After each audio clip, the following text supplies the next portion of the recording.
Alright, everybody. I think we're good to go. Right now, I'm going to try and get my chat box set up. It's a little slow.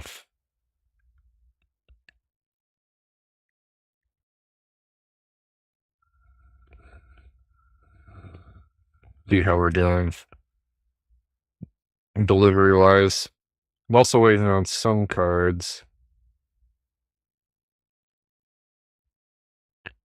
But I am paying $52 for 57 cards. It's unusual for me to spend this much, but there's one clinker card that's expensive, and that's Formidable Speaker, which is kind of surprising. Of all the cards that I thought I'd spend money on, I didn't think it'd be this one. I guess there's more of a demand than I expected. It is opening night, so like I'm probably way overpaying for this. $20 for a rare from the new set's probably not the slickest thing I've ever done, but I wanted to play it. I wanted to show it off for everybody on stream, so sometimes you spend the big bucks. I'm probably, like I said, way overpaying for this rare. It's kind of rare for Magic cards to get over $5. As you can see, there's only two. Must be hot right now. People must want it. I guess when you have the word search printed in it, this is what happens.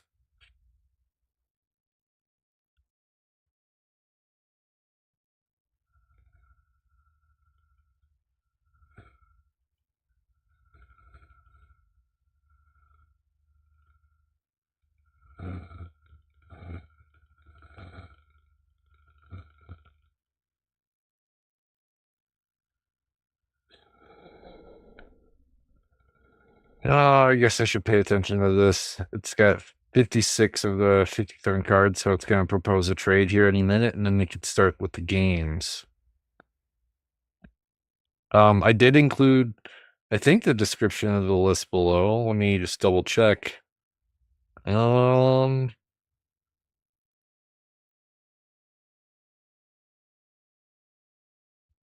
to let me know in the comments, because I don't want to mess with what's going on here.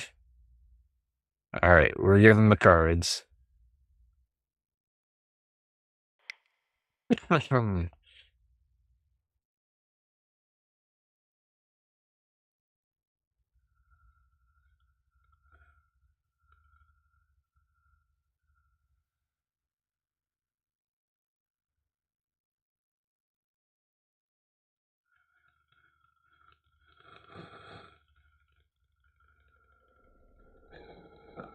Seven. It.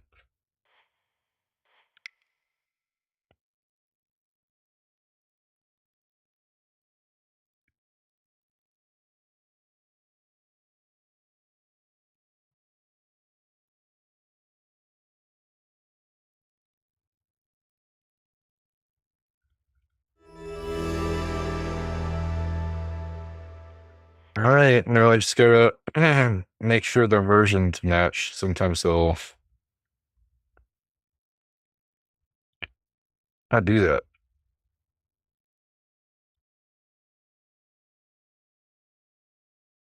98. What's wrong with this one? Oh, is this?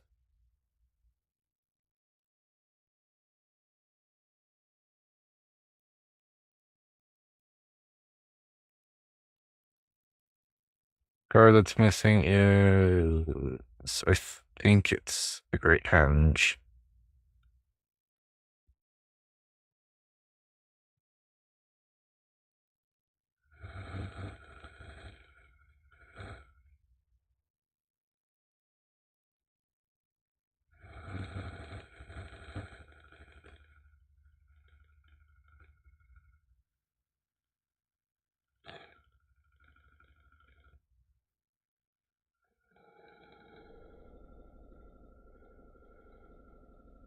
My gosh, thing finally popped up. I probably clicked on it like 100 times.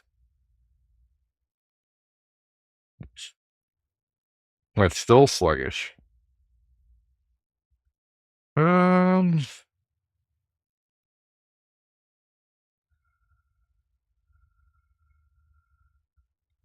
Or this picture.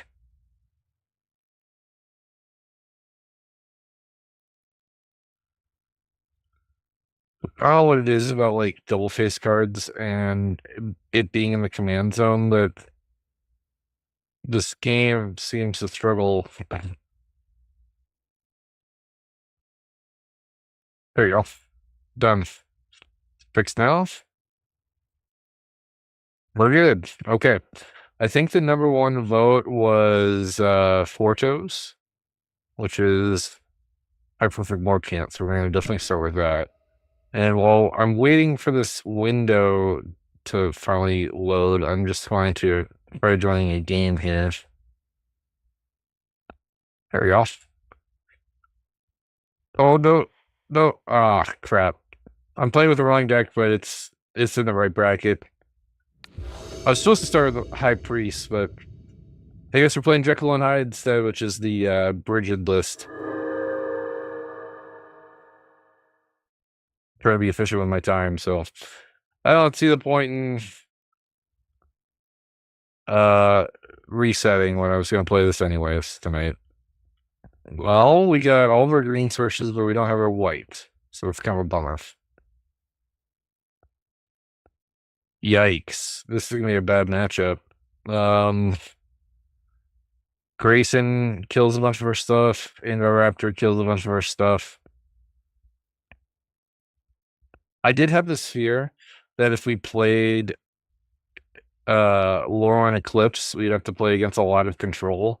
And the reason why control's so well suited at this like time and period is because Lorwyn Eclipse is a very creature heavy set. So like you're gonna be playing the creature strategy, and the control players might come out of their hovels and try to wreck our faces, which it's starting to feel like that's the case when there's two control players sitting here.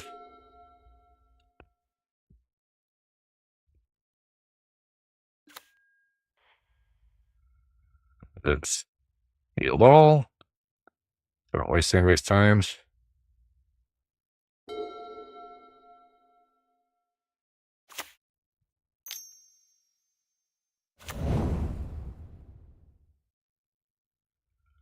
Maybe we're good.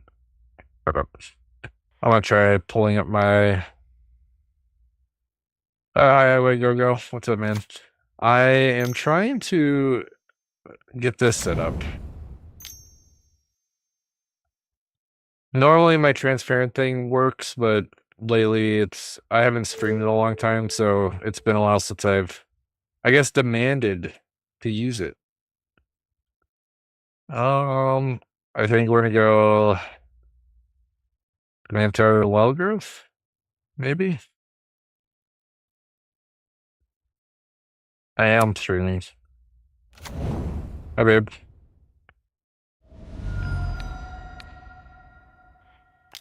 Say hi to,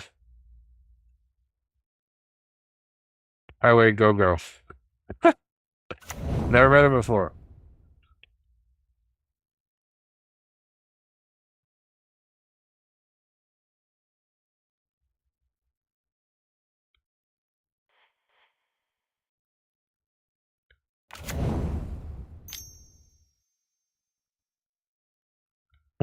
Okay, so I can. It's not as pretty as my other box, but it'll do the job.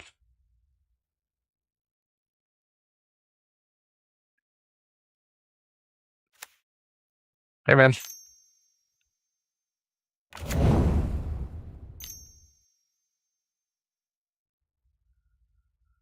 Oh man, that's so annoying. Yeah, I need to get this transparent box full up because every time I click my screen, the box fades away.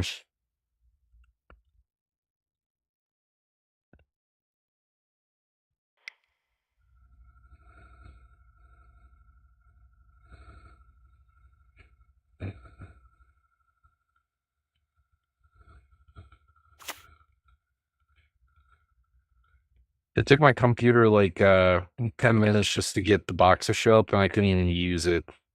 Because I only have to link the popped out chat to the chat box, and then it'll sit over my computer, and it can't be move. That's the whole point of that program. Is kind of struggling. And I didn't want to start the stream late because I don't want to be up till like 3 a.m. I had a full day of work today. I worked 12 hours these past 3 days. Well, not in total. I worked 36 hours these last 3 days. 12-hour shifts to be specific. Huh. The Rex Age is a nice hit. Turn 2 Bridget always feels good though. Maybe it's just better. More upside, more mana for later. Although he could just shoot my crap off. Hold on. Because if he plays one thing that does exactly 1 damage, he just kills my commander. It's a little problematic. Maybe I take away the boots and hopefully someone else kills it. Play the long game and maybe get this Azuri's Predation.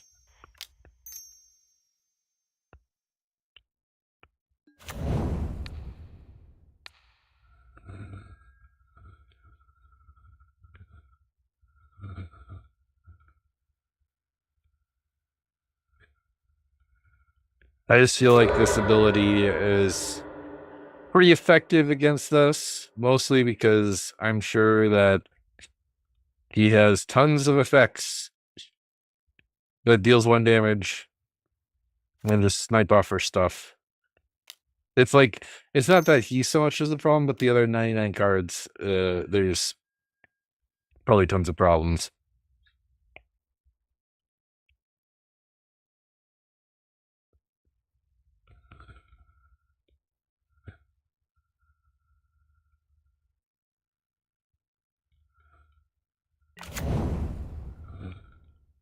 That's true.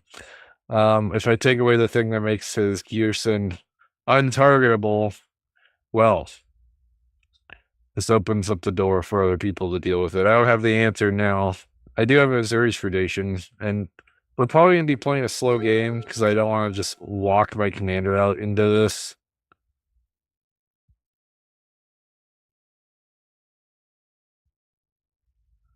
I also don't want my commander to cost 7 to 9. I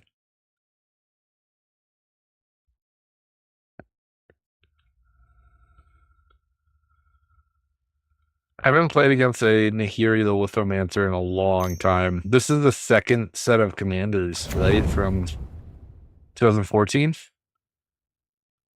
Obviously, it's the updated symbol, but I think this was the second set of field commander product that Wizards ever made. And I haven't seen it probably since.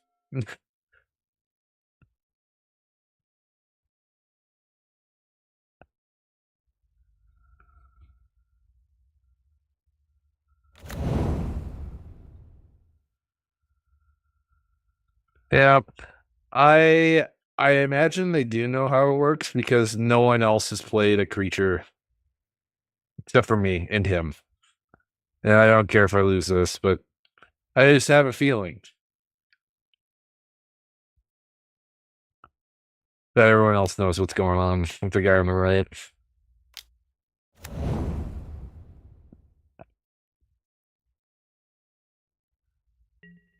Wow, that's cool. For Girlflame. There's not a lot of decks that utilize this, but this is definitely a good use of it. Whenever we attack him, the creature's dealt 2 damage. It's probably enough to kill a lot of stuff. I think we're just gonna get a tapped Forest Plains. I guess I don't have the Forest Plains. Then I guess we're gonna get Savannah. Feels like a little bit of an oversight.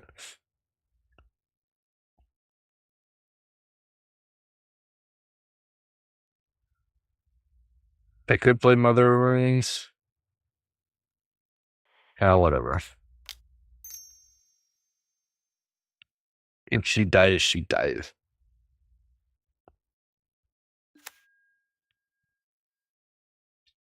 Yeah, we'll go combat. The guy on the left's playing around this pretty effectively, so we're just gonna hit the guy on the left.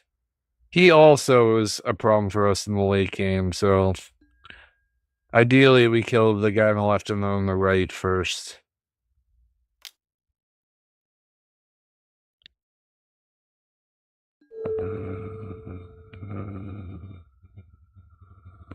Yeah, this is what happened last time when I got this thing pull up. It just did nothing.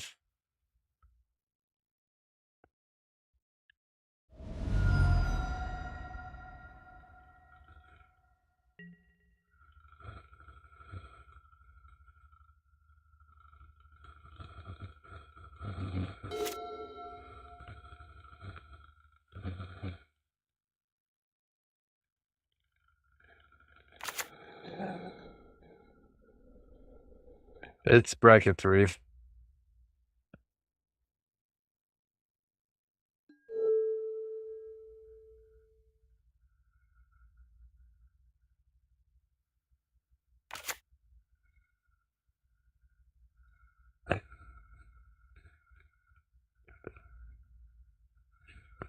All right.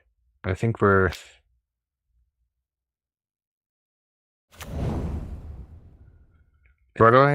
struggling again. There we go.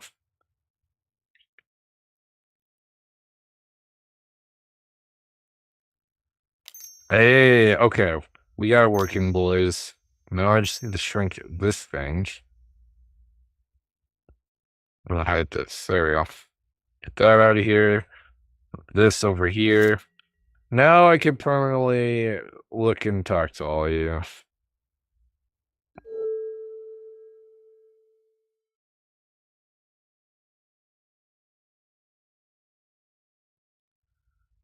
Man, the Nahiri list feels like a time machine.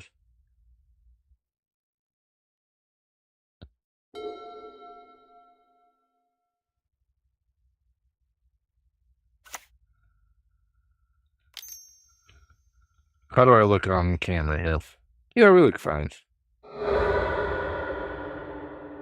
Can make this a little bit bigger. Players are set up here. Yeah. Took a while. We got there.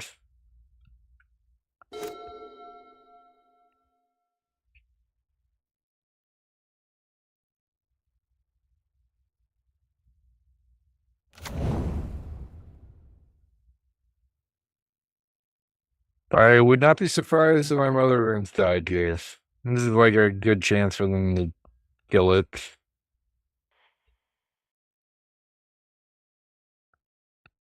Who knows? Maybe they have a pyroclasm and like me trying to get this out is a waste of time.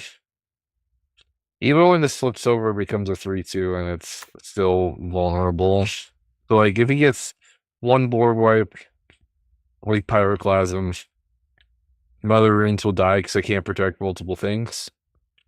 And then the next thing he plays will probably scoop up the bridges.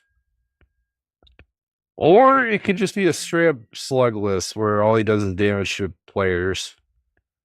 But I have really low expectations of that.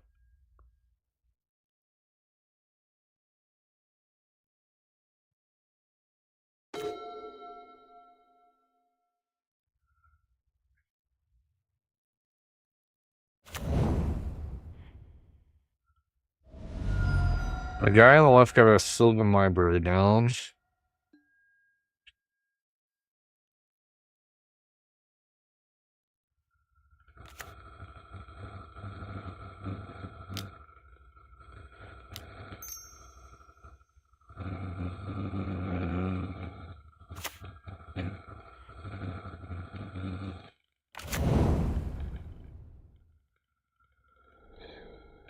On next turn, we'll have enough mana for Zuri's Predation, but I prefer to use this when the board gets cluttered to match ours, so we have nice attacks. So far, the only thing worth killing is this, and I would prefer not to play this to kill one thing I actually care about.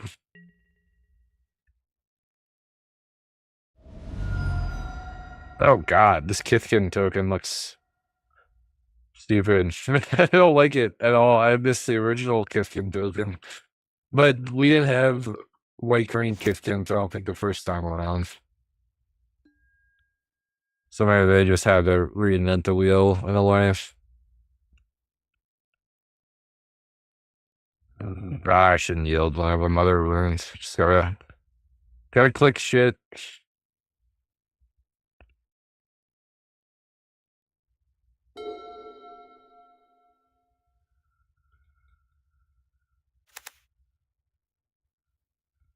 I feel like I've played with Emily Nix and I've played with Ray Oryx in the past.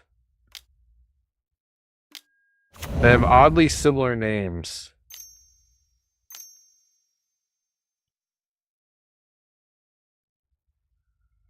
Yeah, it's true. You don't need Gearson to win that way, but like it definitely speeds up the clock. It doubles your damage output for sure. It's the same reason why Ink and Mishra is so powerful. It's a 2-man investment that just hurts you from playing the game. Like everyone undervalues the like a 2 damage pinger until you're under 10 life and you're like, oh god, this really sucks. But that shit adds up. Perforos is a good example. Like you just that 2 damage racks up. Obviously a lot faster than things like Inkamitra or maybe like the Gearson stuff, but if he plays enough effects that static does damage to us doesn't really do anything. Like I feel like one of the best things he could be playing is the non-basic mana bombs version. Because he does have a lot of basics in here so far. Like if he plays that, every time I tap a land, I deal 6 damage to myself. Or if I tap out every turn. What equipment are we getting?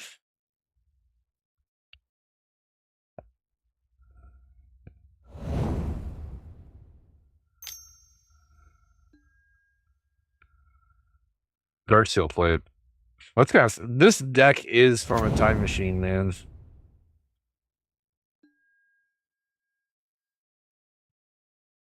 I haven't seen the Commander's plate. I feel like this card gets the cut for Mithril Coat now. Nor do I see land tax anymore. I think that card's awful. I haven't played it since I first started playing Commander. That's how long. It's been almost a decade since I touched that card.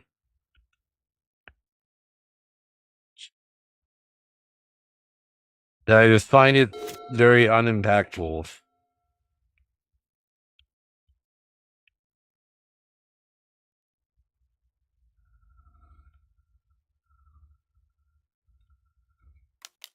It's kind of wild that he's only discarded 1 planes, and this is probably triggered multiple times. I imagine this Archaea Lancers map has helped a lot.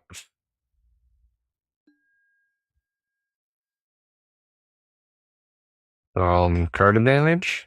It's pretty good. I rarely see Bergie played on the backside. Probably exactly what it needs though to start cleaning up the board. Yeah, he's gonna start digging.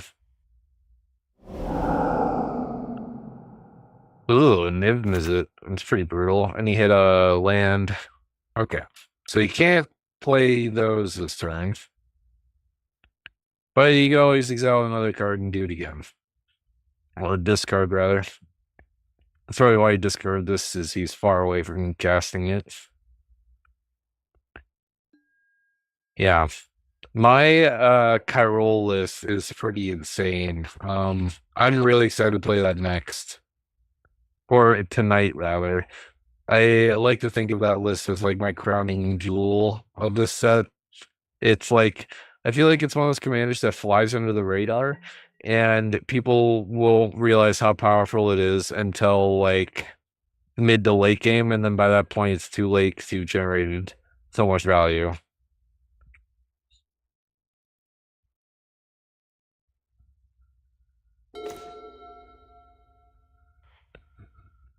We pay a green. We flip over.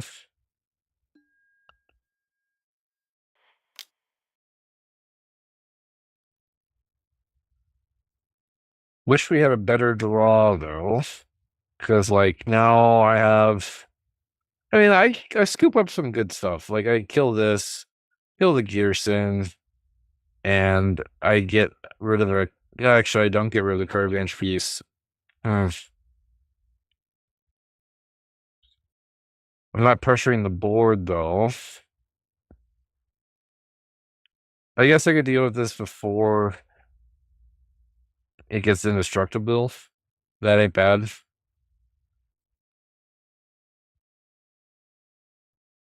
What the hell? We'll just do it anyways.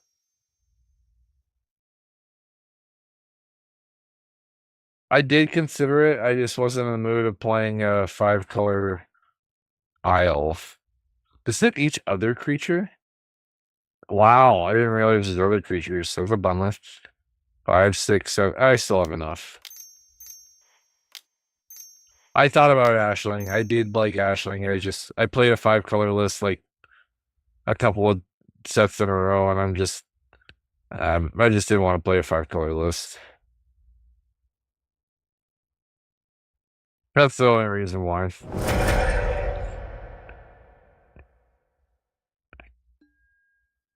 All right, if we didn't have a target on our backs, we do now.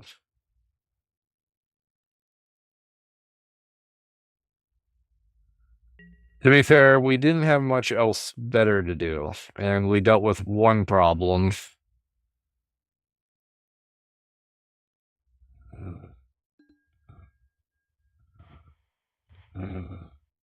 The guy on the left and on the right have card advantage options. Sylvan Library's slightly better, and he's got a full life total, so let's make him actually hurt himself. The less life the Sylvan Library player has, the less value he gets out of it, so I guess he has to get hurt. And the guy on the right only has until end of turn to cast his spells, so I don't know. He's only got 3 cards too. How much is he willing to give up? And he could have done it multiple times in his last turn, and he only did it once. So that just tells me that he's kind of pearl clutching the cards that are in his hand. Since he only did it once. I don't know why he only did it once. Maybe because he didn't have enough mana to play anything else.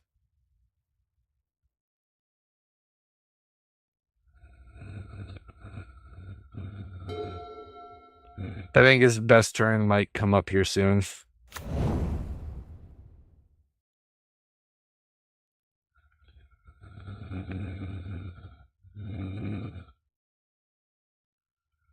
That's true too.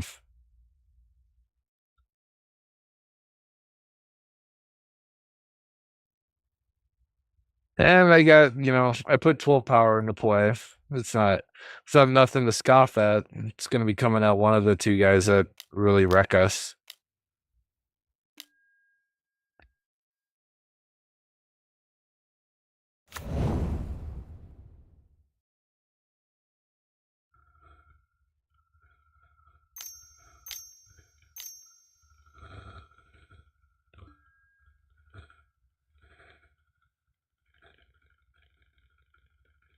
And hopefully I draw another big mana, like a big juicy haymaker to cast. I got all this mana in no toothbrush right now. And our curve is it stretches pretty far. I have a lot of big bombs in this list. Ironically, the one list I didn't do a tech for because I didn't have enough time to make it, I ended up playing first on accident. This list does remind me a lot of when I first started playing Magic, though. When Commander first came out, or like the playstyle came out, the format, there were no constructed decks yet that Wizards was selling shit.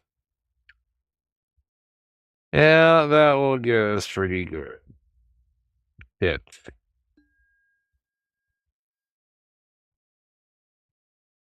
Well, I had my fun. I guess I showed what the list can do so far. I made an absurd amount of mana, but I already have an absurd amount of mana in my hand and in play.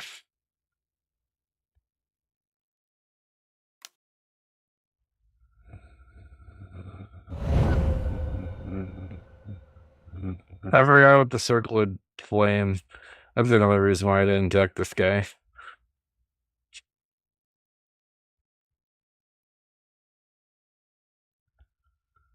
I kind of hope I find a card advantage engine of some sort.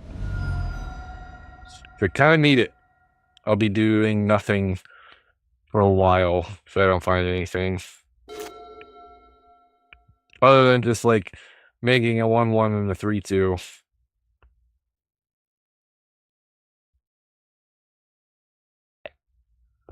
But back to the discussion of why this deck reminds me when I first started playing is I used to, before Wizards of the Coast endorsed the format and started making sealed product around it, I used to play Captain Sisay, which, looking back on it, it wasn't probably all that like it was probably the most obnoxious thing to deal with. It's just a toolbox list. I really realized how powerful it was from the beginning. Searching your library every turn.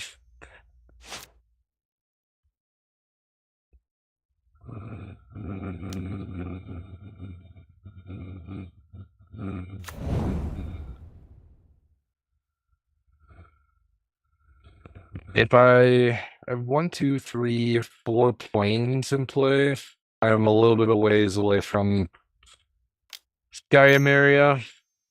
I need 7 for that to be online. Hence why I have 1 regular planes in this list. So I could diversify it and count towards the Ophidian Eye. That's pretty rough.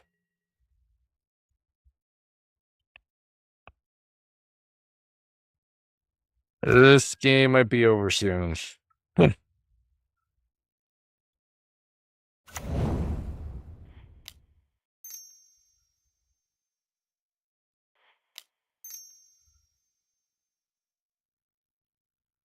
The tribute's not bad. It'll make our stuff a little bit bigger to dodge dying to this as easily, but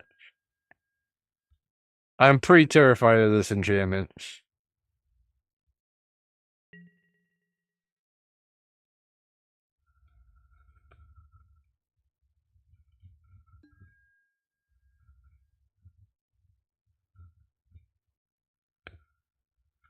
Our commander will draw us a card. That'll be nice.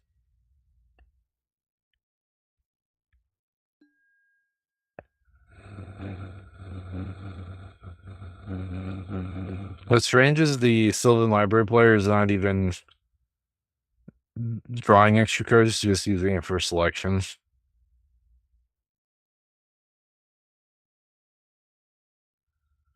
I hope he realizes how good Ophidian Eye is and he actually deals with that before it's too late.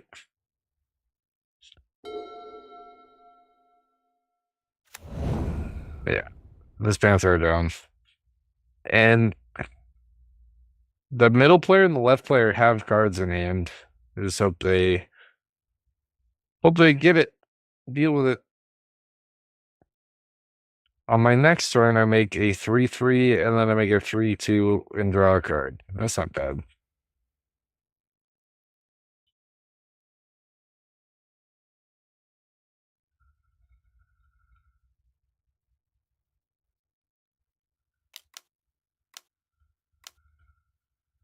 Ooh. Parhelia is good. I'll deal with that.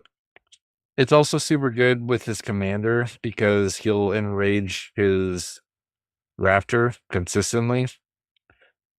He needs to activate it before the guy on the right gets his turn, though.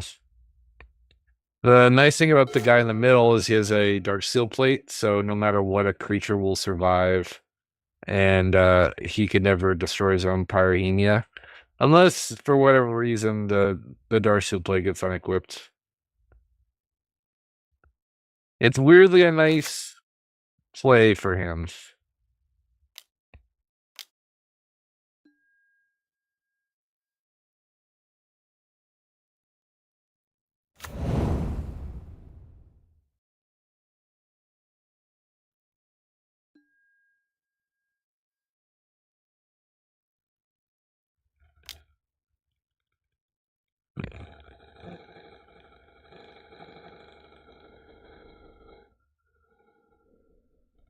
What's up, Cryptid?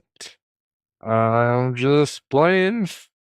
As I was mentioning before, uh, tonight might be a rough night because with Lorwyn Eclipse, it's a creature heavy strategy just ingrained into the set. And I feel like if you're a control player, you're just gonna be loving the next couple of weeks because you'll just whop a lot of people. And then in this lobby, we have to deal with 2 control players while playing a heavy creature strategy.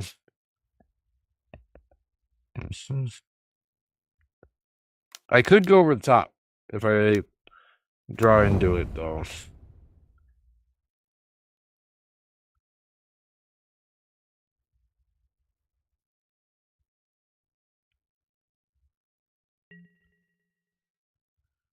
This guy in the middle is kind of ballsy. The guy on the left is a Pyrrhenia, so maybe that will draw the guy's ire. And the guy on the left should activate it here so he doesn't take a bunch of stupid damage.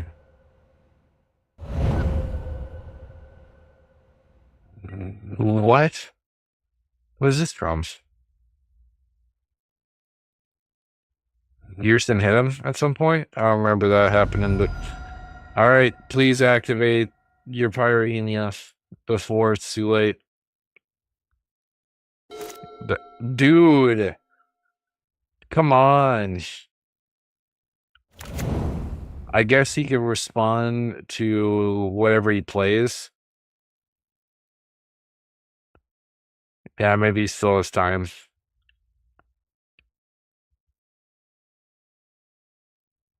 Yeah, it probably is.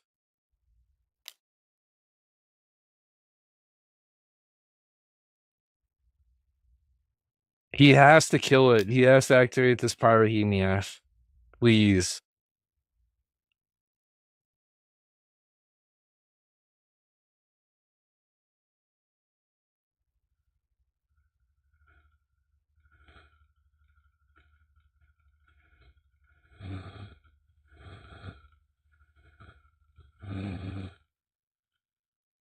What does he draw? He draws 6 cards. If he...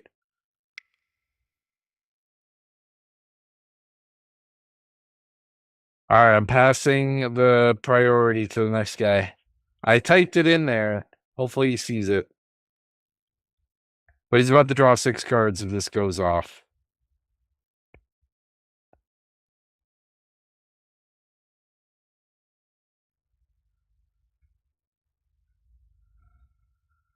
Oh. I mean, he left mana up for a reason.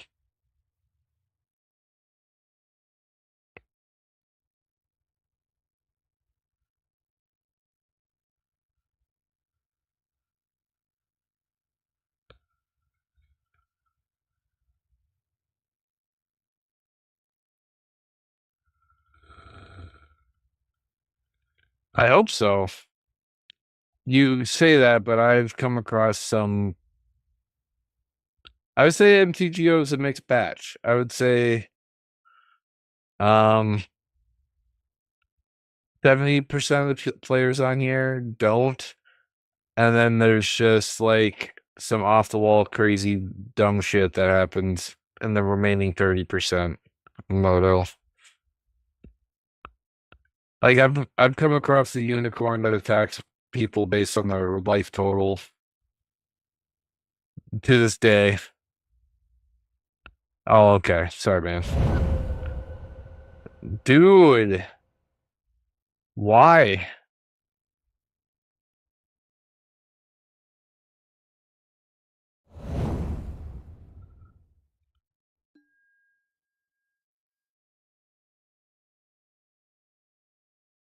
Like, why would you do this? Why? Damn it. Like, why would you give him 6 fucking cards for no reason?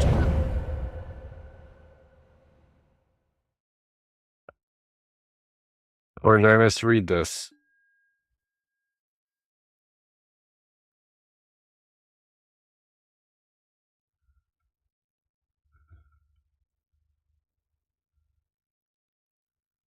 Weird. This should have triggered. He didn't draw any cards. Why didn't he draw cards? Is that a bug?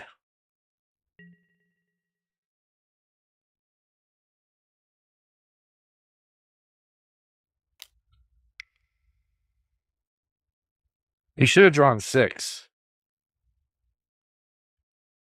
And he didn't draw anything.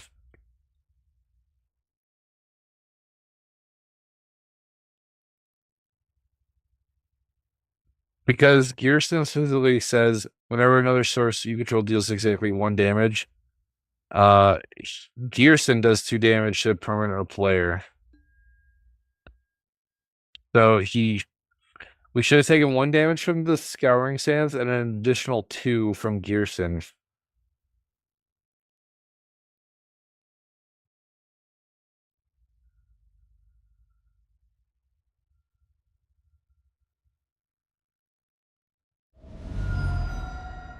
He didn't draw anything though. Yeah, I mean, now that he's going to combat, he's going to draw, but like he should have drew off of this spell because he would have done 1 damage from the spell itself, which wouldn't have triggered Ophidian Eye, but the Gearson trigger would have happened because of the bottom paragraph. I feel like that's a bug.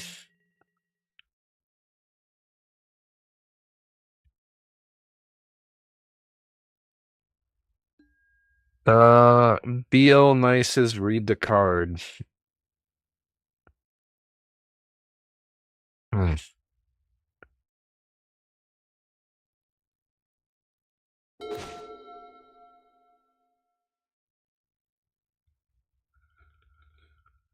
Well, I see. Hmm.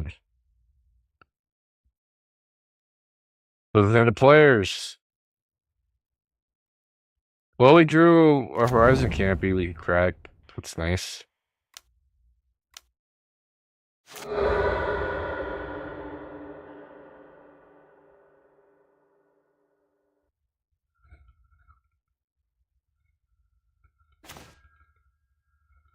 Jeez. Uh, more planes. I mean, we'll play this just to draw cards, I guess.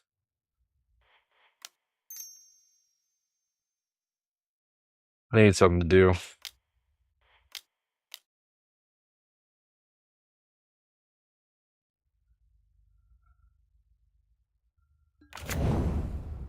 Get card advantage. And they get pretty to your body. More land. Damn it. We're flooding pretty badly.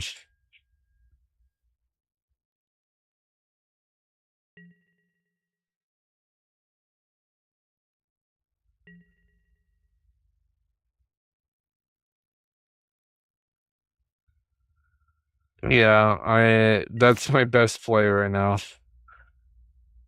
She is a 5-mana draw card. And I guess if I get 3/3 body, it's not easy to kill. Maybe Gearson makes it easy to kill. Oh, I got the hiccups. I guess I could close this page. Don't need it anymore.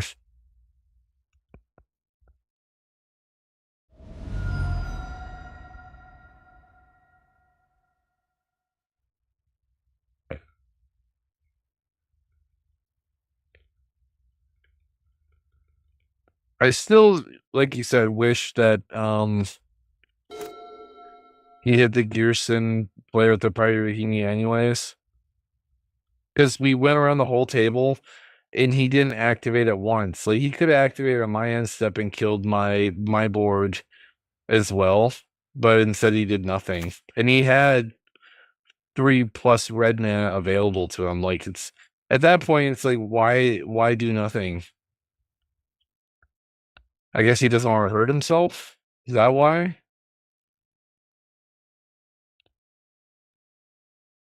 It doesn't make any sense to me. How are we doing candle-wise?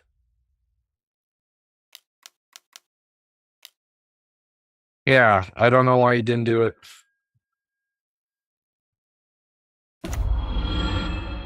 My suspecting thing is I do wonder if these two players are playing a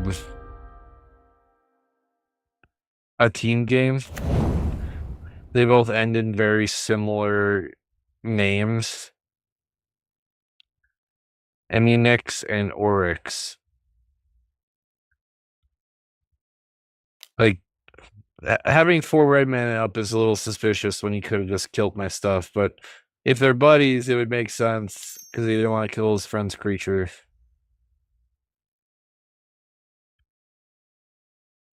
And I haven't had to deal with that kind of scummy gameplay in a long time. That's how I met Neo, actually, and that just goes to show that it is possible.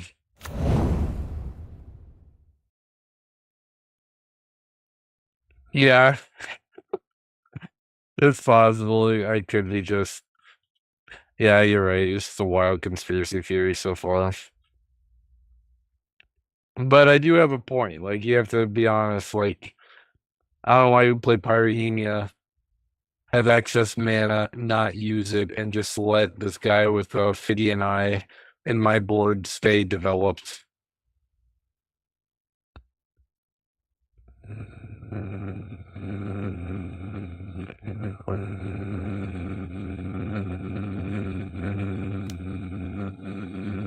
The other weird thing is, like, he could have played his commander too. He has enough mana to play his commander and activate Pyrrhemia at least once a turn. He didn't do that either. The main the Indoraptor is random, so maybe he's worried about killing Gearson on accident. I can see that being a factor too. That's 2 points. Like having 8 mana up for no reason doesn't make any sense.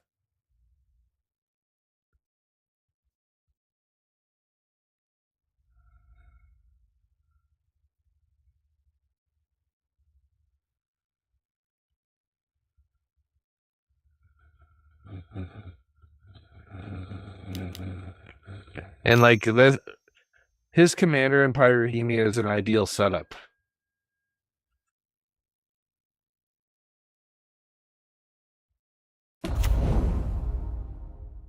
He gets to make his raptor indefinitely big, fight whatever.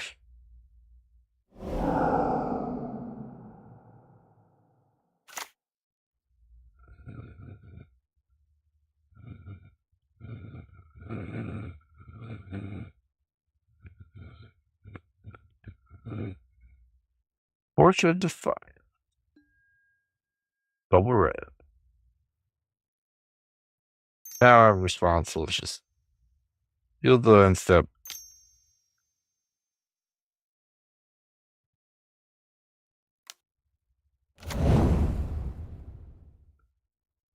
Not only does he have 2 card advantage engines, he has 2 mana engines.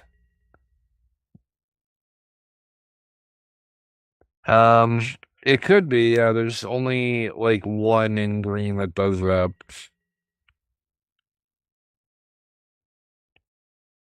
Maybe they're not in collusion because he's just beating on the after player. I don't know what he's waiting for. He could have activated this Pyrrhemia and killed us off instead of taking the damage.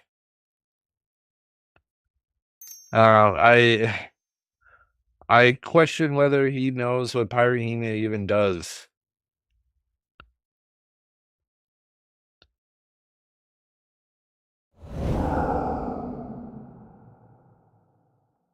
This guy's seen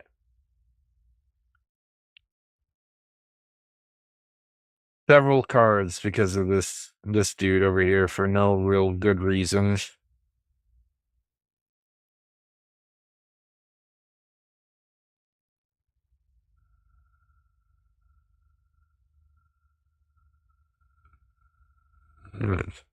All our stuff's dead.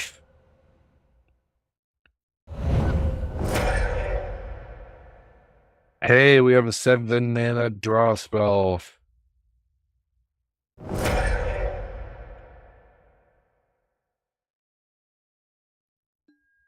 This is a fun setup for the middle player. He has indestructibility on his commander plus a Luxor gift. Ooh, Testic or True Conviction's nice. I just wish I had a board to use it.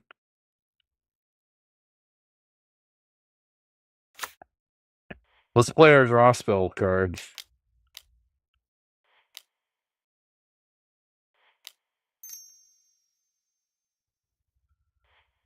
We found something good.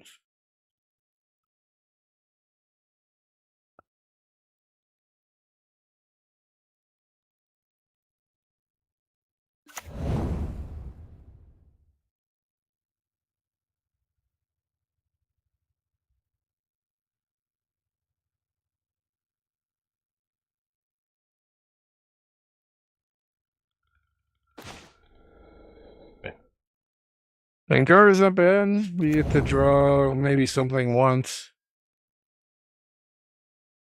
Actually, he's got a pretty big butt. He becomes he counters to get 2 counters, so he becomes a 4/6. Might be hard for either of these 2 people to deal with.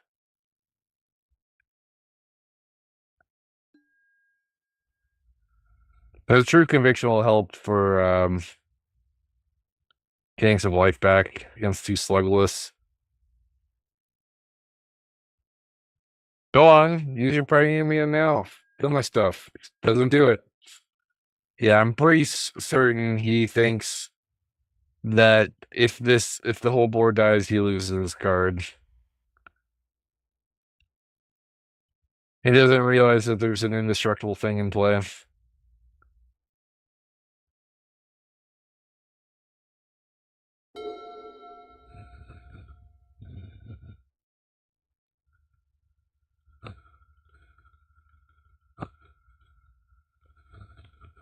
This what is it? The Luxior is actually pretty nice. It lets you, utilize a planeswalker and attack with it. Like you're getting double things from a single card. Yeah, he can. I just don't know why he's playing so passively. He could have dealt with my board and this guy's board several times at this point. He could have had his Indoraptor in play and he could have sized it up to a lethal attacker at this point. Oh, this is gonna hurt. 4. Actually, it's not too bad. 8 damage. I'm the only one that was really hurt by that. He hurt himself just as much as he hurt me with that spell.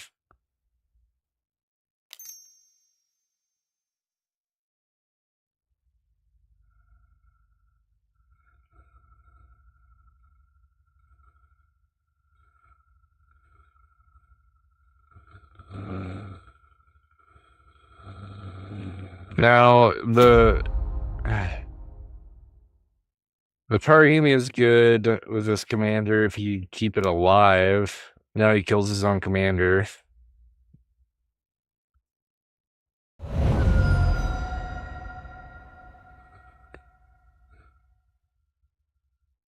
I just don't understand what this guy is doing. Right? The damage happens first. Can't exist with...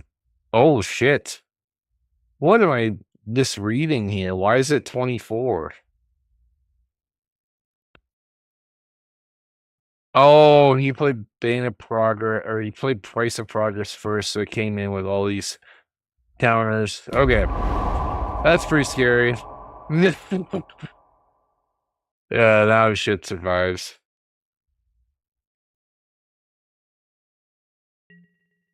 How'd the what the hell? How does an indestructible creature die? What is going on? I don't understand. The player on the right, there's no way you can deal with a 24 thing. 24, 21 tactic that like some of us does.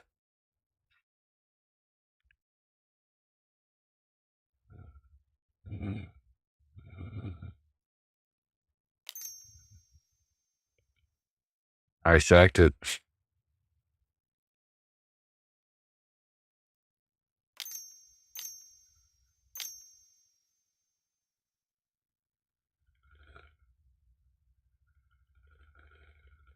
I thought they fight.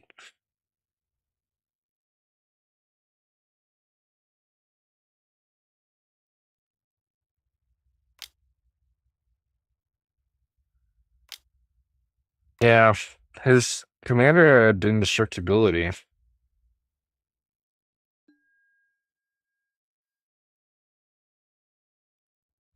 Oh, it deals damage equal its power to that player. So, I see what happened. He got randomly chosen to be dealt 24 damage, and instead of taking lethal damage, he sacked his dude.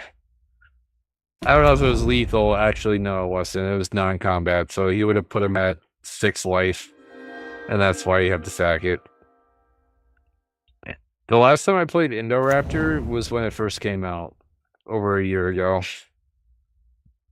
And that was one of the funnest games I've ever played.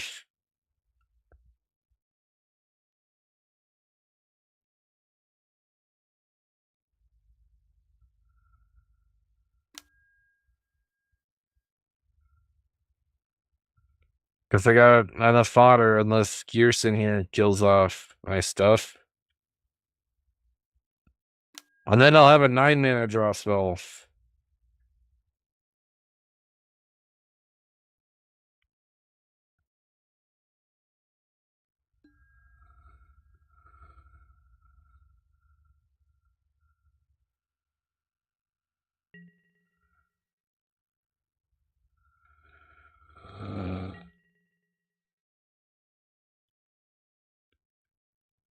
Kind of in a weird spot right now.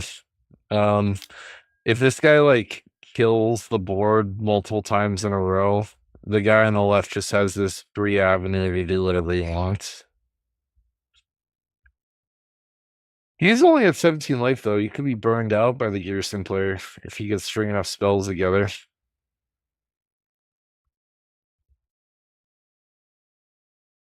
Which is possible because he let him draw 6 cards for no reason.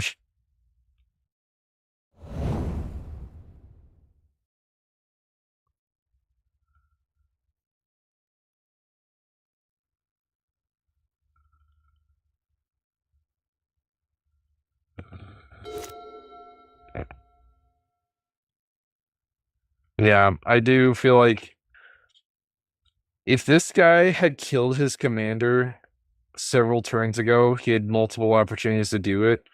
This guy wouldn't have a snowball's chance in hell to come back and beat him. But instead, he pussyfooted around and didn't activate this for several turns. He had 2 full revolutions activated, and because he didn't do it, this guy might kill him before he gets the chance to deal with him. I wouldn't be surprised if that's how this game ends.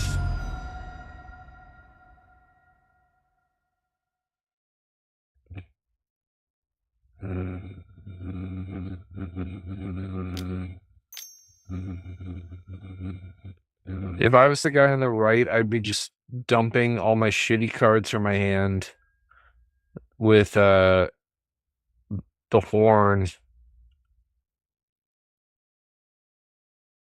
to find the biggest, baddest things I could possibly get. Like, even this play is inefficient. He discards a card to draw to, and he makes a treasure, so he loses 2 mana in this conversion when he could have just exiled this and saw 2 cards. From like a mana efficiency, this was better. I don't know why he even bothered doing that.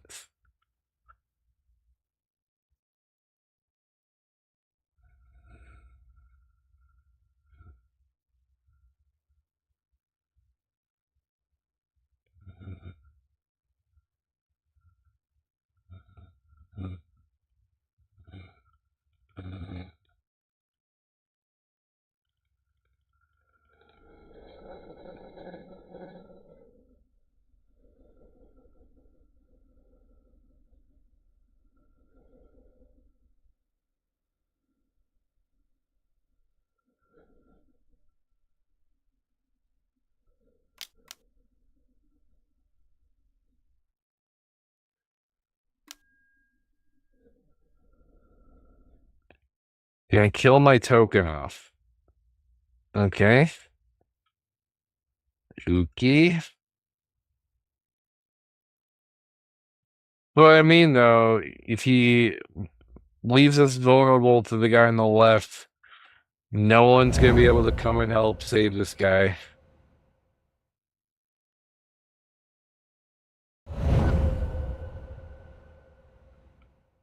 I did cast it earlier, so I had nothing else better to do.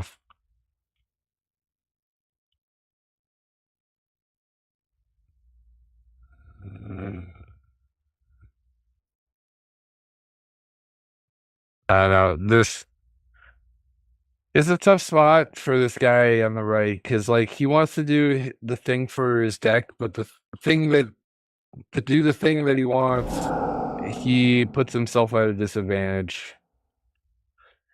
He's like, I came here to play it this way. I'm gonna play it anyways, even though it doesn't benefit me.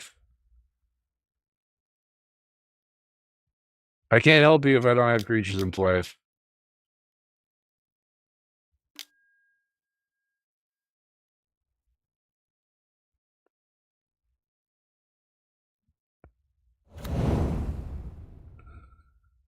Like, this feels like overkill. Wasted 3 mana. I mean, I guess he could go to combat with Neheb and fix this problem. So it's not a total. I don't know. Something better happened from this guy. That's all I care about, I guess. Sitting here spinning his wheels.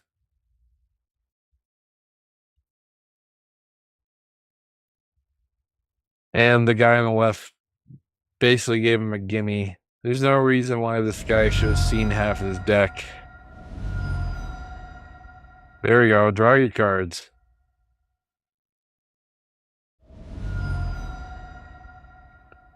What a shocker. Yeah. What's crazy is he's like still letting him do this. And I guess not. I mean, he can't do anything about it now because the guy on the left tapped himself out.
Man,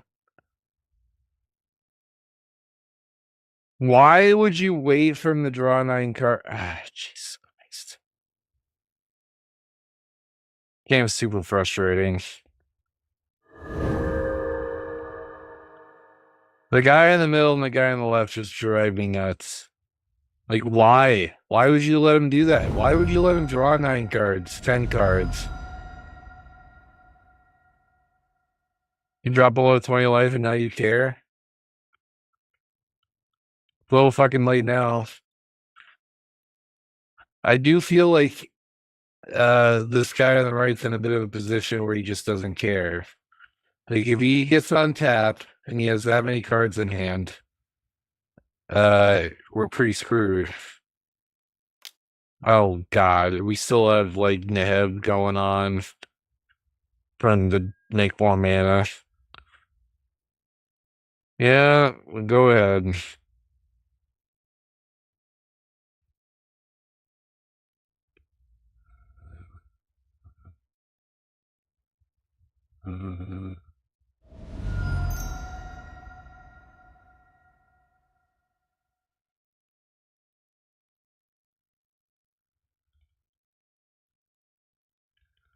Okay. 31 mana. I would exile every card in my hand to see double the amount of cards and kill us right here, right now.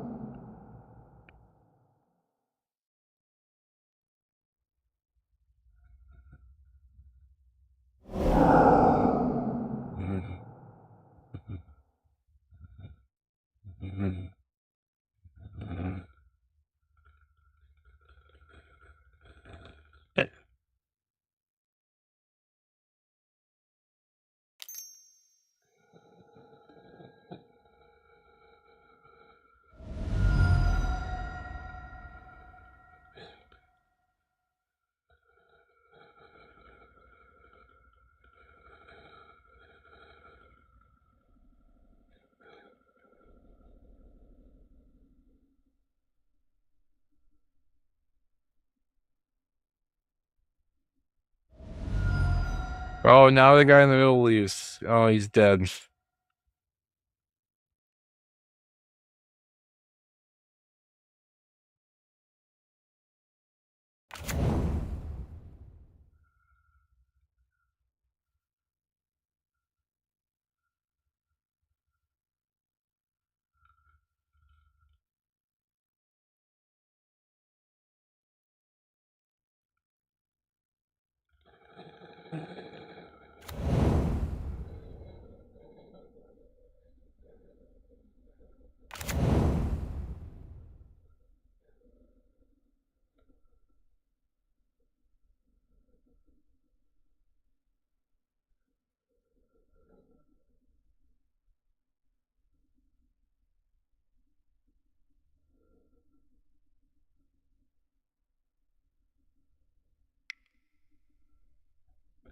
Yeah, I would like to hear the reasoning.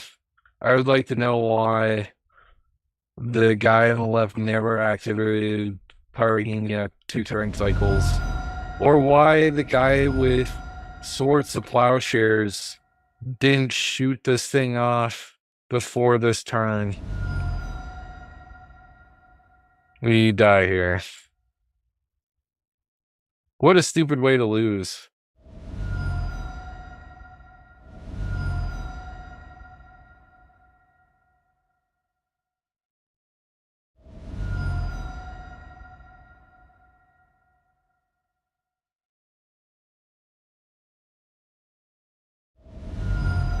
All right, I'm not gonna stick around to find out the obvious fucking thing happens here.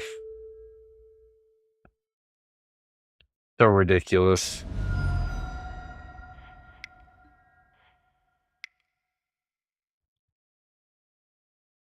I'm allowed to get angry from time to time, and that's a good reason to be fucking pissed. Just sat there and wasted several minutes of my time.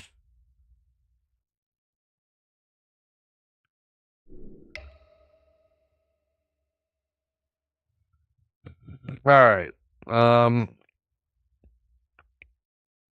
Portos. Let's just do another deck. Yeah, it was fucking dumb. Those two idiots eat crayons every day.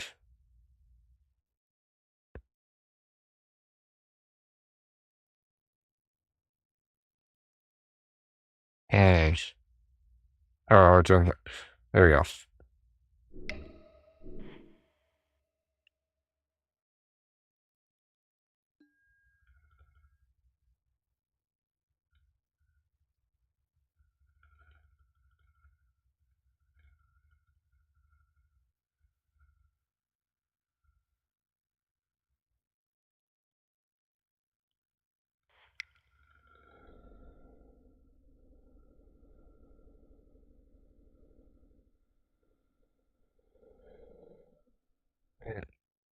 I guess if they're making a lobby.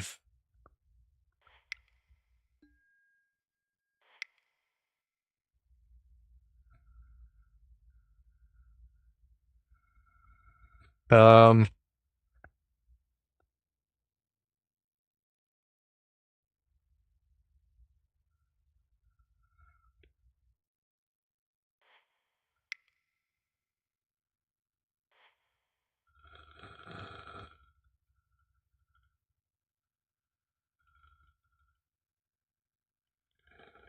I don't mind losing when it's at someone's own merits. That's how they drew it up. They played to the best of their abilities. It really rubs me the wrong way when we lose by an obvious outside force. They didn't win based on like how they built their list. They won because there was two people that didn't know what they were doing.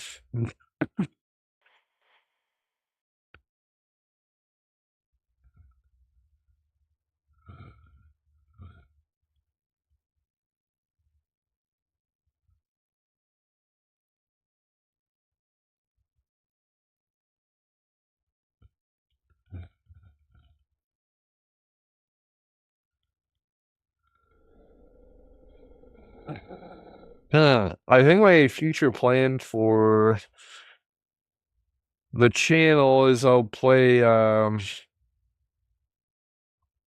Avatar, and then after that play the jumpsuits stuff, I think. I'm pretty far behind, so I got plenty of content to do. I didn't make a video for over 100 days, which is kind of wild for me, but I've been busy.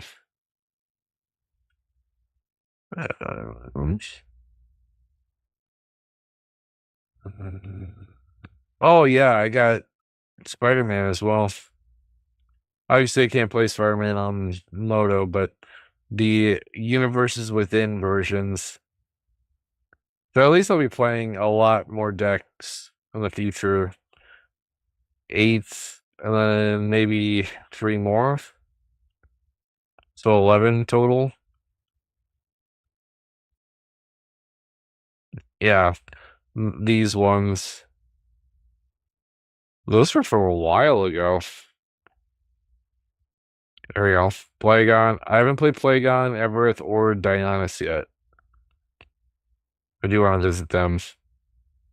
So at least 11, because I had time to play Fumeless at some point. All right. I'm tired of waiting. Let's play a game with 3 here. Oh, never mind. We're firing off.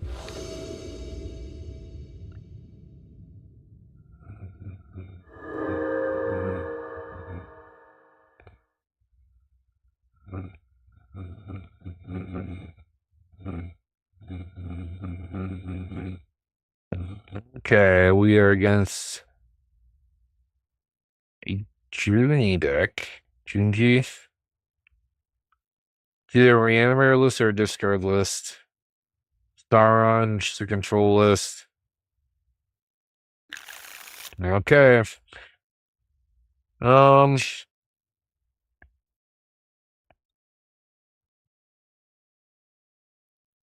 Kind of sucks. I have a lot of 1 drops. Leave a 3 mulligan.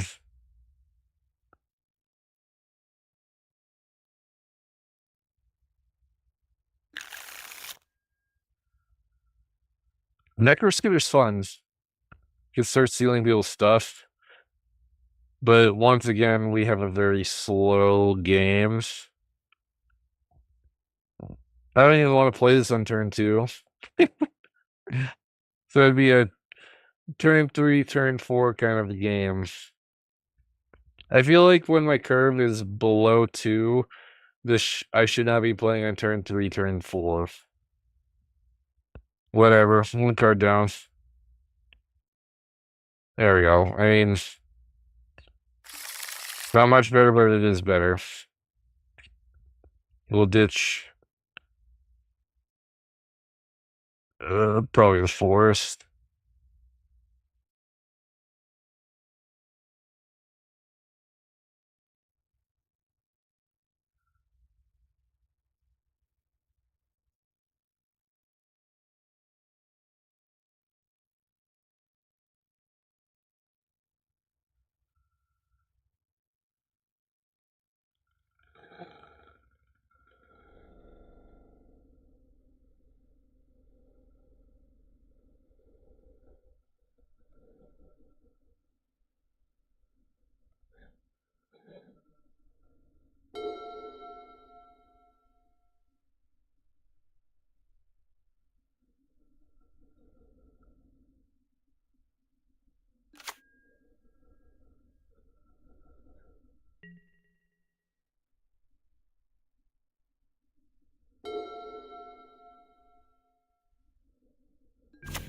Might be speculation, but in my spoiler review, I did suspect that this new set might be unpopular based on its little underwhelming power level. And so far, we're the only ones that have even bothered playing commanders from this set. So it just makes me wonder. It might be too small of a sample size for me to judge, but I expected more people to be playing. At least I should have seen at least one more Lorwyn Eclipse commander other than our own.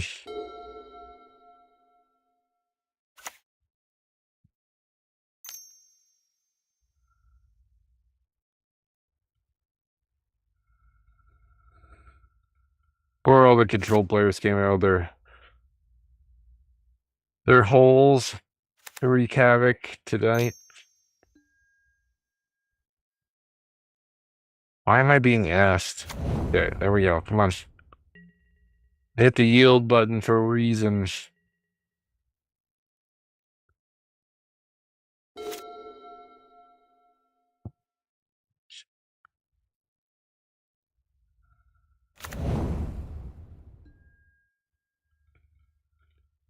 The Elvish War Master not a bad draw. Whenever one or more other elves enter, you get to make a 1/1 elf. It's one of the better token generators on the list. The only downside is it only triggers once a turn. It's like the fair version of Lissalana. At the trade-off of only being 2 mana.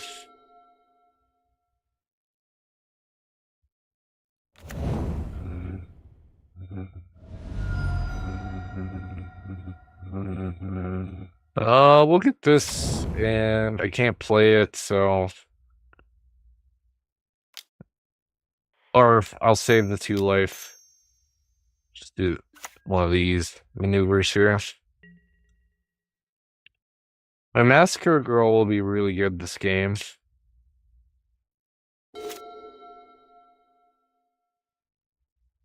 If these guys don't play creatures, I might go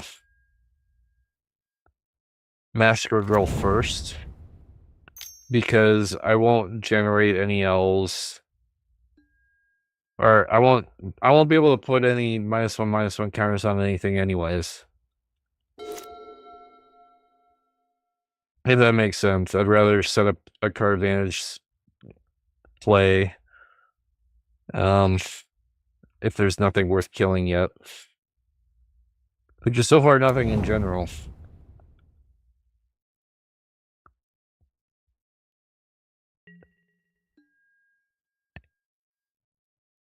Yeah, Siren's playing a Drago game over there.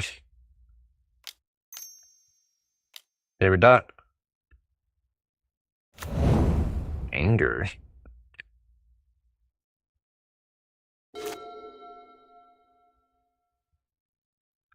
I don't remember the last time someone's hard casted anger.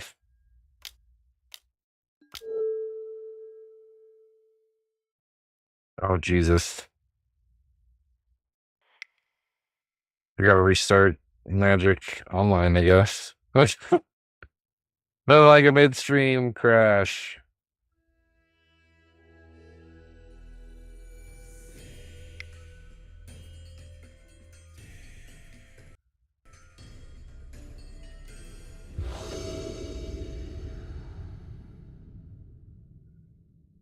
I wasn't gone too long. It's definitely under a minute.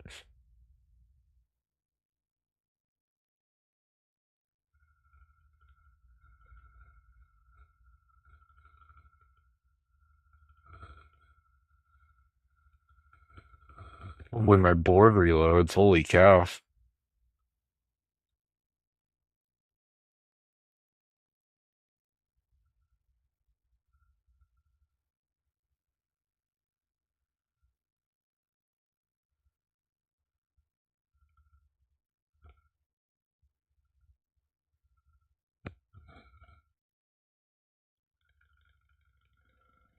Yeah, it does. It's about quantity over quality. I don't know why it's taking so long to populate.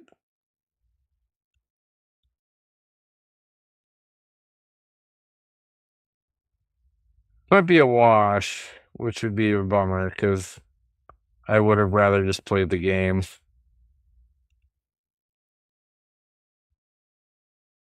Shit. I don't know if this has ever happened to me before playing Moto, where it crashes and it can't pull my crap up again.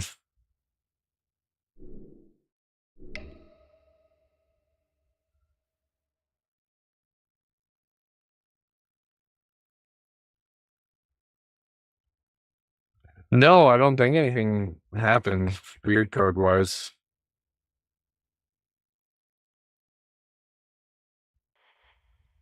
I will just jump into a lobby just in case. I might refill my beverage though while I wait. A lot of talking means dry throat.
Yeah, I think it just crashed. There's no way that I didn't bust the timer at this point.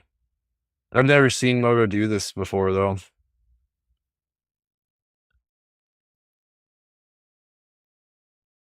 Well, shit.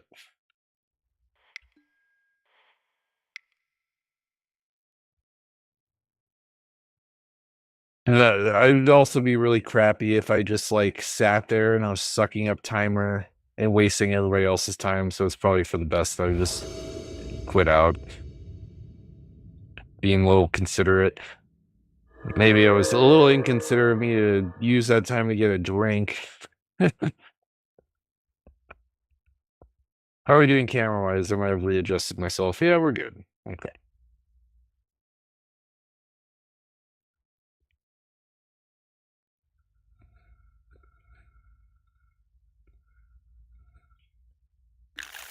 Go clamp's nice. Duraga is nice. One of the best proliferation targets on our list. But we are in this situation where, yeah, it could have been done for all four of us, for sure. I think Elrams was in that game, actually. The guy that's in the middle.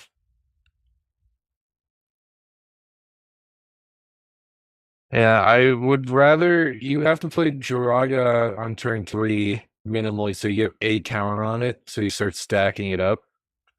So this is another one of those like I do nothing until turn 3 or 4. Swift for Boots ain't bad. Elvish Promenade's one of my big bomb spells. And like I have a card advantage piece. Maybe this isn't as bad as I had thought. What are we against? Cloud, Karametra, and the Dragon. You know what? We're gonna keep it. We have a turn 1 Skull Clamp, turn 2 Swift Food Boots, turn 3 Kicked Jalaga. I don't have any ramp in there, but it's pretty good. Maybe I draw into ramp and then I slightly adjust my turn cycle. And I kind of got a little bit of everything that I could want. Like, card advantage is good. A big bomb spell is good. A good proliferation target. Um, I've played against it several times on the channel. Every time I played against it, I kicked its freaking ass. It was never close. I think this cloud sucks. I think it's the worst cloud ever printed. And it's because like it rewards you for doing the exact opposite of what Voltron lists want to do. You want to equip one thing with all your equipment. This thing wants you to equip multiple things. And that's why I kick its ass so many times. It's wildly inefficient for what the equipment archetype wants to do. Just naturally on its own, it swims against the stream.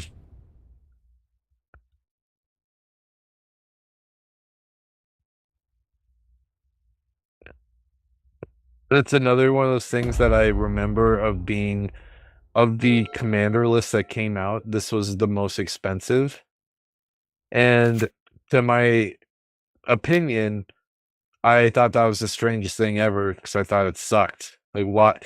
The only draw about it is it has a very popular character on it. Yeah, maybe. Crap. I don't want to just give cards for free.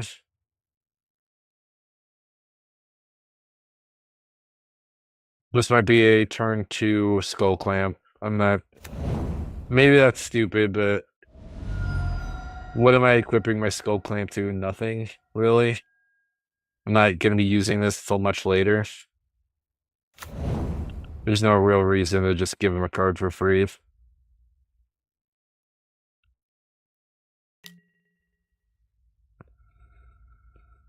Yeah. I don't have the black green one in here. I should though.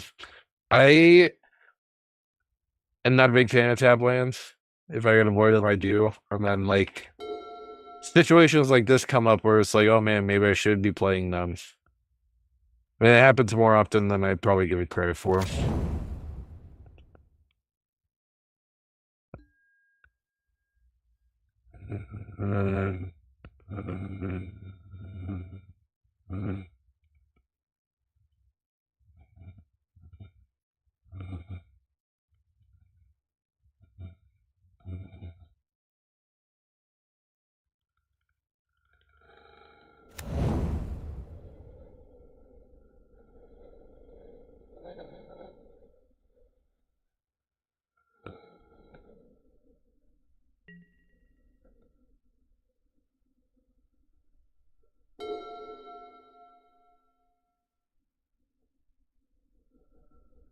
Okay, just left.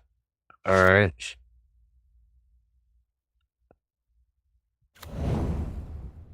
Well,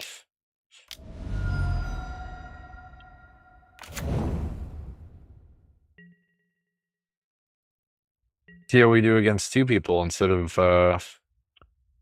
three. What do I left?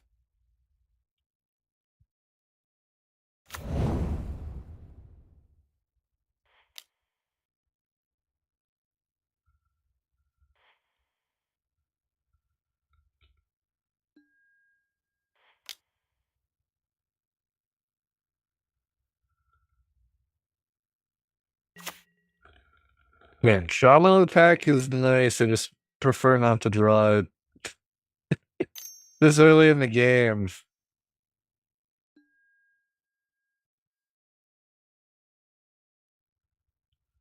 What do I always say? If you can't pay, you don't play.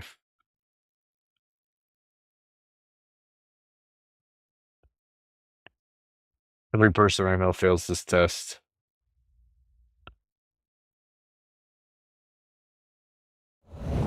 I should make custom t-shirts and sell them on the channel. I don't know what artwork I would make of it. If you can't pay, don't play.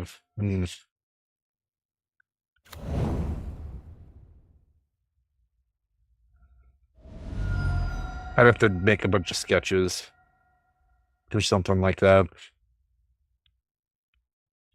Just having words just seems boring. Yeah, that's true.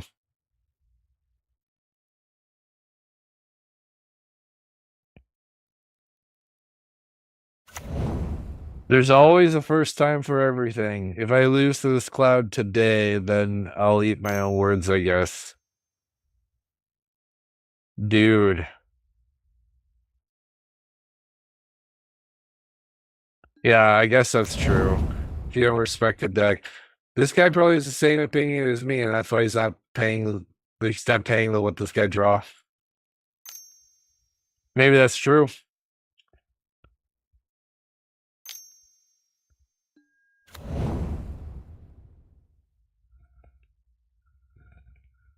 Congratulations. You did all that. You have 2 cards in hand. You know what I mean? Like, it would be one thing if this all this led to something, but it's not going to lead to anything. You gave him a bunch of cards, at least 2. You're smoothing out his game. You're giving him options so you can get card selection and a coupon. Oh man, maybe that's pretty good for his list. I didn't realize this is an dragon list. Yeah, I would say this guy doesn't respect anybody he plays against because he's playing a pretty consistent commander. He's a 5-color pile of dragons that if the game goes long enough, you just win. That's why he's not paying for shit. He doesn't care. Just straight up. I have decency. I'll play within reason. Like if I don't have a great benefit then there's no reason not to. But like when you're playing shit like this, you truly don't give a fuck about anything.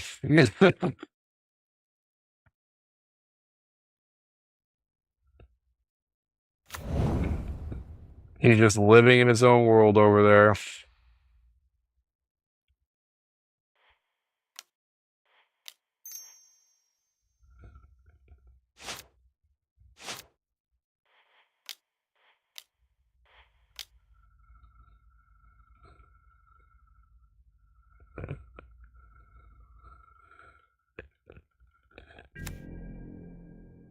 I'd rather deal with Cloud in the end game than deal with this in the end game for sure.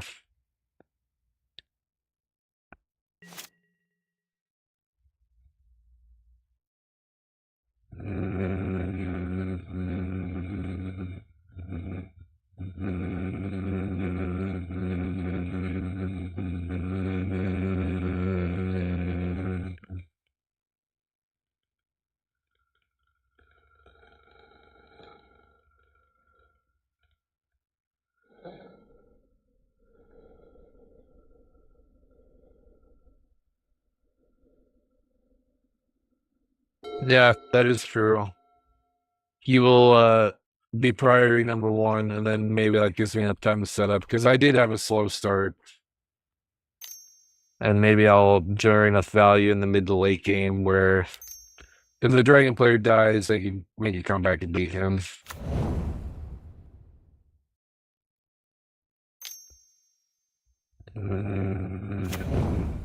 Holy elf. He is reaching terminal velocity. I think he has enough mana to play the Ur Dragon. Ur Dragon costs 9. Costs 1 less, so 8. This produces 2 mana, 6, 1 mana, 5. He's 2 mana short from casting another dragon. He'd probably cast any dragon that's in his list at this point, though. And he gets card selection. Yeah.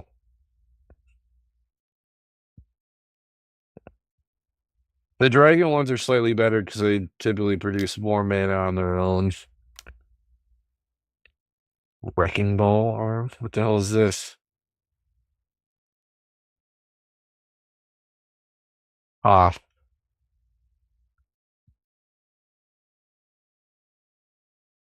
I like the artwork of this card. I like what it does. Anything with a Wrecking Ball in it. I kind of want to make an altar with Miley Cyrus sitting on the end of the ball there.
What's funny is the dragon player if asked me if I could deal with the sentinel, and then he goes ahead and lets him draw 2 cards anyways.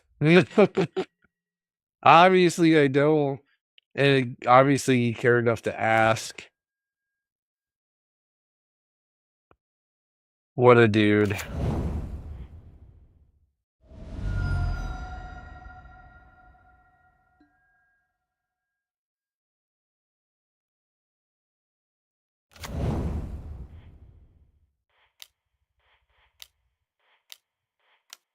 He knows what he did was wrong, but he did it anyways.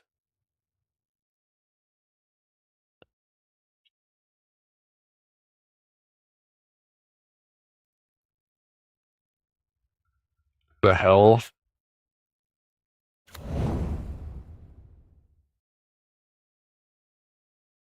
Oh, it was blights on itself? That's nice. Hell yeah. I mean, that's the significant thing. I make stuff something smaller or die. Yeah, give him the feet.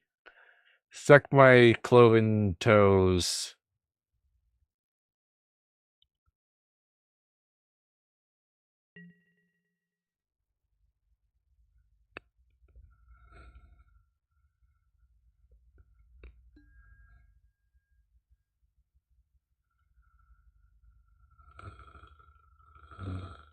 Yeah, it is Egypt on. It's super good.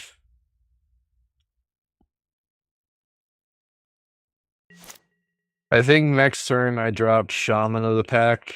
I hate dropping this early in the game, but I just want to get my elf count high. If I draw something better, I'd rather play that. And the reason being is I want to save this for the absolute juiciest moment. I want to get my board nice and big before I drop one of these spells.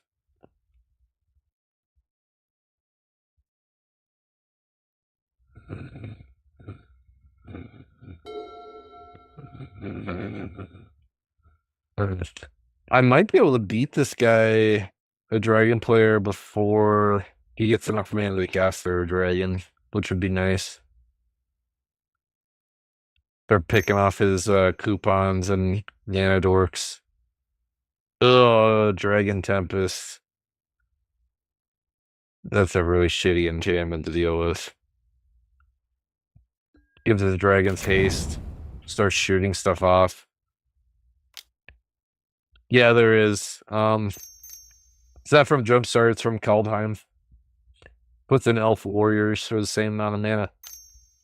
I am running it.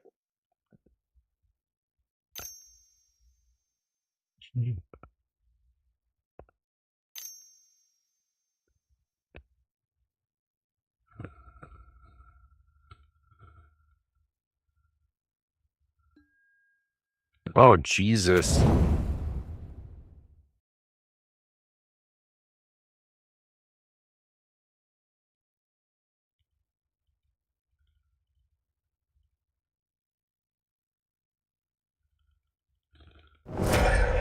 Old Gnawbone out the gate. And it is haste.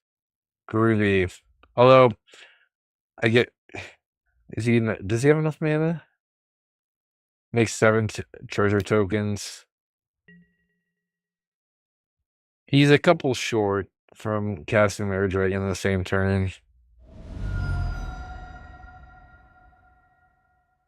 Oh, God. Story begins.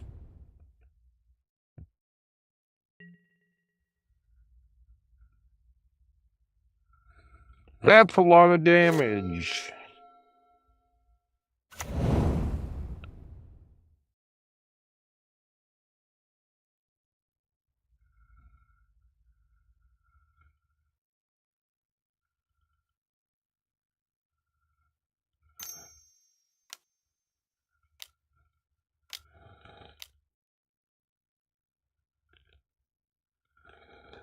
Uh,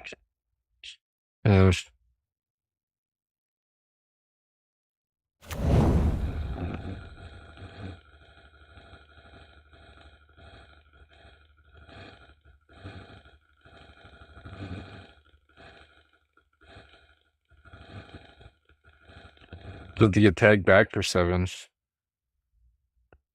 Does trample? No. But he gets to draw off. Or no. Yeah, he does draw off. And makes 2 treasures. Not bad.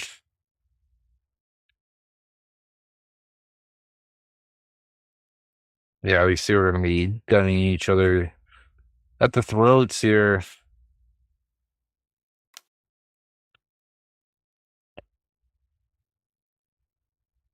I am gonna be casting my die in this guy's direction though, for sure. Might annoy him.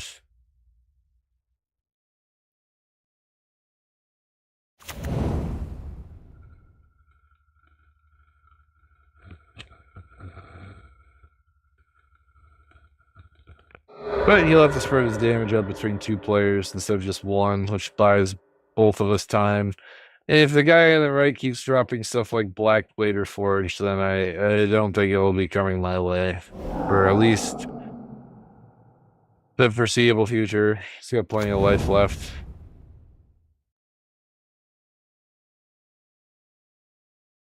Yeah.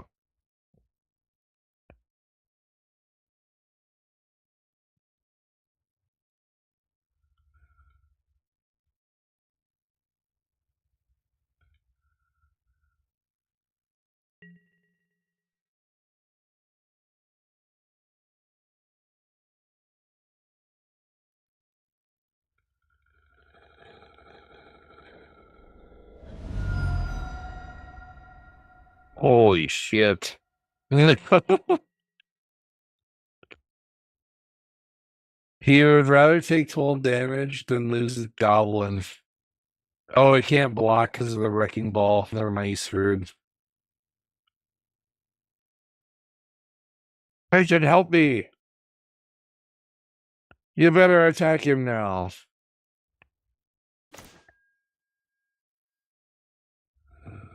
He's like, I want to attack you. Oh, yeah.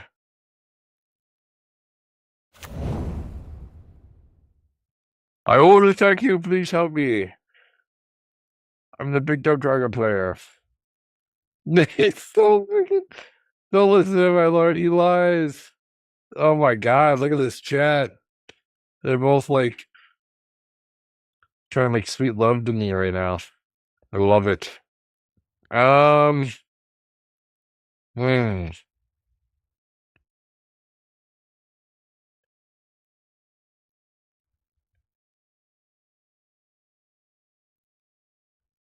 I have no intentions of attacking.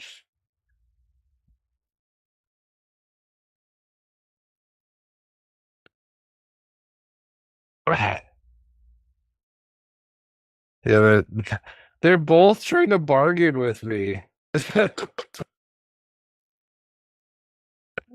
I mean, I do have something. It's pretty scary what's on the pipeline, but like I need to survive at least 2 turn cycles, so I need to play kind of like a bitch right now.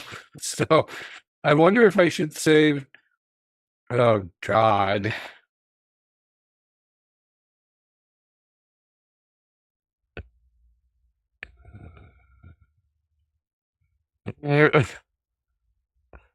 What a funny game. They're both trying to like convince me to leave them alone.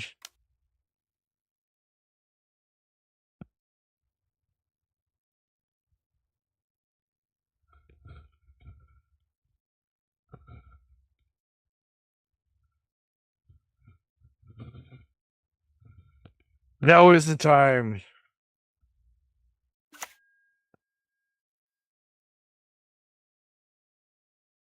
Dude, I hate being in the middle of this because now fuck. Let's spread the love.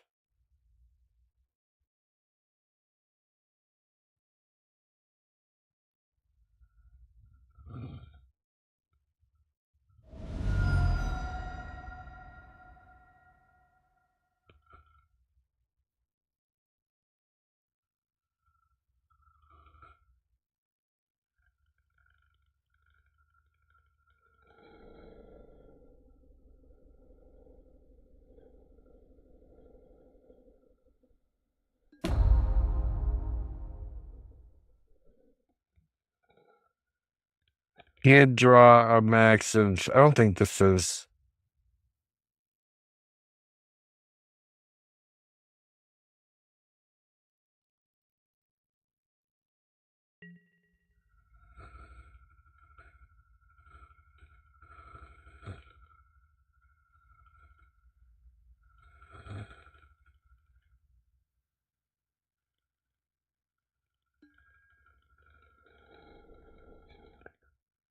I'll just sit back. This guy can lethally attack over here. We're just gonna do our game plan and just proliferate.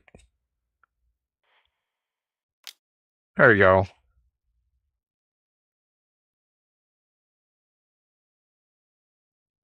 They both can kill each other.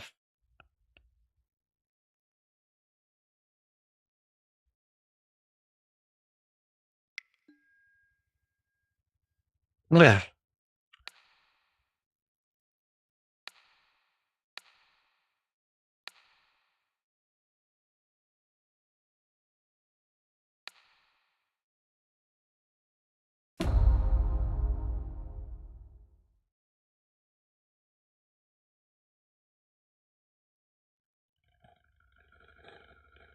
The guy thinks it's funny that I chose to go evenly.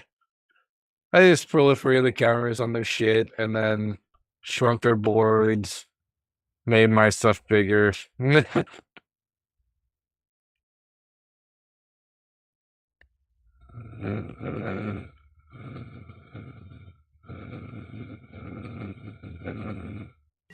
they're talking some mad shit in here though. Holy God.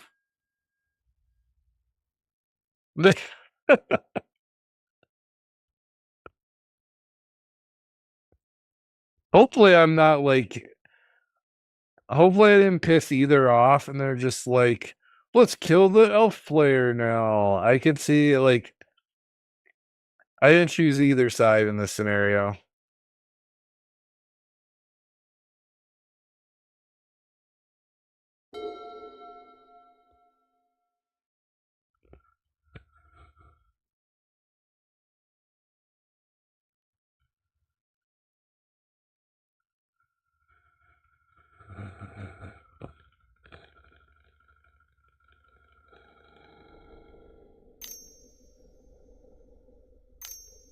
The amount of shit talking in this lobby is hilarious though. And there's only two other players in here.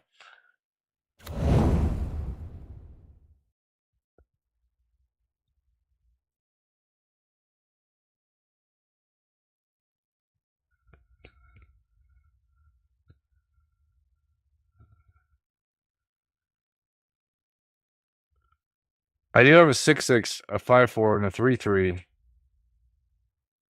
So pretty scary.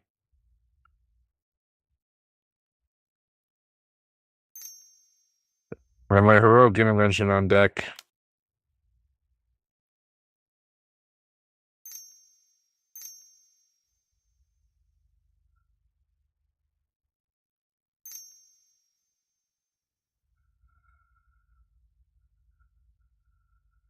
We I think the cloud player is really angry at me because um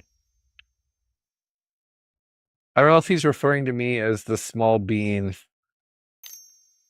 Oh, he's referring. So the Ur Dragon player is like acting like he's not in a strong position. That's what he means by small bean.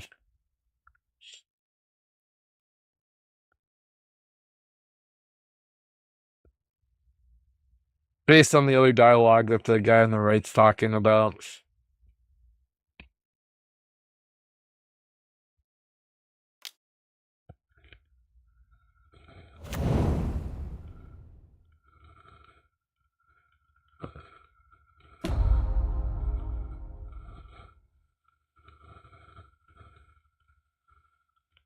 Deals 3 damage, so he could kill Jiraga or he could kill something else. I don't know.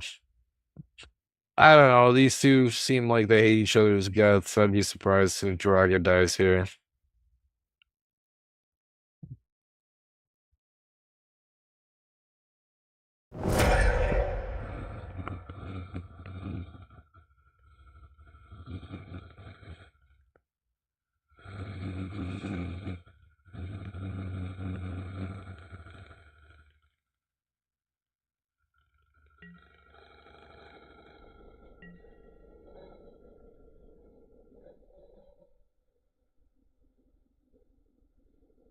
The guy on the right's not dead, but he does take a shitload of damage here. At least 11. And he leaves a 5/5 up so he can block.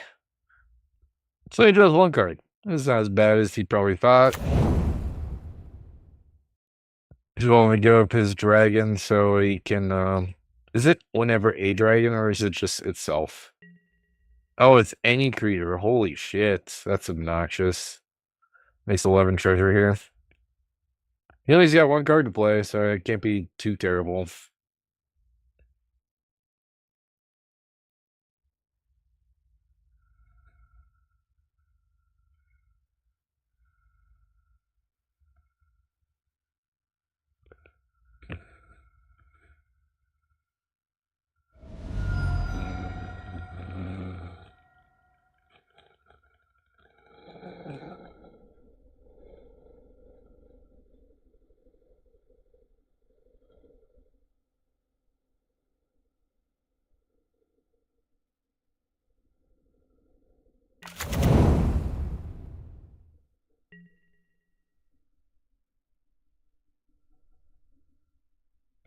If she attacked me, I would die here and he would be left best forward.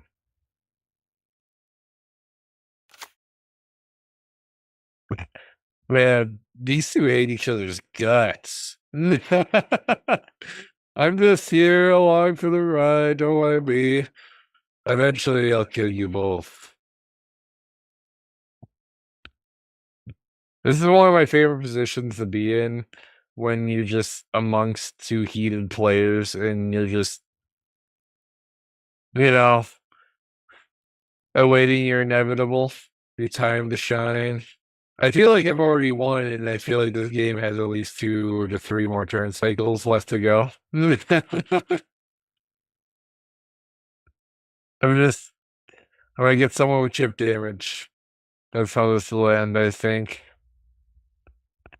The guy on the right's one shot away from dying to the Dragon player. Nice. Okay, so he exiles the Nabon, kills the Dragon player. I mean,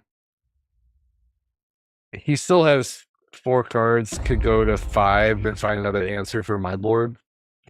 But the guy that we hate the most is out of the game. 5 color stuff, he deserves to go. Get on out here. Please don't surrender so this guy can reselect targets to attack. That'd be really shitty. Make him attack you, please. Make him dedicate that. Thank you. Thank you for paving my way to victory.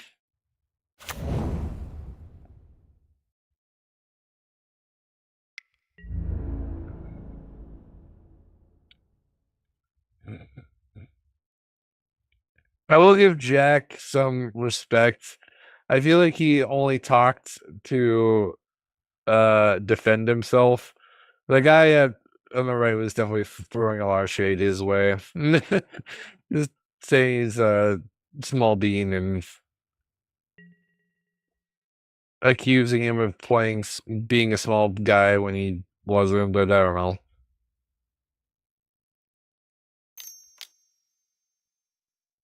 This is a board wipe, so I can blow him out with a Grand Abolisher. Oh, I could play this now. Is it wise to? I mean, I will have no other chance. Yeah, let's just do it now. I won't have another chance to play it, so I'll just do it. Can't use it on his turn later, or have a way to deal with this. If he has a board wipe, then it won't be effective this turn.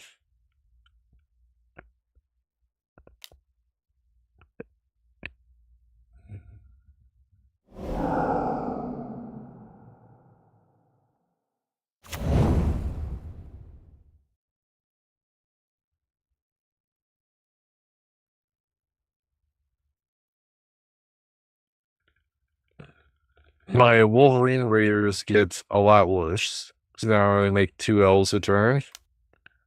Or at least a turn cycle.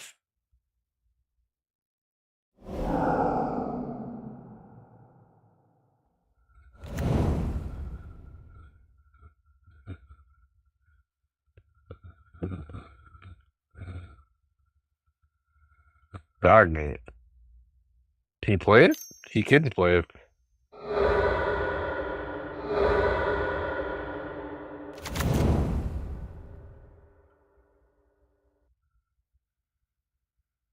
This Wolverine Riders isn't the worst.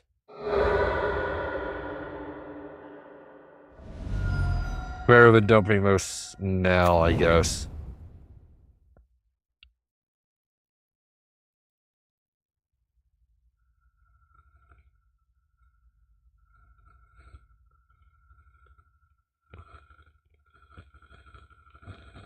Man, he's dumping all the equipment on this. He must have some in his hand that he wants to keep.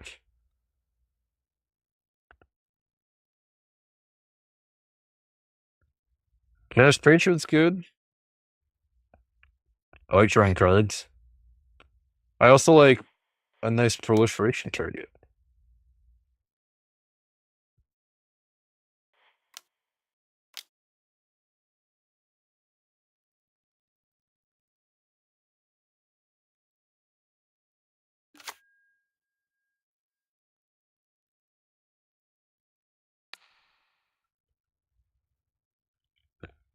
Um,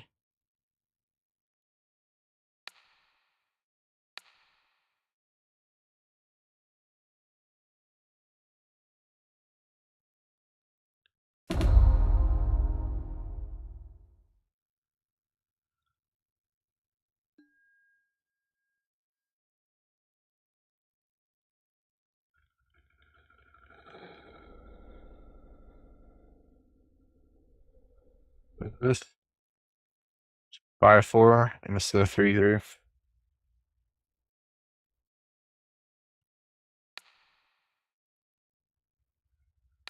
We'll equip here and proliferate.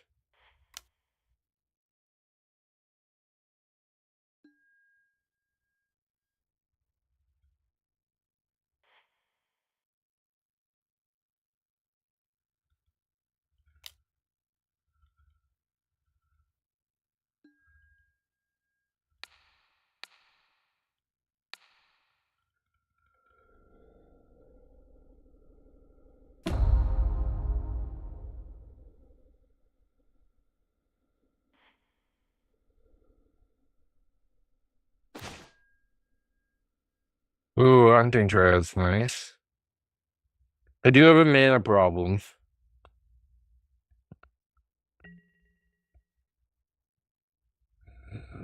I can't play hunting triad and Elvish Frolic in the same turn.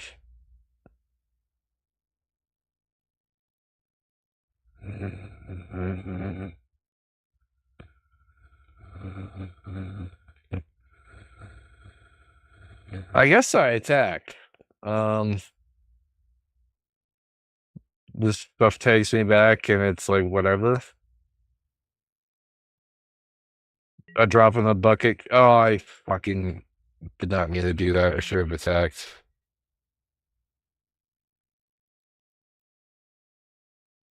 They're not gonna block this.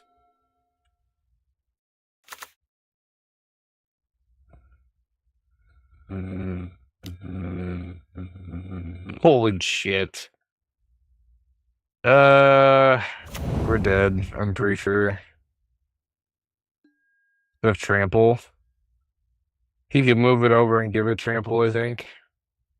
Yeah, he can move heroes heirloom. Damn it. Well, even if I attacked, I guess it wouldn't have mattered.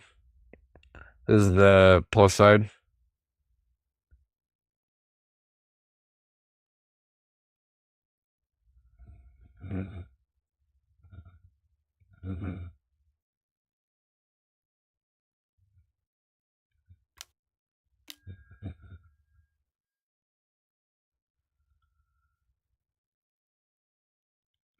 Good soak. I guess it's not all hope's not lost, but it feels like it's lost. 22 coming our way.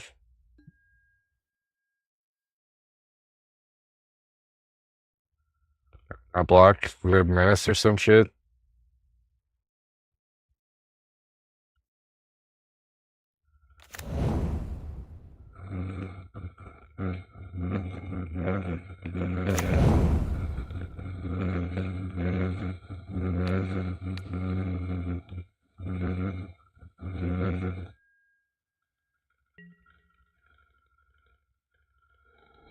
We're not dead yet, but trading the card off for free doesn't feel good.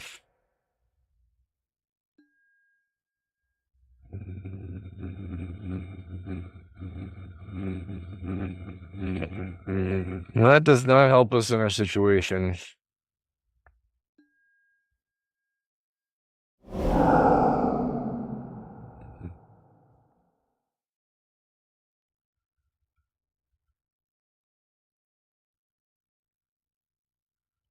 If I get Toxic Deluge, I have exactly enough to kill this.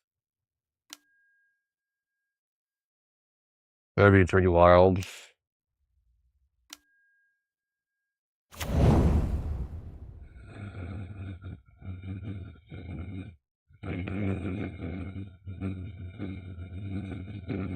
They still survive. It does have haste, though. So you just tag me back.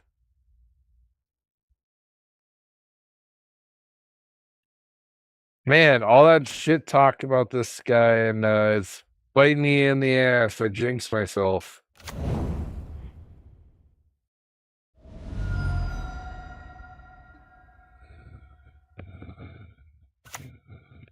What can I do to survive here?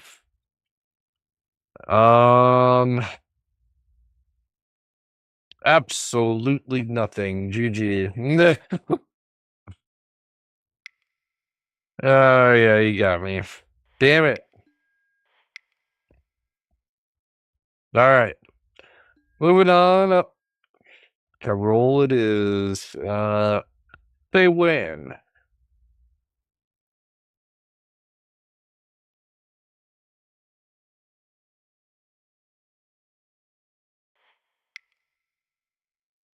Even Kirol's. Not bad. My head is slightly elevated. Yeah. All right.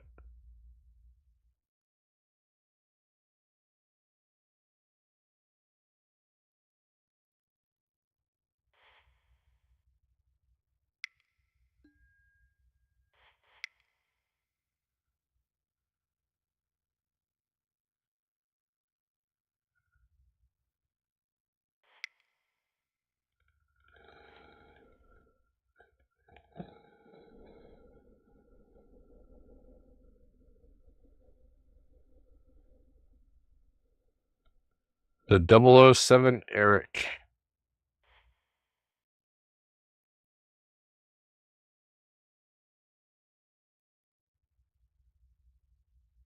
Dun, dun, dun, dun, dun.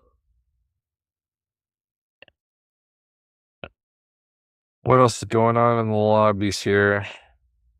Just a bunch of stuff.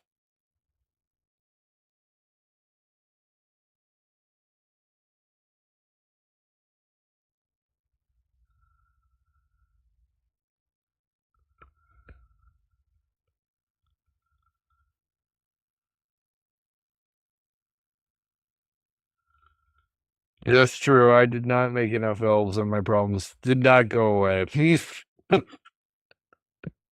I definitely hit a what do you call it? A mana choke. Like I couldn't cast enough spells, and like elves are known for their dorks, and I didn't draw a single one right there, and I have like 10 plus in the list. Sometimes that's how the cookie crumbles, and I like even if I drew them later, they wouldn't have helped me. They're the best when you have an early game and they survive a board wipe. But that's how elf ball works. It's either you do something really well or you just get really fucking stomped. And there's no real like in between, either stomp or be stomped. That's the risk of playing a glass cannon strategy.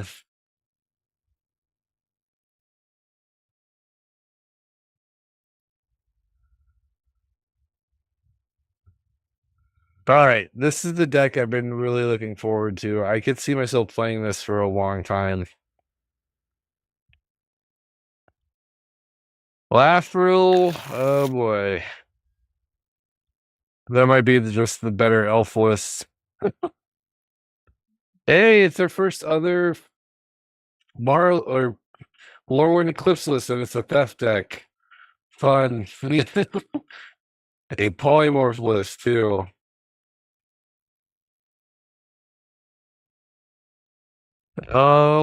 We have we have 4 lands and a bunch of wind triggers. Sounds good.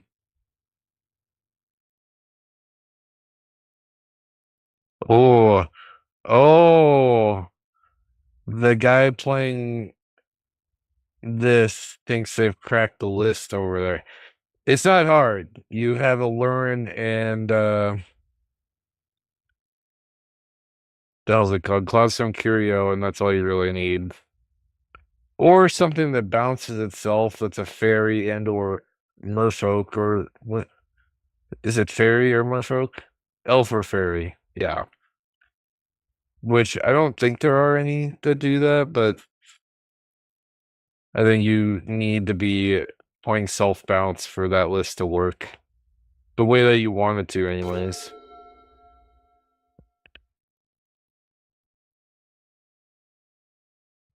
With that plan, and say go.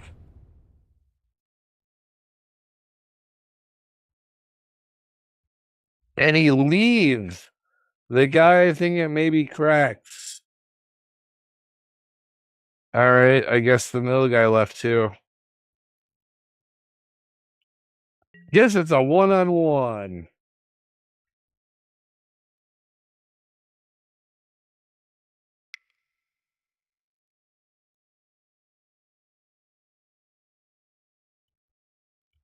I'm actually well suited in a one-on-one because my list is a control list.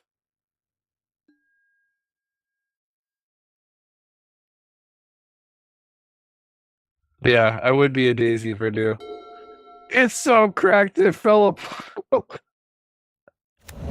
Yeah, I would say so.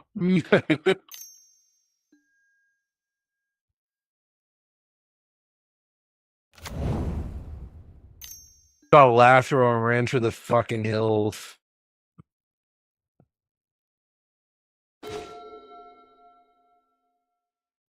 Pursue. Eh, I kind of want to play the mountain so I can have archivist up. See what happens.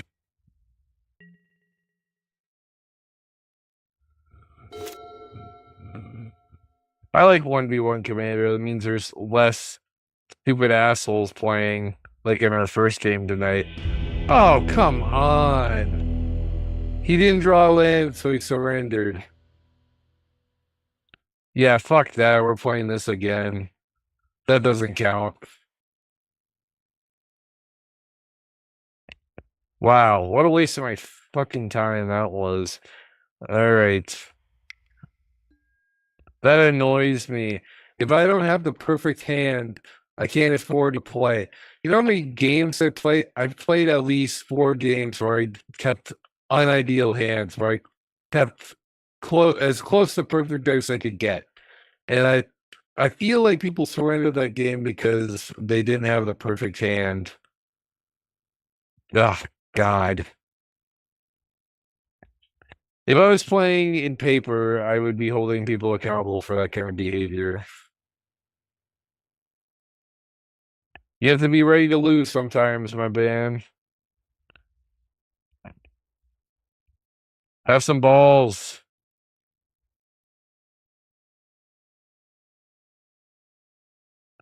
Just collectively, 3 people didn't have any balls.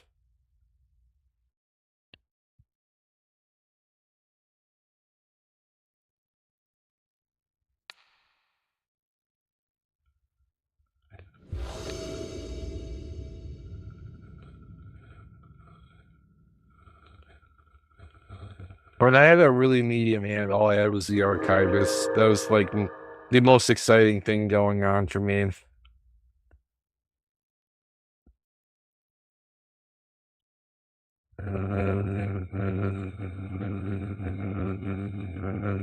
One land, we're ditching it.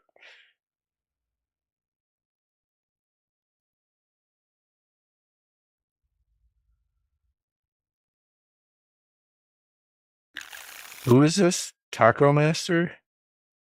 This is a group hug list. Generous, huh? Yeah, it's group hug until it's not. That's my experience dealing with group hug. It's all bullshit.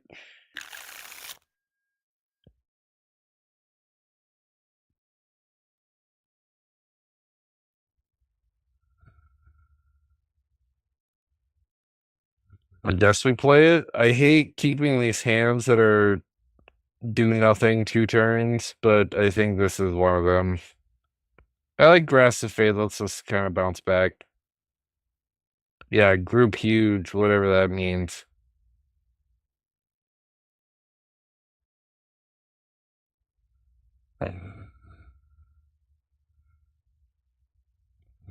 Whatever, we're gonna let it ride. Absence. I hope so. You're not allowed to blow up lands in bracket 3, but normally when people play this shit, it's a land destruction list, so we'll see.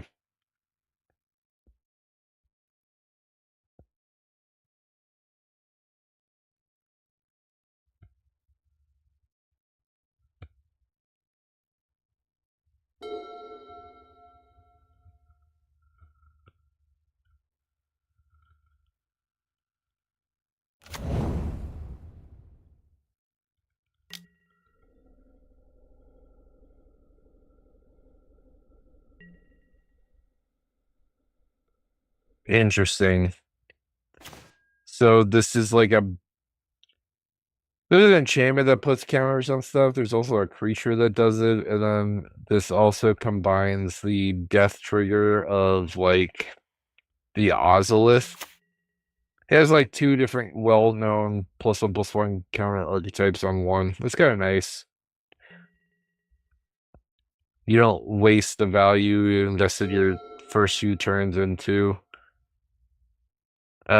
putting counters on stuff.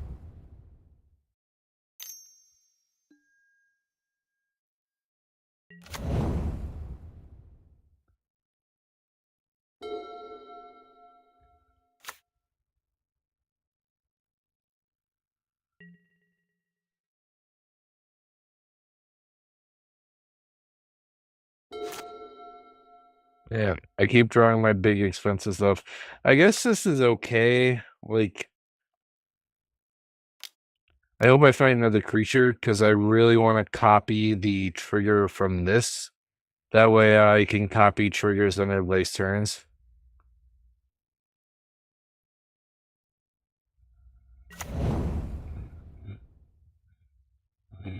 Yeah, I mean, eventually it pays itself in just casting spells. Jesus Christ. I keep drawing my top end stuff, which I don't have very much of. I think my average CMC in this list is like 1.6 or something like that.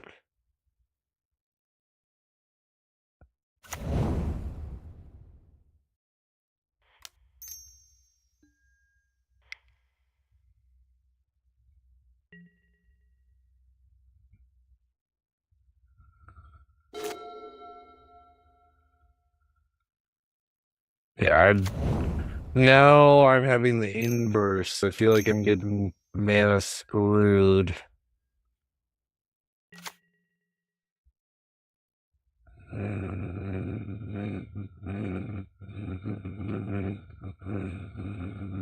What's the average CMC in here?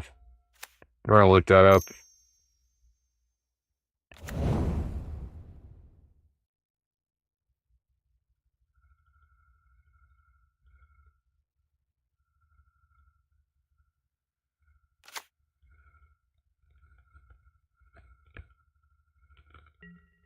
Okay, it's a lot higher than okay, it's 2.39. For whatever reason I thought it was less than 1.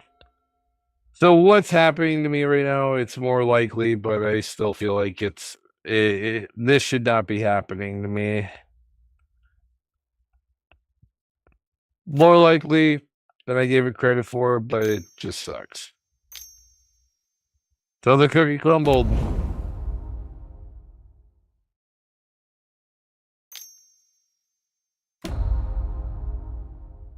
Give me the talisman. You know you want to do it. Give it to me. Give me the talisman. You made the right choice. Because now, at the worst, I get a land with it. At the best, I don't give it to anybody. Or it just sits here in my possession. So I hate giving the shit back. This guy is not giving it back. None. Hell would have to freeze over for me to give this back to that guy.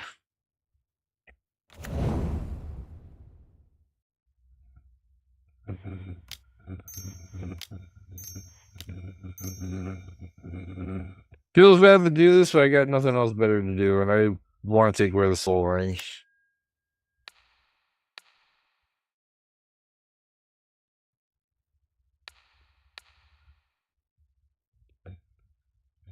I would have liked to have copied the trigger Grasp of Fate, but I felt like timing is a factor. Yeah, no one's mastered their taco. Tacos are hard to master.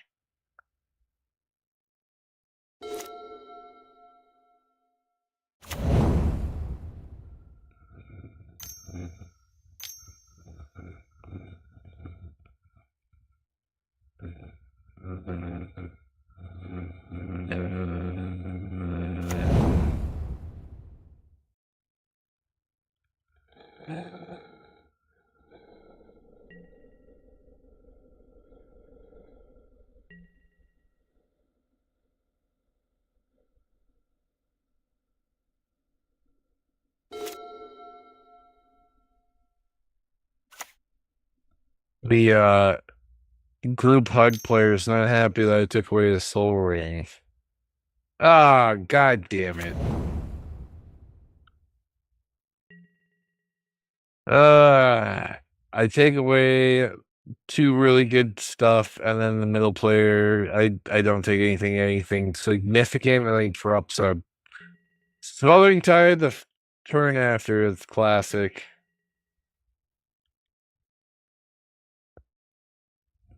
Well, good luck, boys. I don't have shit for that.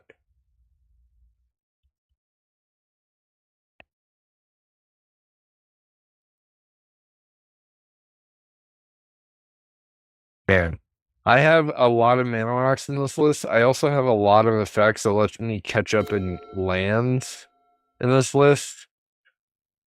I need to see one of them. Something to make mana, or otherwise this Wishclaw Talisman is going to turn into a search for a land card. Oh no. Depth of Discovery. You should say no.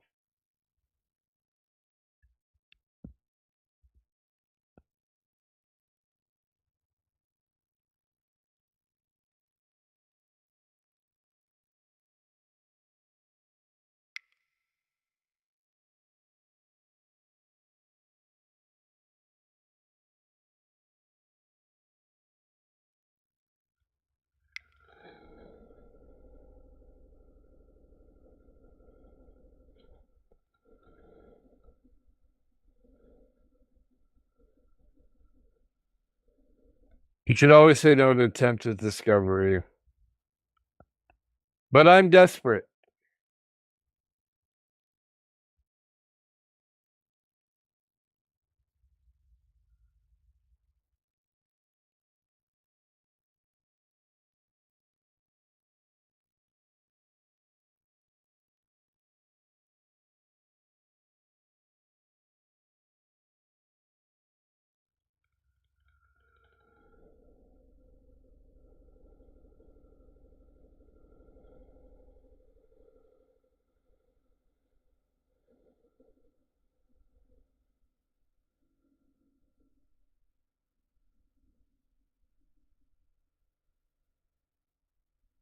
God damn it. I hate doing this. Fuck. Ugh. I need mana. I'm too many goddamn spells in my hand that I can't play to not search. And no one's responding, so I'm just fucked.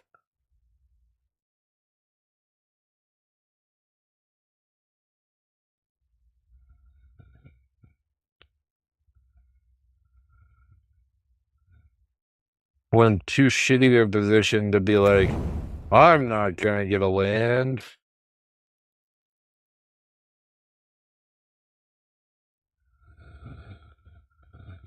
Who does that? Oh shit. Alright, we're all getting lands. Alright, enjoy yourself. I would have said no if these two assholes would have spoke up.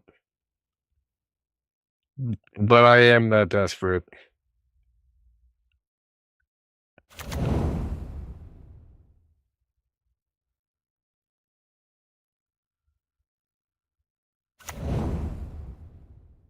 The Catalyst player is going to die first. If given the opportunity. Okay. Play your own Slithering tab, why not? Hell yeah. Now I just need to draw mine.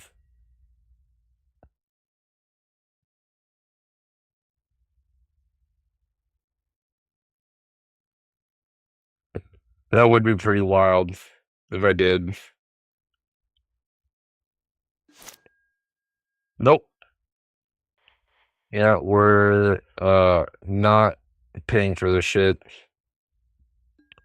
Not paying 4 mana to draw a card.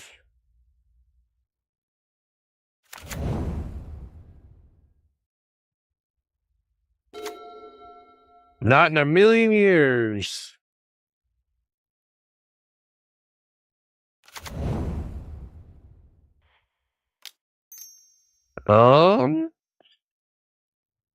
I could start Aerialist, but I don't have a creature itself.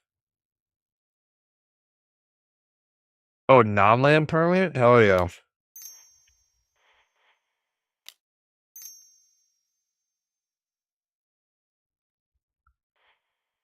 Yeah, I am going to exile one of the Swirling Tides this game.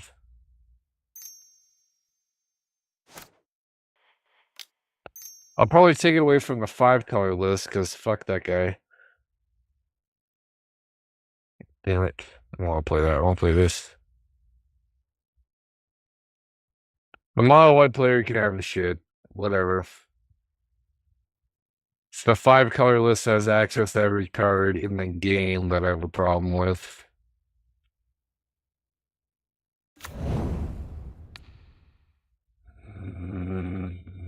He only has 2 cards though, but he could spend his mana with Kenrith and draw more cards.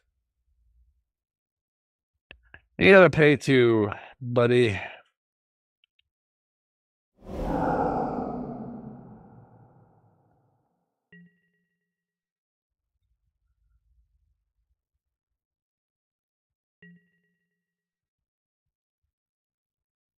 If I keep drawing lands like I have been, I can hold on to this Wishclaw Talisman just a little bit longer.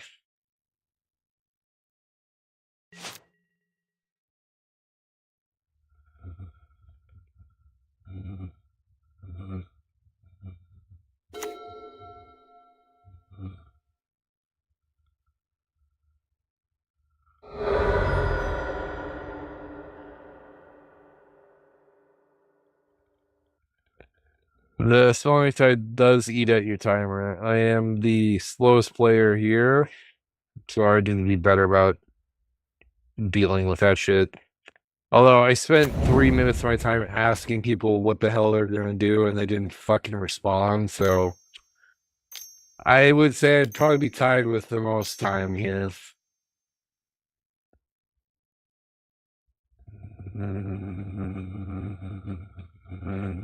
Hell yeah, draw. Oh, I love very extortionist. I love you, baby. Come on. More lands.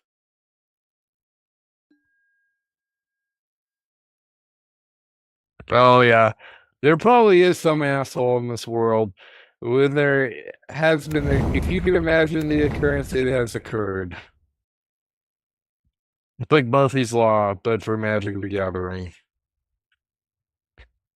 People thought I've been crazy, but I have paid for um, what the hell is it called? Not Ristic Study, but the one that makes you pay for Mystical More. I have paid for Mystical More triggers. And I'm like memed up the shop for that. But if I have nothing else better to do, it's like, why not?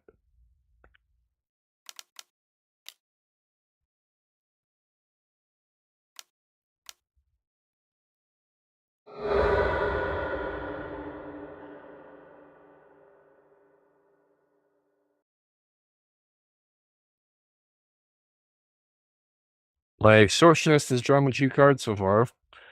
If it draws me 5, oh yeah, Carol map. That's what I need to catch up in this ridiculous mana production game.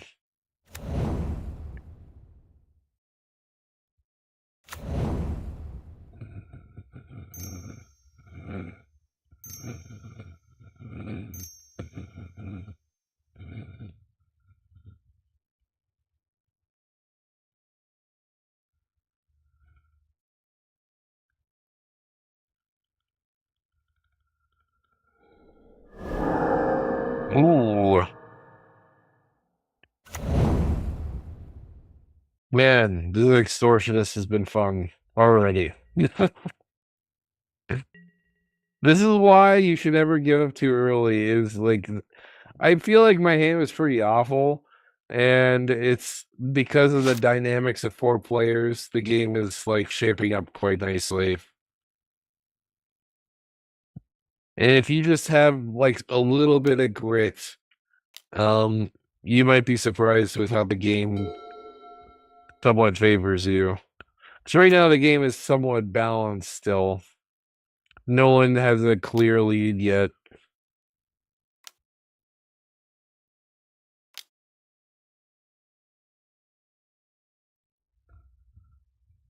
Oh hell yeah, this guy gets 3 treasures.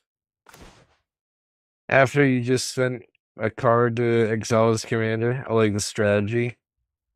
It's a bold one, Cotton.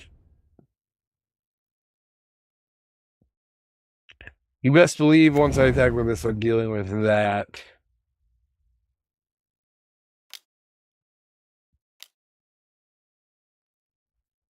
But I don't even have to attack him to exile this, which is nice.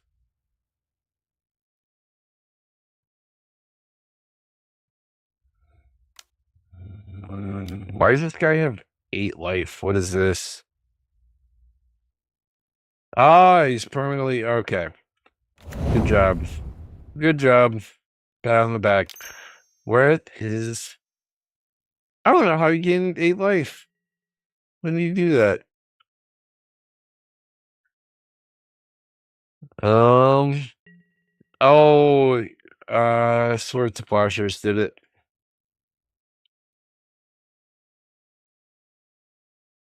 Having too much fun.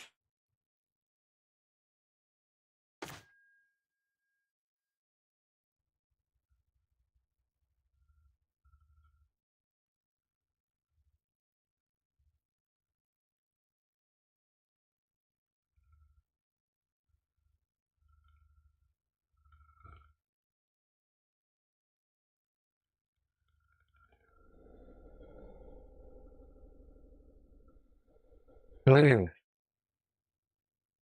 5? Yeah, we'll play the Knight of the White Orchid.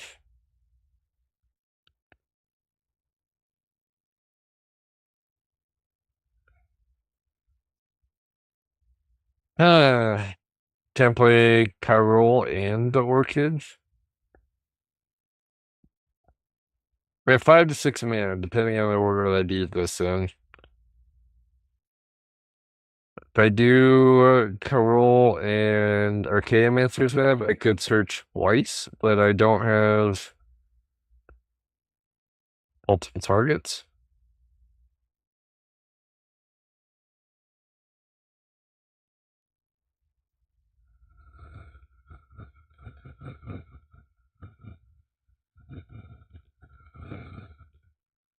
Good champions of Minas and the I don't know, a costly attack trigger and a mono trigger to get as many creatures. So, I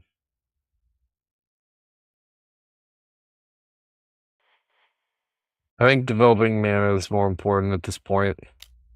Get my Emiria online.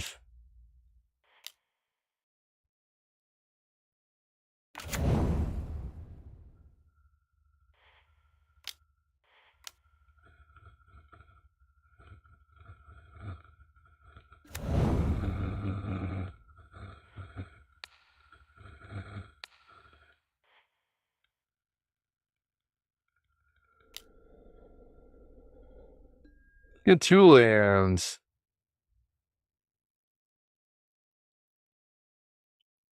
Surveil land. The one time I'm playing Surveil lands. Ooh, this is good. Wait, maybe not. Shit, I have the most creatures to play. That was not. Shit, that was bad. So I shuffle it anyways. It's so stupid, man.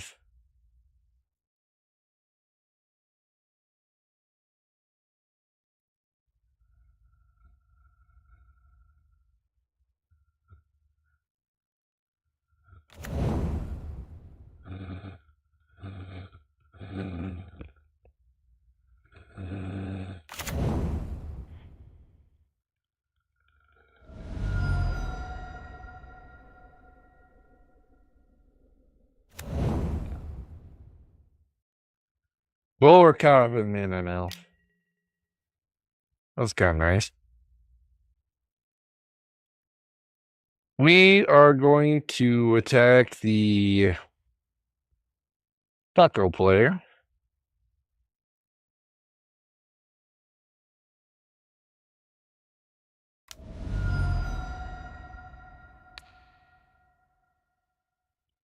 We will take away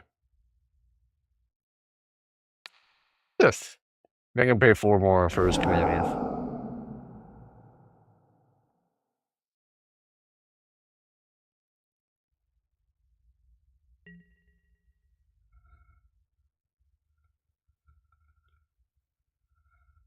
Make him struggle a little bit with those counter themes.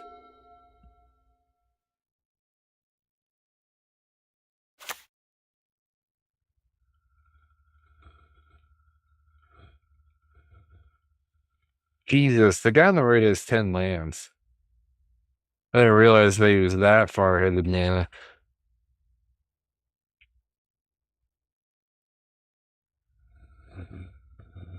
My Arcana map's looking nice.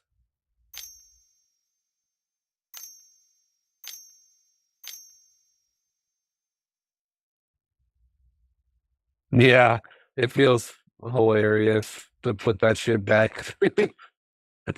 Bring him, play it again. Draw me more cards. Oh, Jesus. Yeah, that'll kill my extortionist.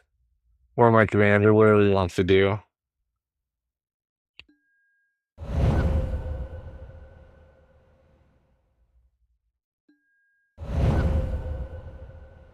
Well, I had my fun. Didn't get the copy of the trigger once, but I did draw 2 cards off of it, and I exiled 2 things from it. I think I got its mana value for sure.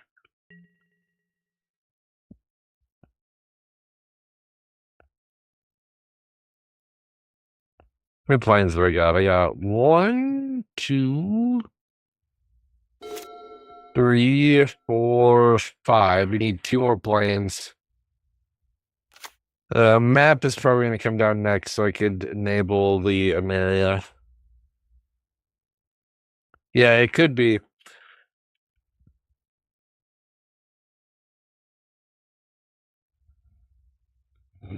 Toxic's not bad. I was playing bracket 3, so I was like, how much of a shitbag do I want to be? And then, like, how consistent am I about making bodies? It's not the best at making bodies. So I just went along with it, or without, rather.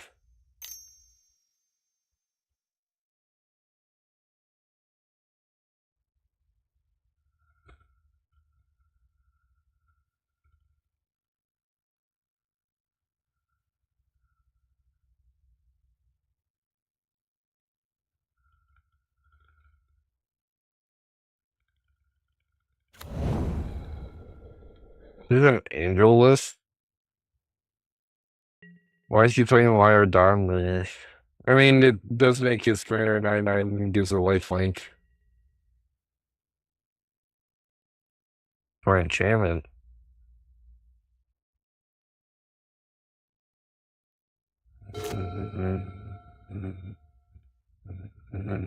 Wit enchantment.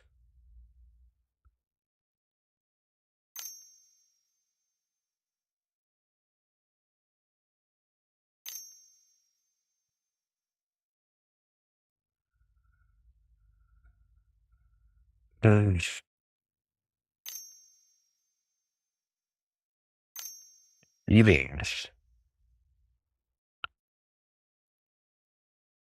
I don't have a single enchantment name. Oh, remarkable readings. Yeah. Hmm.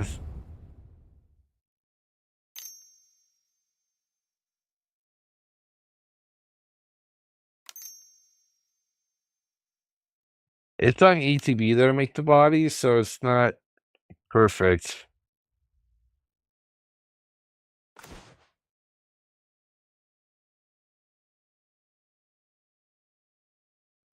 All right, draw. Make your choices there, boyo.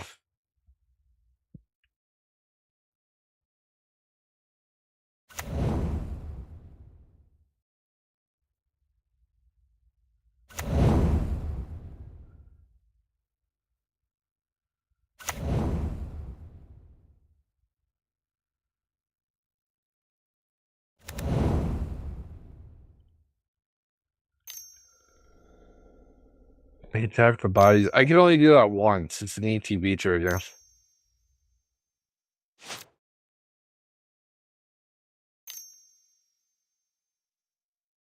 Oh my god. 2 gross quarters?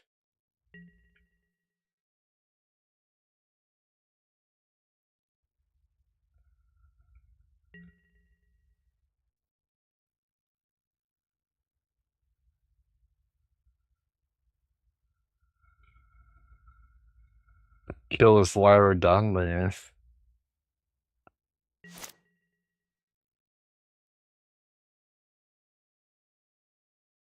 Hmm.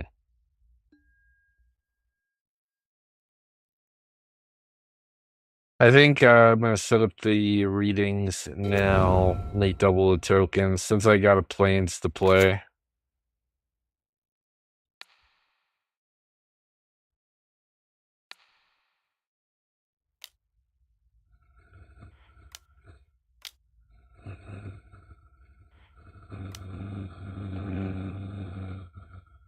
Yeah.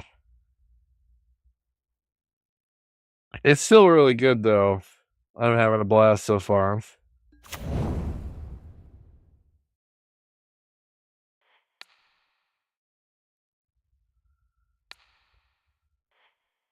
Now I have enough bodies to tap on everybody's turnings. This is the dream setup here.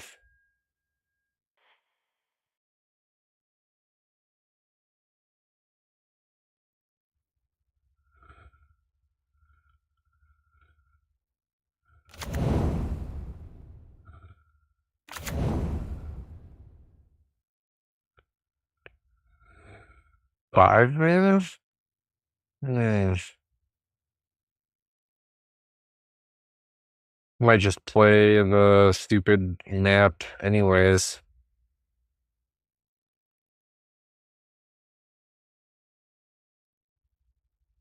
Since I can't copy the trigger,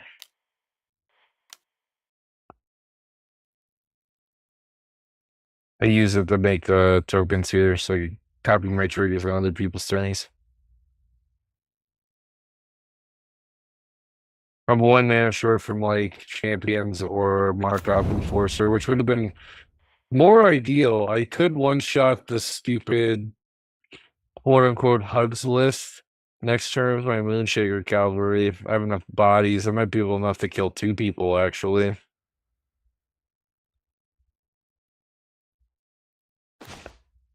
Copy that trigger.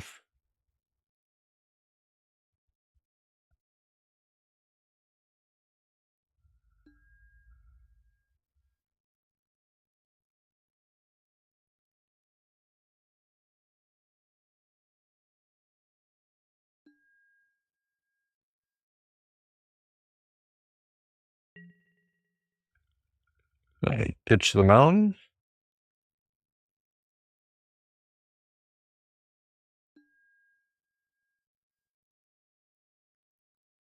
And now we wait for people to play more lands. So I can copy that trigger. Although I think it's only this guy has more lands than I do at this point. 8, 9.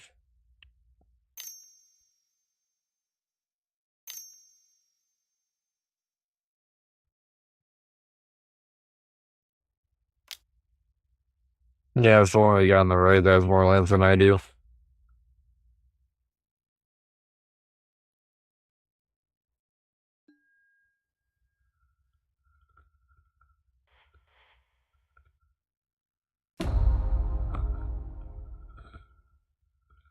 Ugh. The ballista could kill off 3 of my tokens and make my shaker cavalry a lot weaker. If that's what they wanted to do.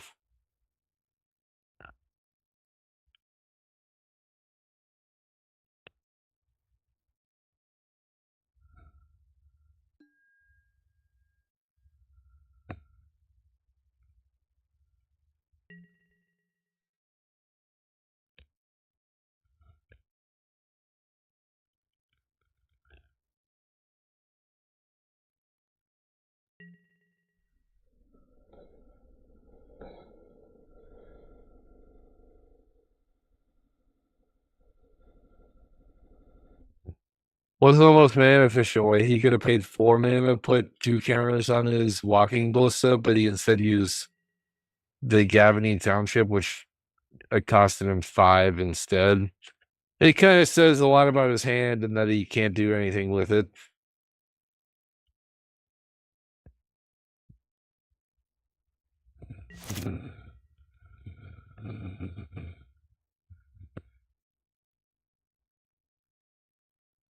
I really want to kill this Kenris player and stop the group hugging from going on. He's also generating absurd amount of mana. He could just draw several cards for 4 mana with this commander.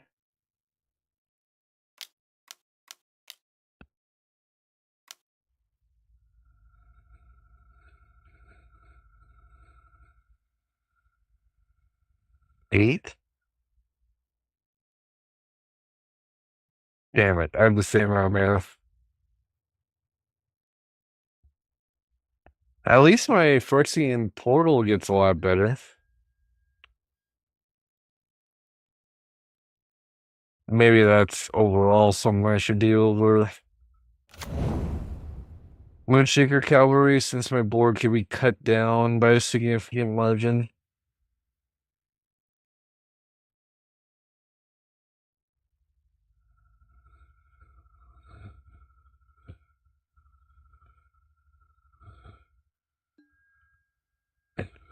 Ooh. The guy on the left thinks I'm gonna go off soon, which is true. I'm going to. No doubt.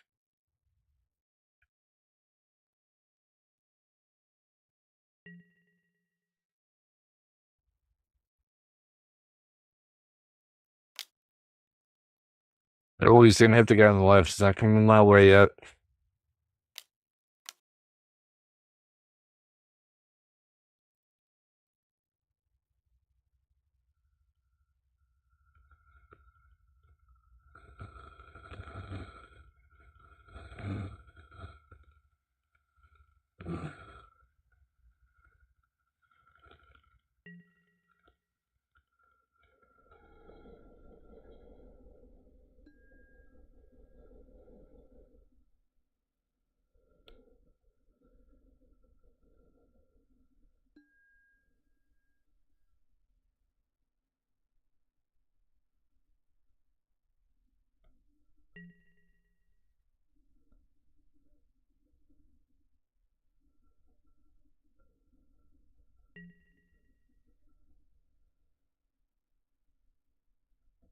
Yeah, I have 6, 7, 8.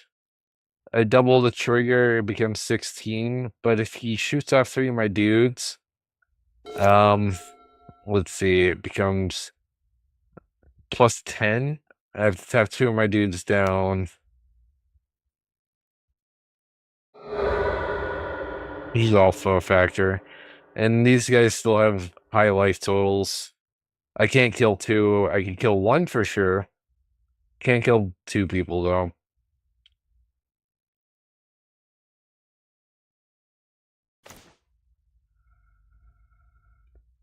Titan's nice. I could deal with the walking ballista that way.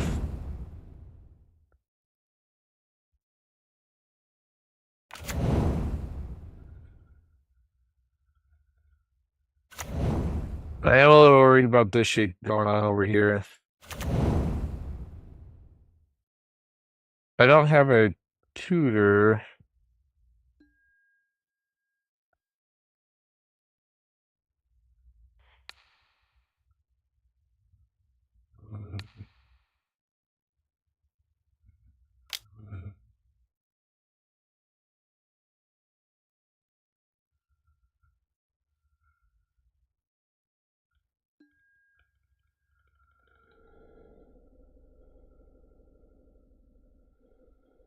Yeah, you're right. I do have the claw. Man,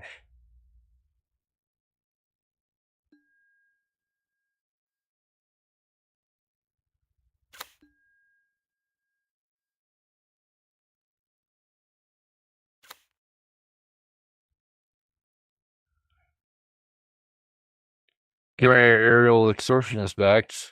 Man, oh God.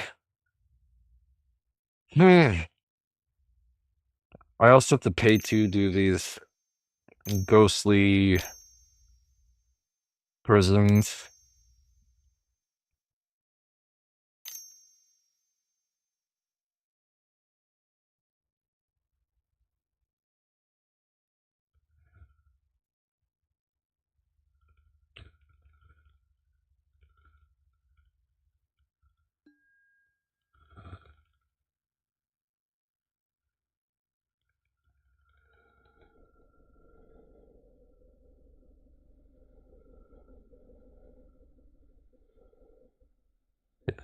Eight, 10, 11.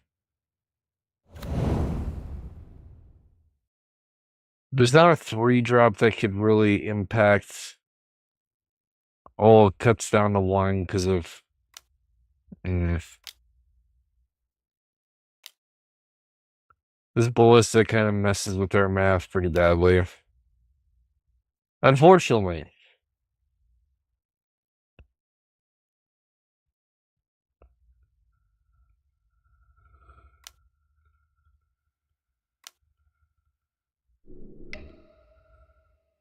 I'll look at our list real quick.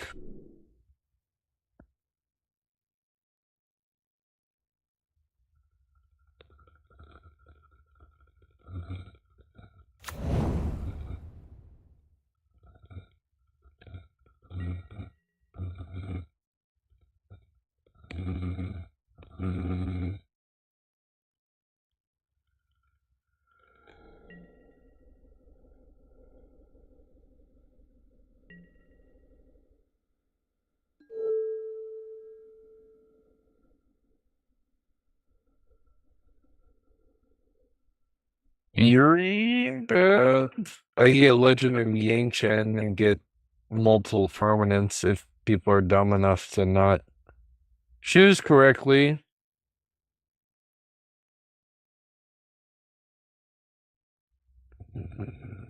That would fix a lot of our problems. Can I kill our commander? You know, I can just bring it back, right? With my Emeria that's online. 1, 2, 3, 4, 5, 6, 7, 8, 9. How do I turn off the automatically move my commander to the command zone thing?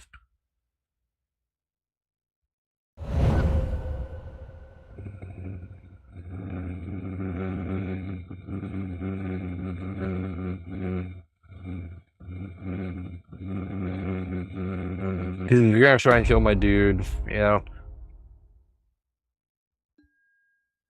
How do I mess up the settings for that? I guess I could Google it. Because it's gonna automatically go over there.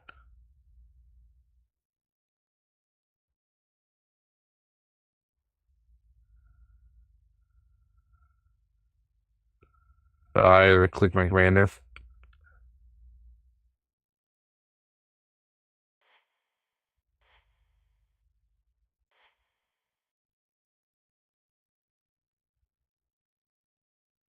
Can not command zone.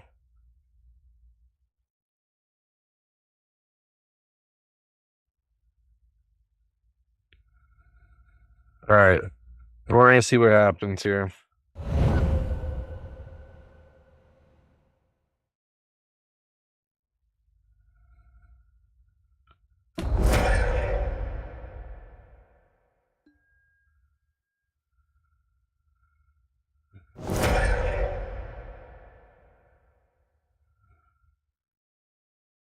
No, I don't want to go to my command zone. Okay. Could still be there. If it goes stays in my graveyard, we're fine. And I could actually kill two assholes this turn because he uses walking ballista to kill my commander. Nice. Hell yeah. What would we like to see?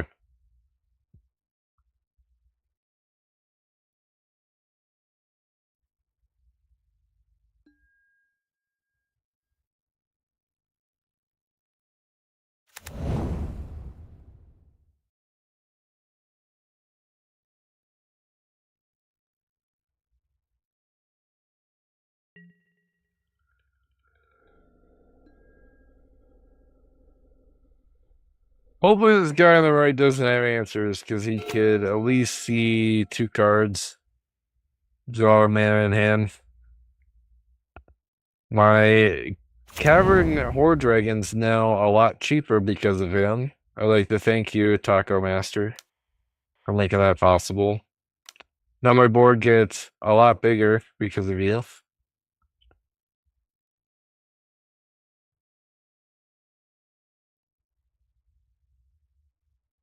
At least 2 power bigger.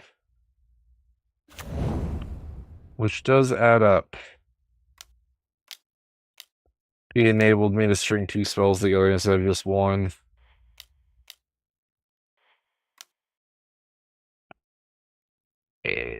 Oh shit. There's 2 people with Ghostly Prison. Good point.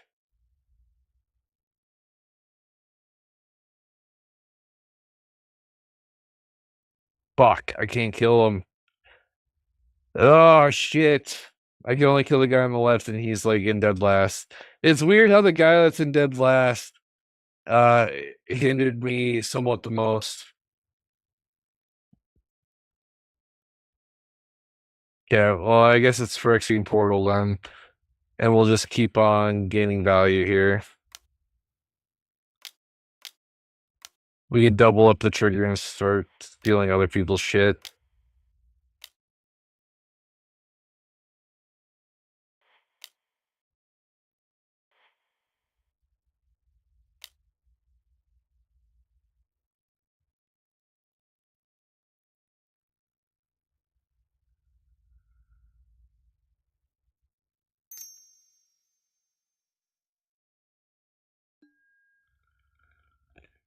Yeah, alright.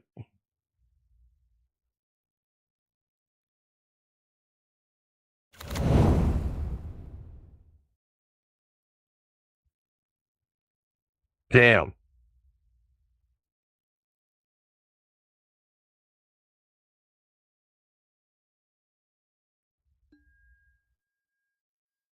Group hug my ass.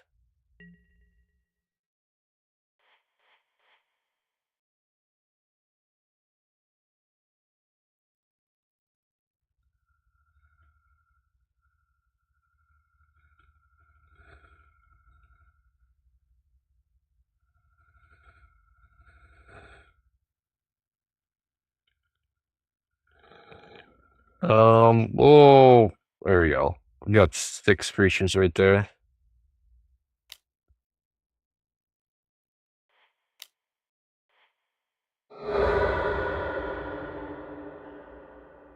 I make 8 tokens unless the guy on the right wants to be a joker and deny me the triggers. I haven't doubled a trigger this turn yet.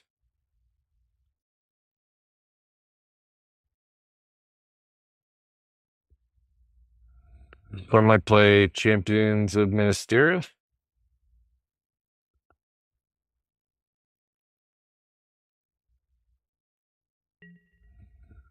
Just so I can pillow fort up. And use my doubling trigger effect. And I get to see another card.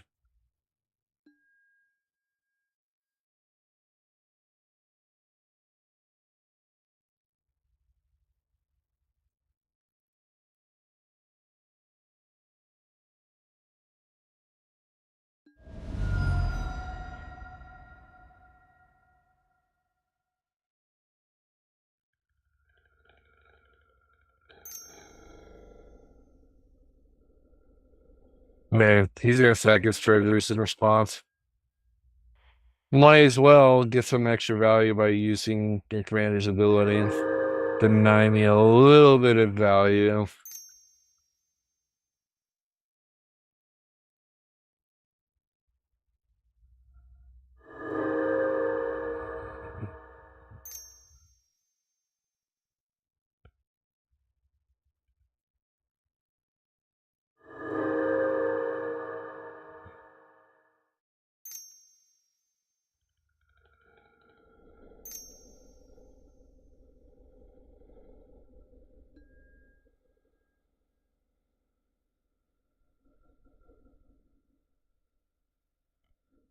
Make 2 treasures instead of 8.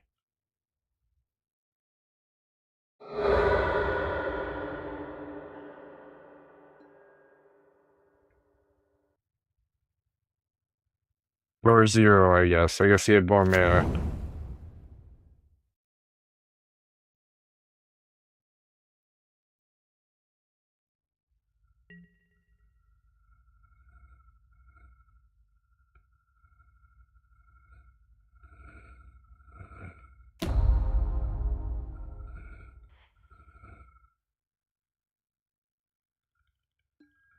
I'll give the guy with the +1/+1 counter theme a card.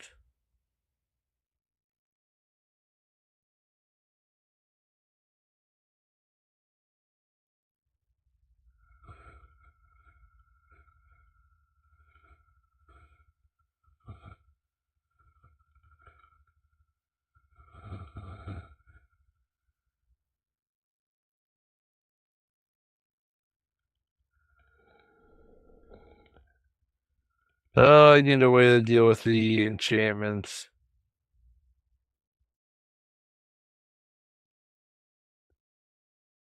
So I can close this game out.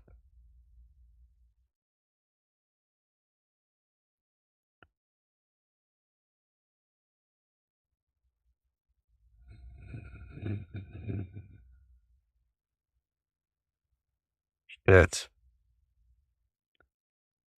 Guy Clave Apparition will do it. Put that in our hand. If it makes it to our next turn, we got it.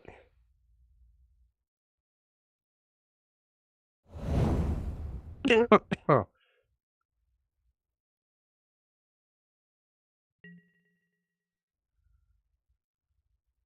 I can give the guy on the left as Lord White if he has it. I could kind of build really consistently with a area online. I can get my stuff back. I got nothing but gas after this point.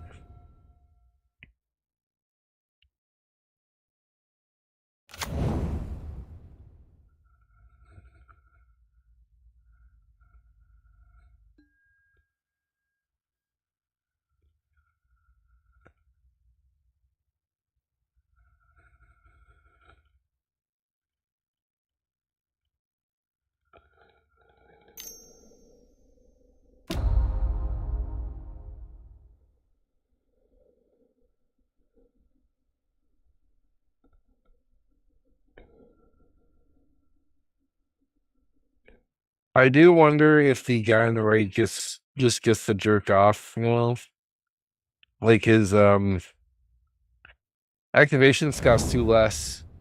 And I wonder if I'm too big of like a glaring spotlight where all the attention is on me instead of him.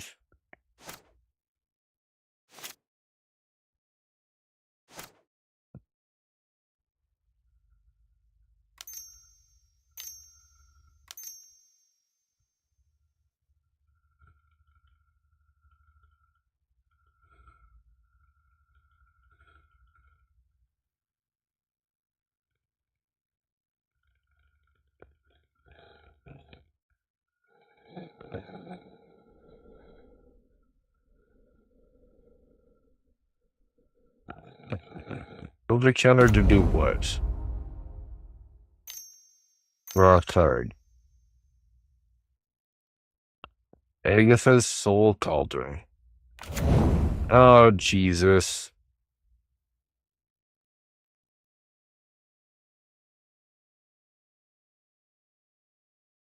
So we have Walking Ballista 2.0.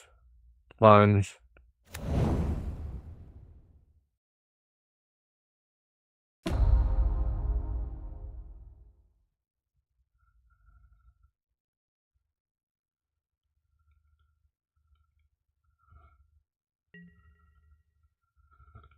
Weirdly enough, he didn't exile the Walking Ballista, he exiled some of my graveyards.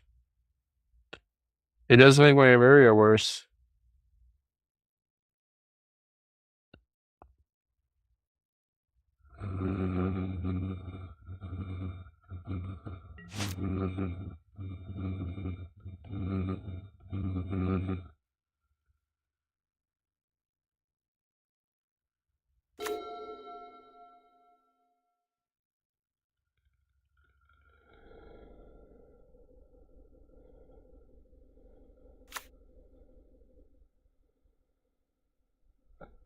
$13 mana.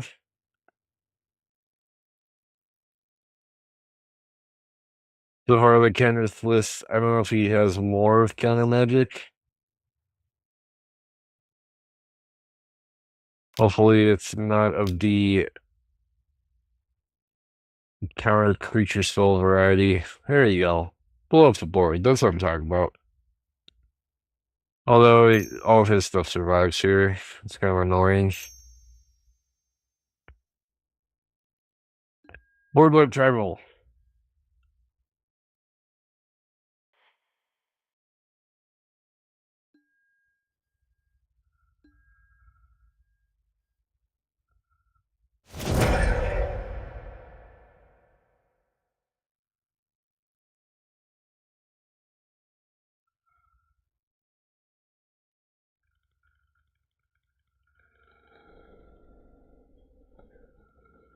Ranzo or to play?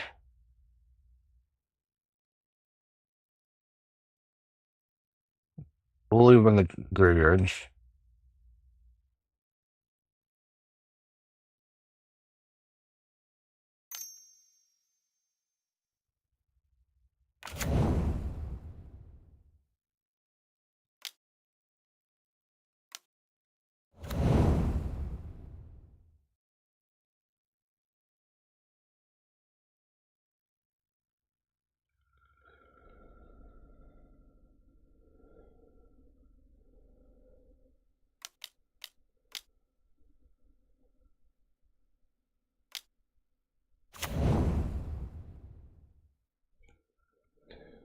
Jeez.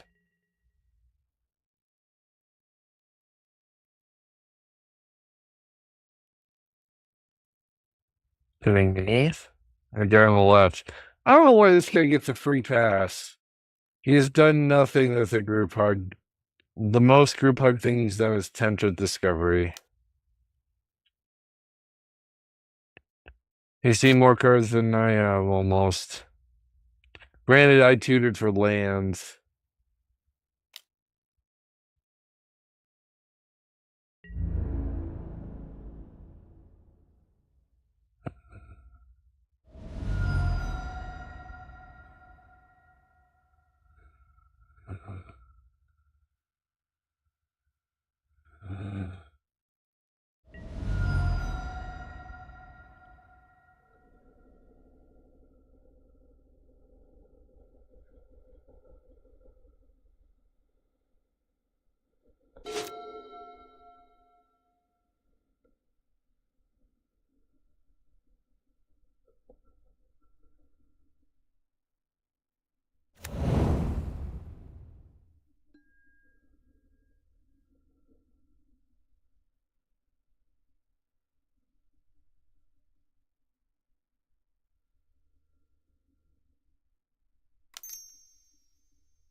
Oh, man, a flare, Jesus.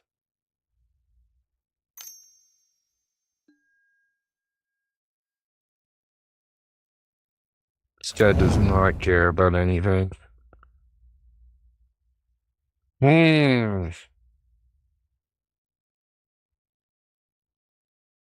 This guy also kind of plays like a worm. Like the guy that was complaining about the Ur Dragon won the game last time. The guy who usually does the most talking has the most to hide.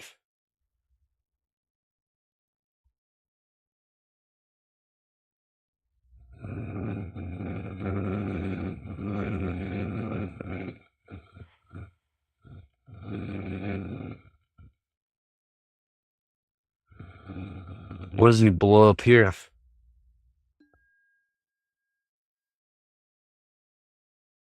He blow up my Grass of Fate and get a Soul Ring back? I don't think so. I think he hits the Agatha's Cauldron. It's the best thing here. Why? Okay.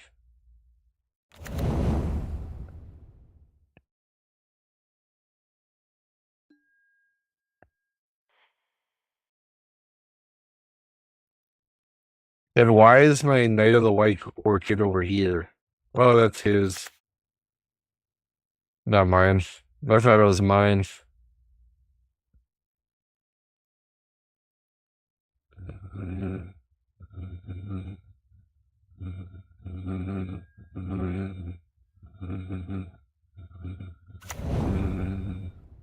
Yeah, that doesn't make any damn sense.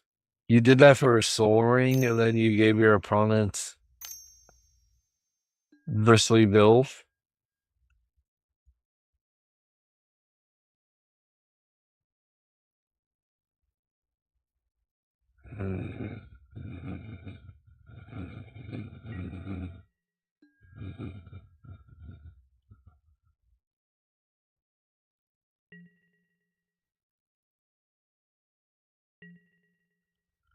Alright, well, at least we have a bunch of mana to do with whatever we want.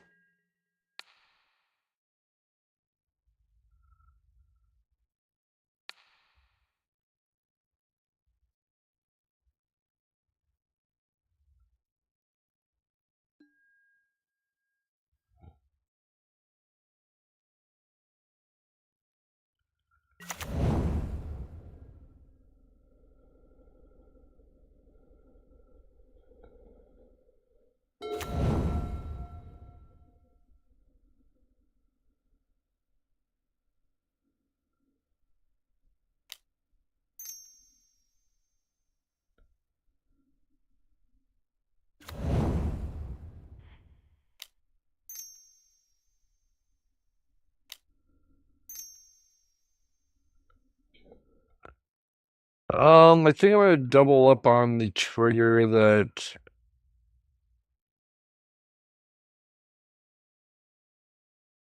kills the most things, so it's probably in the Inferno Titan here.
Jesus, I hate this.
Sucks that I get to clean up the board except for the guy with the indestructible angel in play.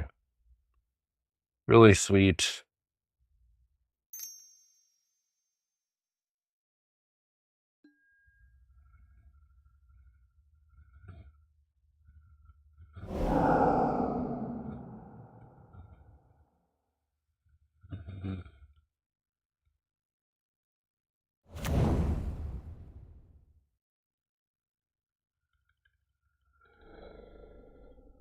I don't know why you wouldn't let this go. For whatever reason, he feels like you beat me with this thing.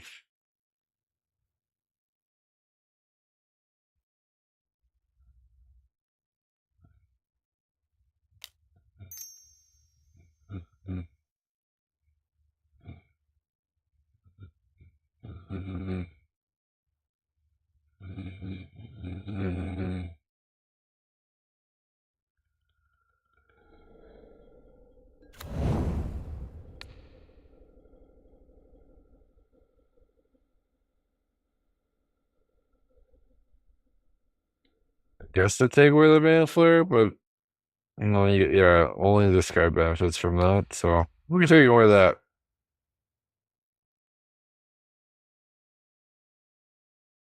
Only I get the mana flare.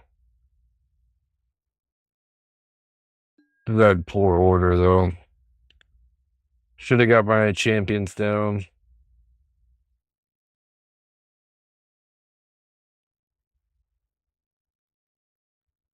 We're floated.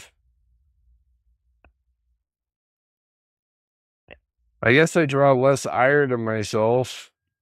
So then this guy in the middle would have wanted his stupid monarch trigger.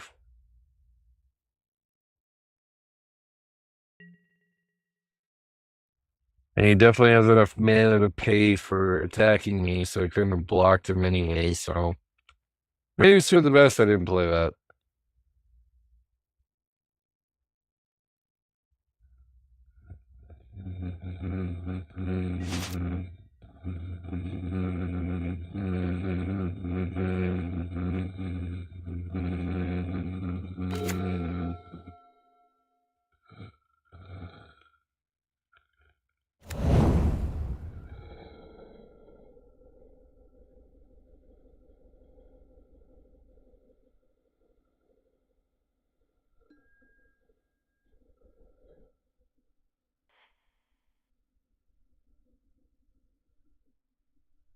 Yeah.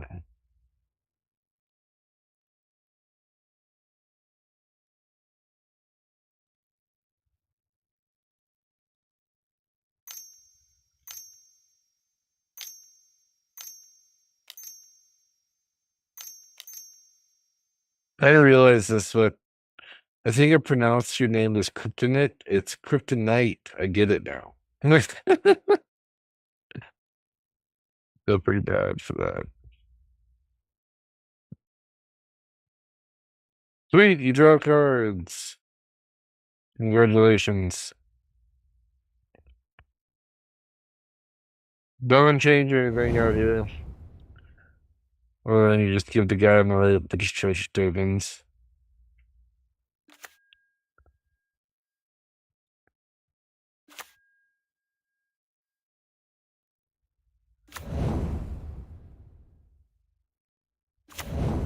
I can get Cavern Horde Dragon.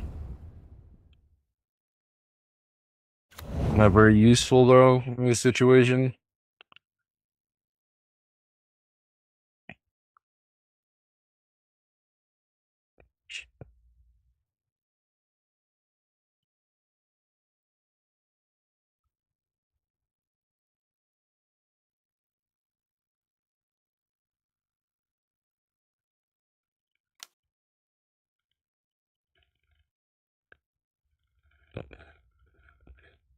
Hmm.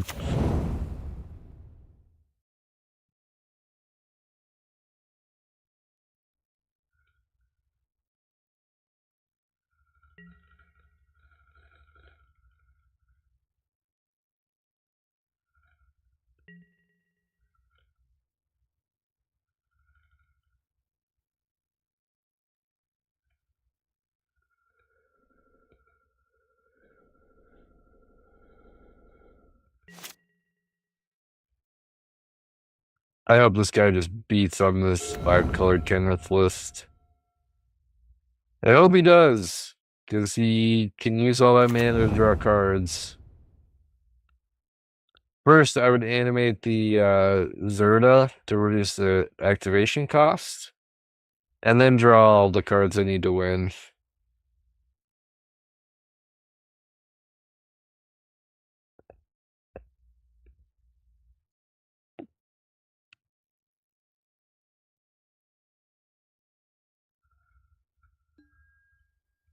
But he's not casting a spell, so I wonder if he knows he needs to hit the guy on the right.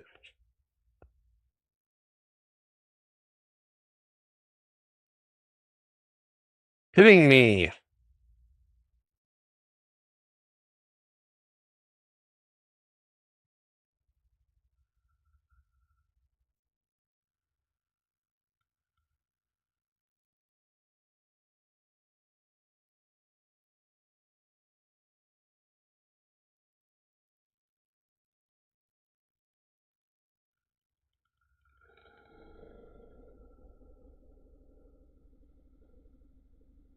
Yeah, I don't fucking know, Wise.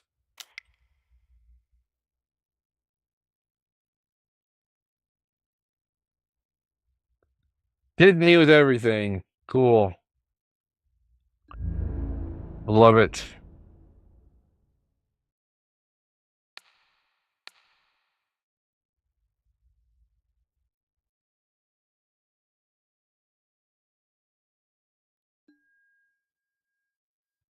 On second thought, let the 5-color list win. Fuck this guy in the middle.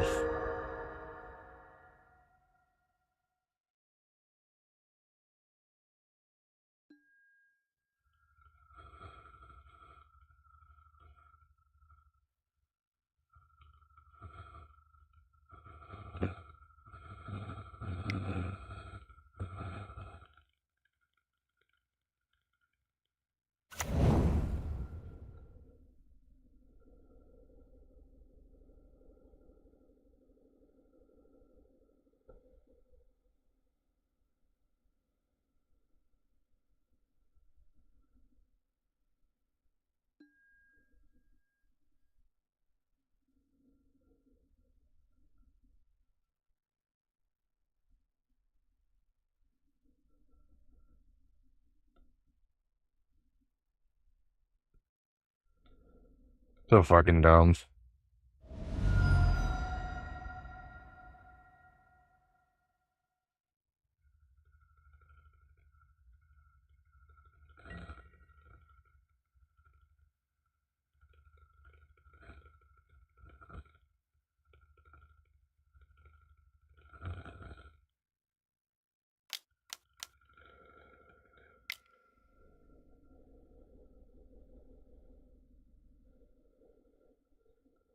I guess there you go. You blow up all the earth and enchantments. Unless he has another counter spell.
Yeah, or whatever.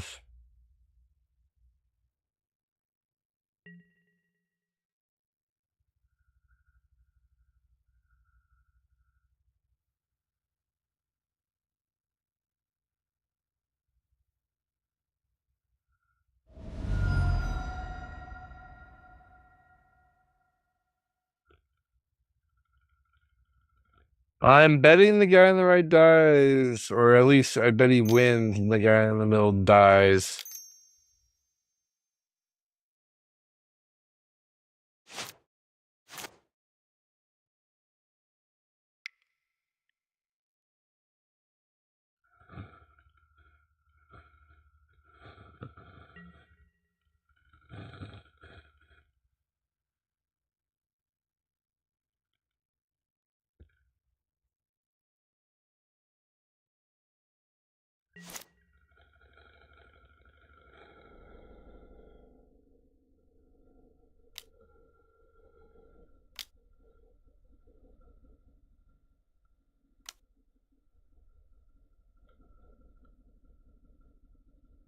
Let's see. Let's pick our new list. I don't know what it is about people looking at boards and they're just like, you have mana, you have card advantage, let's just let you live. Let's just let that happen.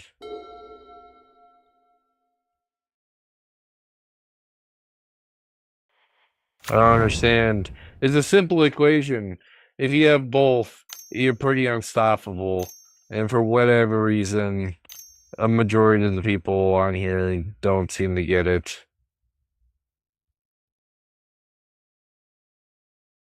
Oh man, what a frustrating night so far. It's been a while since I played on here. Starting to remember why it annoys me. We have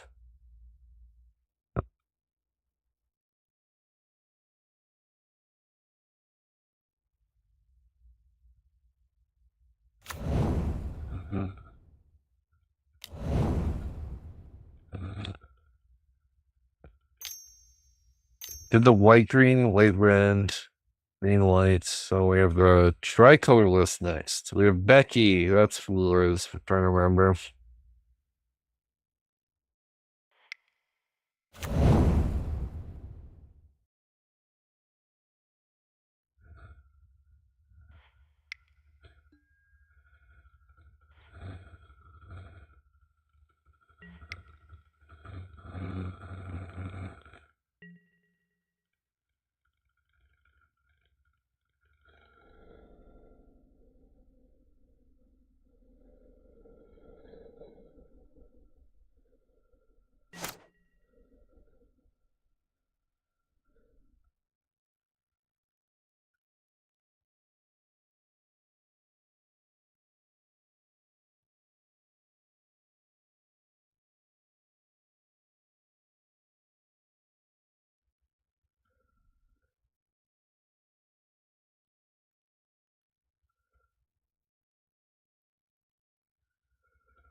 We'll watch while we wait for the next game to set up, but I can already see how this ends. The guy on the right can play around this Angel Arbor, no problem. He just draws cards and sinks his mana. And now he's gonna kill the guy on the left, the weakest player.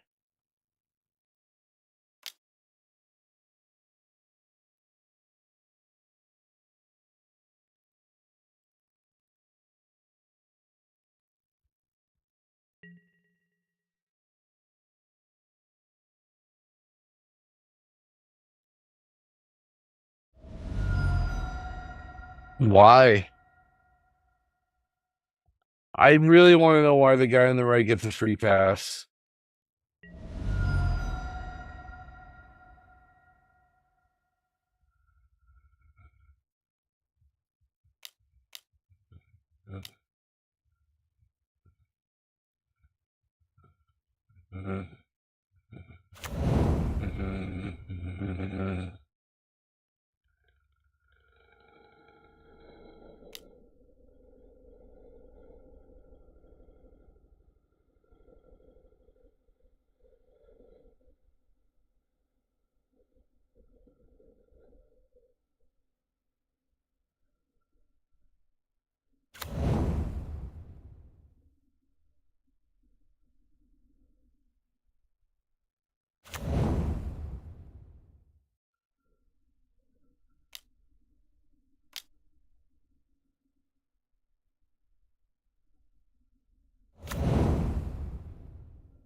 All right. Well, you played the skimming symmetry. I'm sure he has an instant speed answer in his hand, but he's gonna force the guy on the left to use his answer, so he doesn't have to go a card down. Then he gets to sit there with any advantage.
Oh, now he's forcing the guy on the left to use two cards to deal with the middle player's board instead of one.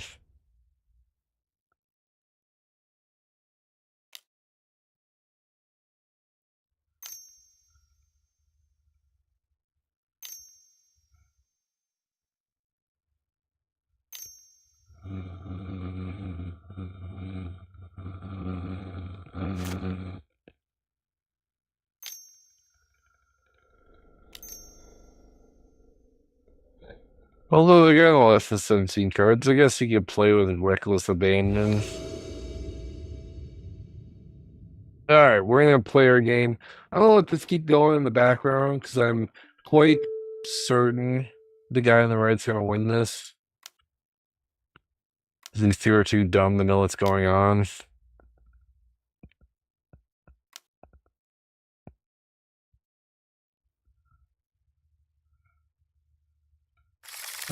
This is what like most of the quote unquote hug decks do.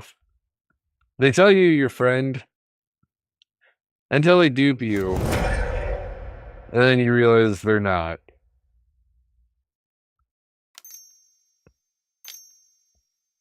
We're just gonna ramp. Nearly all the ramp.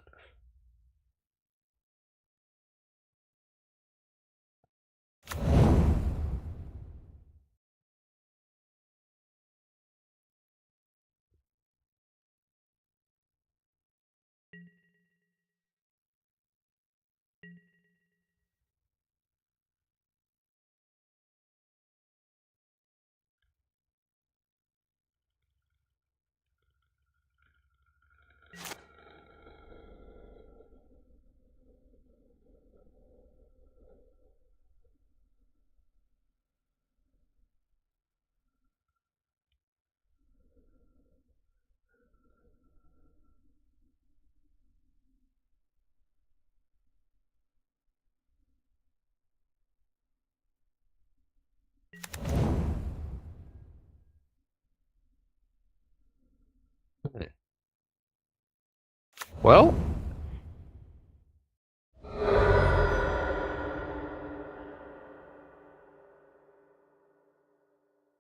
I I don't know why people fall for it. That's probably why I hate hug decks so much. Is like there's too many idiots that fall for it.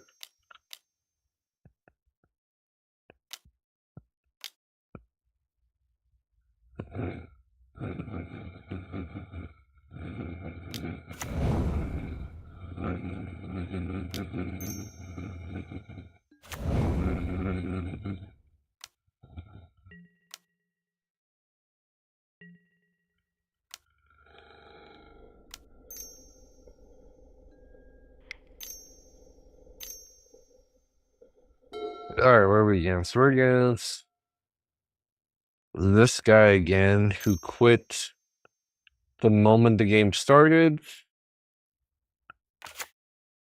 And Jorn, God of Winter, and Caesar.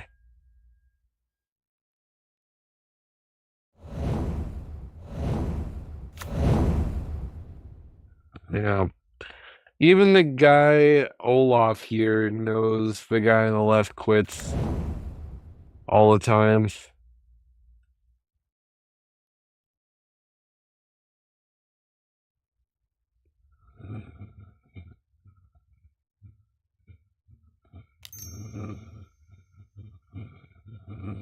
Just I'm playing a one-on-one game. This is the kind of stuff I have to deal with a bunch of children. Ah, God, this night's turning sour. A little frustrating.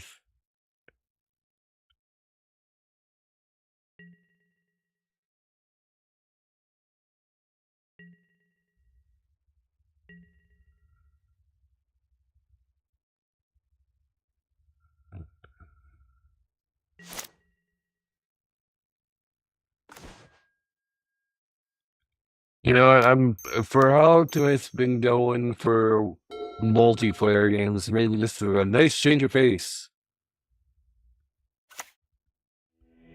Oh my God. All right. Enjoying the lobby for nothing happens. Actually, I made that lobby. God damn.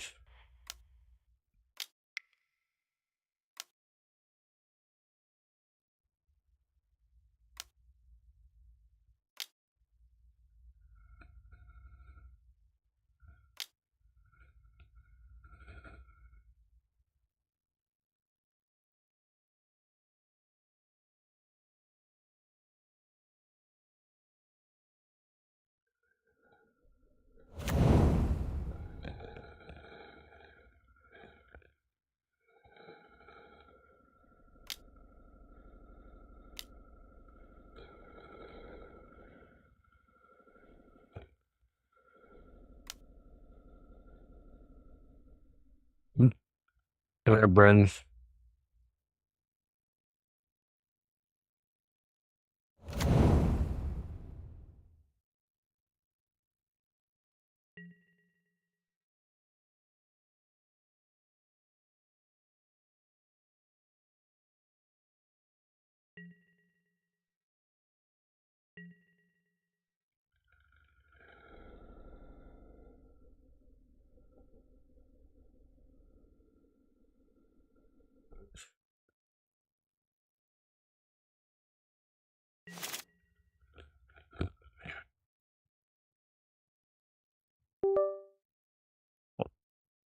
Um,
Ashling, Spear, and Jorn again.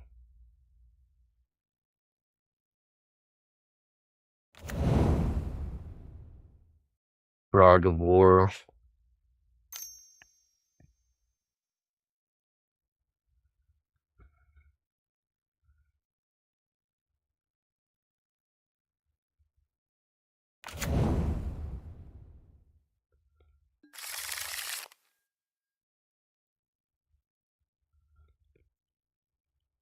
Sure.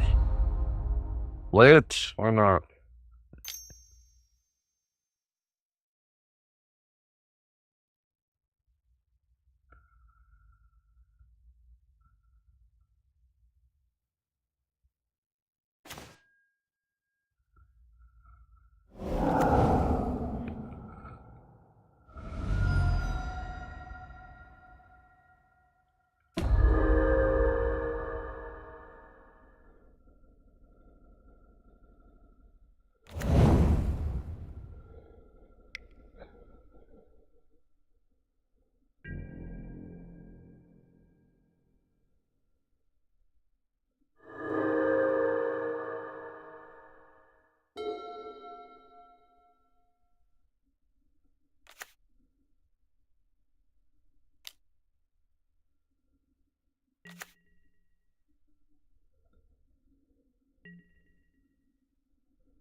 Yeah, that game is still going, but I'm like 100% certain this Kenrith player is gonna win because he has the other two players like at his beck and call, and I don't know why they let him live.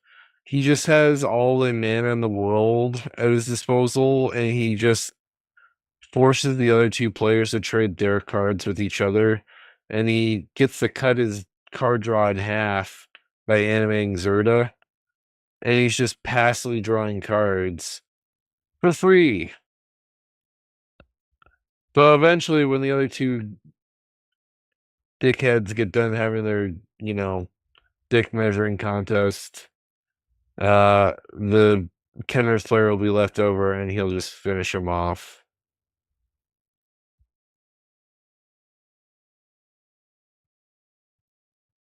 I'm not happy about it.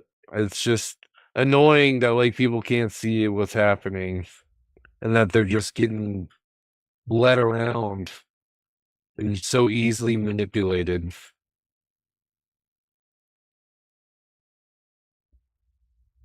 And so before I died, I was like, I bet the Canvas player wins, and for they're still going, and I want to see the end of that, just so I could see if I was right. That's why I'm still like have that game playing in the background.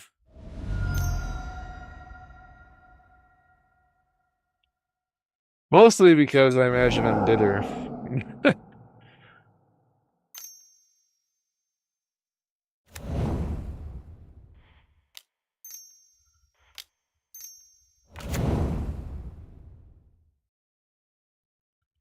This is a new game though.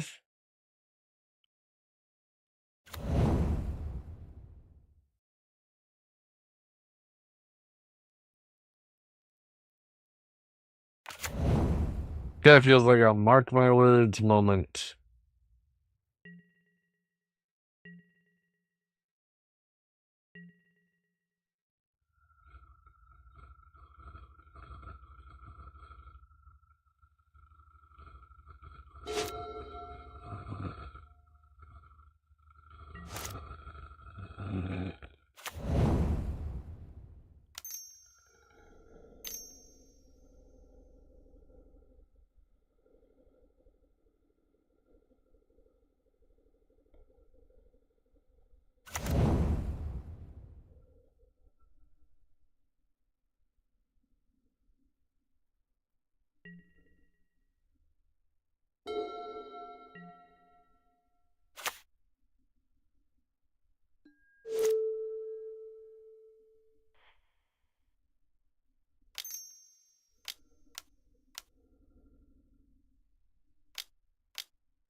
Ooh, sundial lantern, that's nice.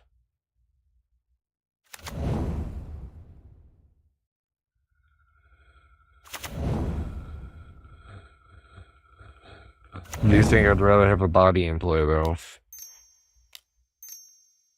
Can't activate it and play my command at the same time, so we'll do this instead.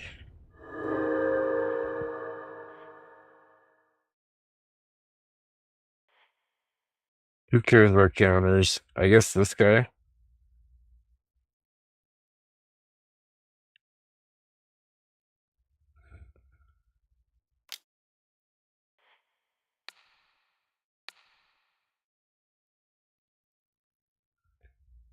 It's actually quite good against this thing. It's like a silver bullet almost.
That first restriction.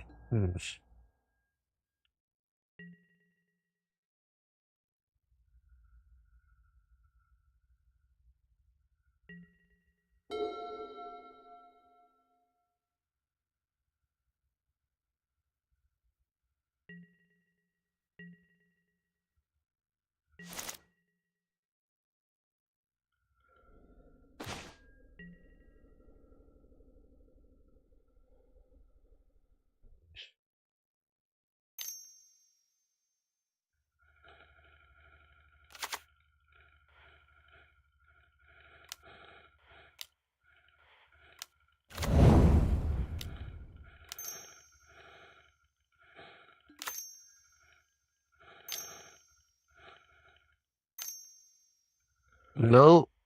Shit. I passed turn. Shut. Uh, if I lose by like, could have done 9 damage that turn. Just clicking too fast. The whole reason why I played that like sequence is so I could get a nice 9 damage of aggro off, and I totally blew it. I think my anger's gotten to me, and I'm tired. Been up since 6 this morning, working. And I have that other game playing in the background. If I lose by 9, I'll know why.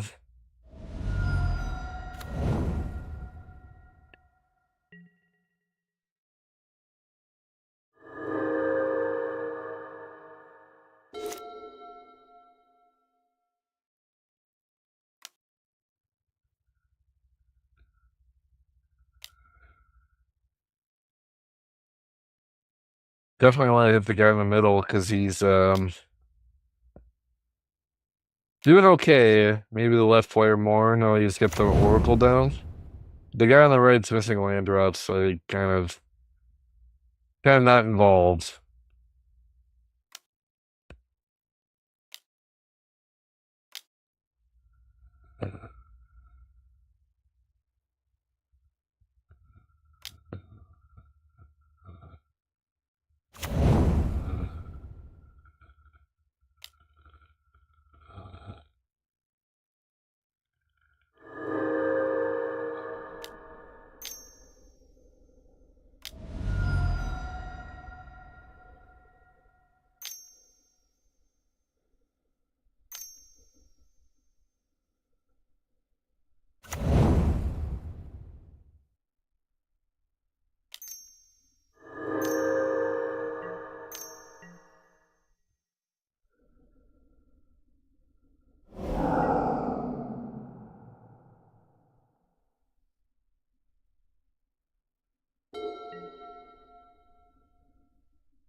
Yeah, it is on to his protection.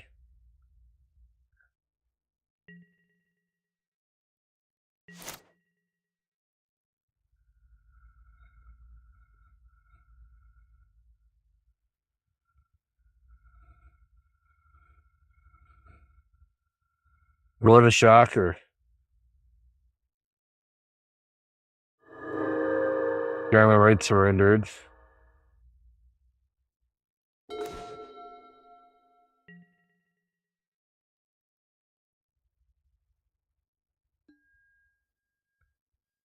My main phase got skipped. What is going on? I didn't even click over here.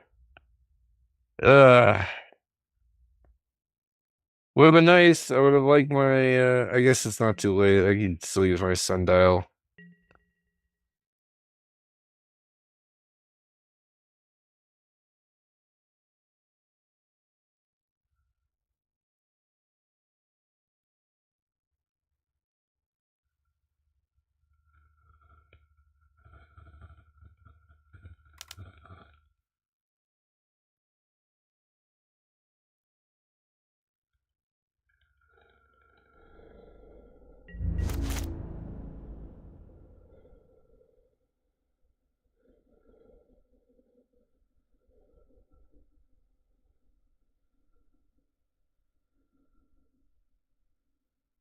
Would have been nice for Baitor here, because I could have doubled his toughness.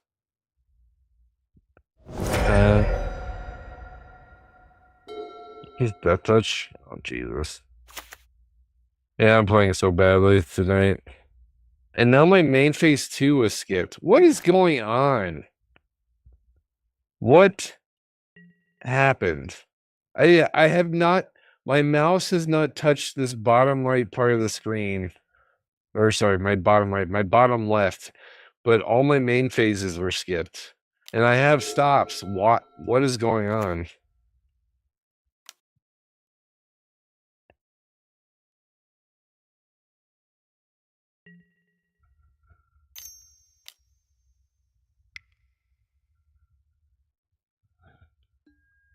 Oh, Jesus.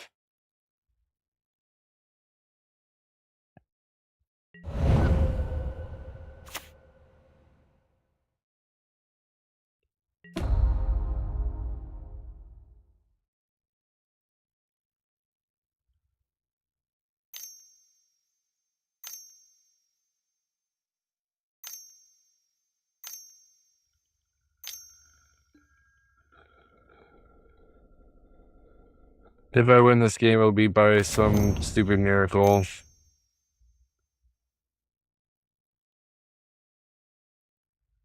Yeah, I think that's what's going on.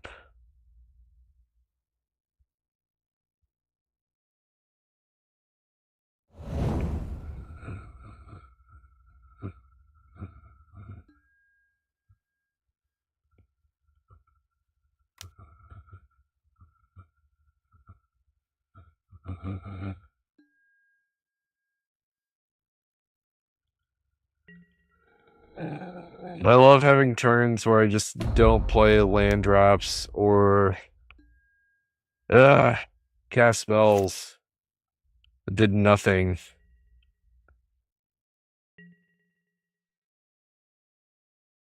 Never had the turn where I didn't hit anybody. I think after like 3 losses and 2 games are by people that made me angry, it's made me play so much worse. Uh, Temper's unusually short tonight.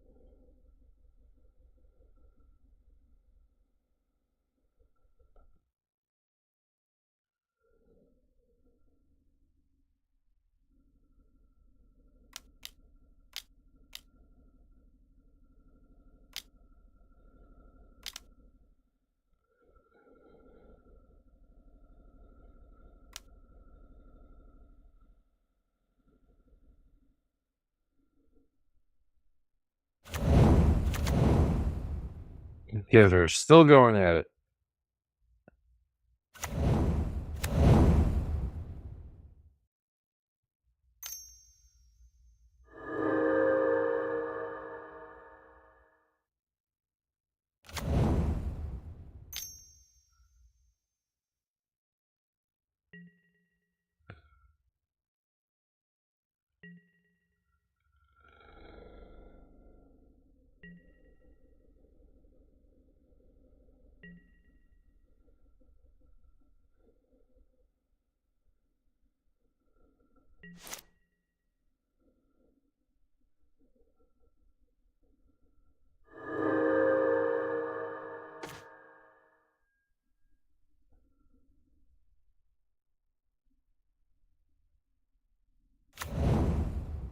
Well, I got my face.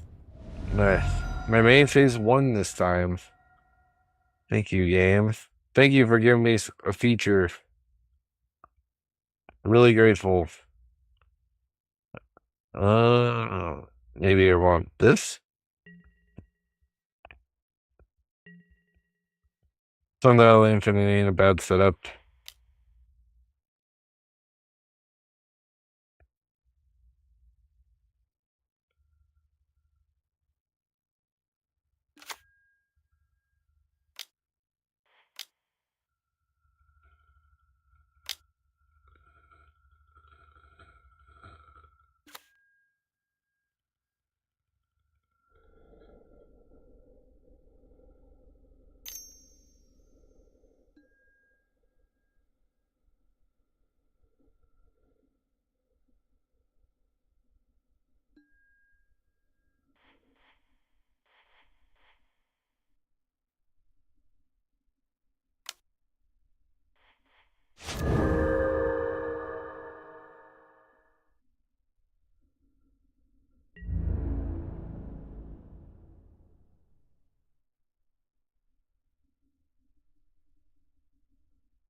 You don't see Sundial Infinite in this list on Media Track.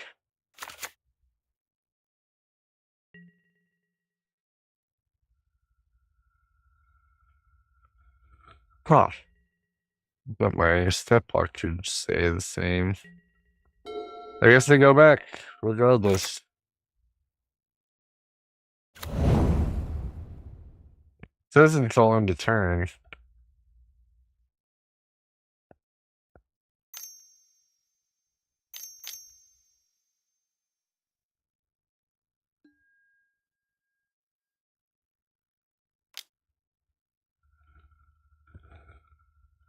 Interesting.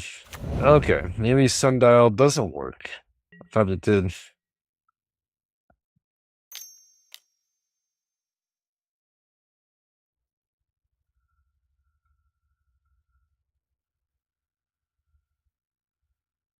I thought it would keep my stat block up.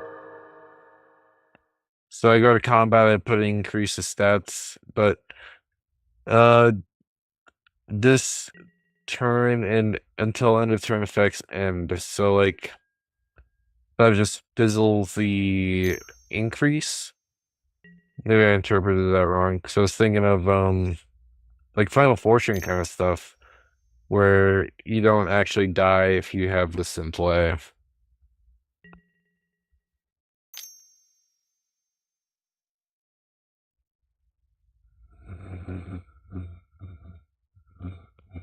Unless I must have interpreted these two effects wrong. Because this says it's all end of turn.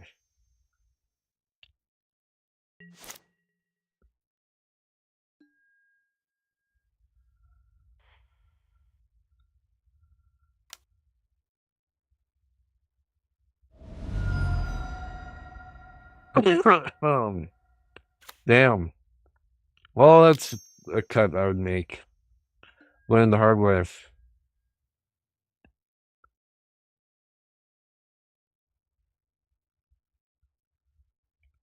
You would have rather played Baitor then.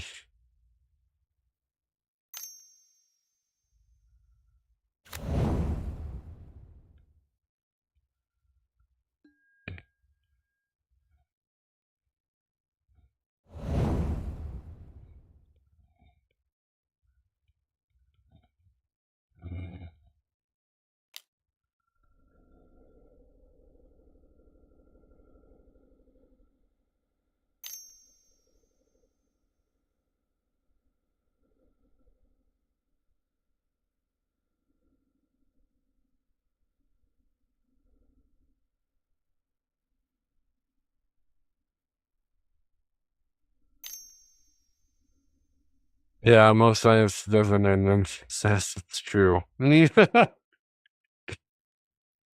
Hmm.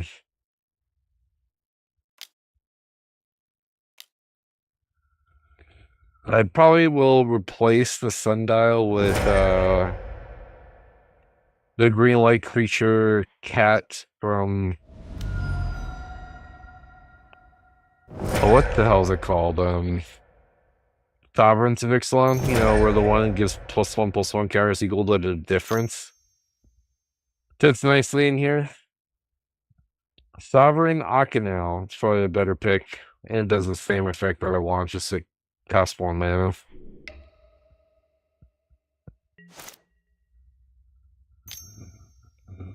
Oh, Becky.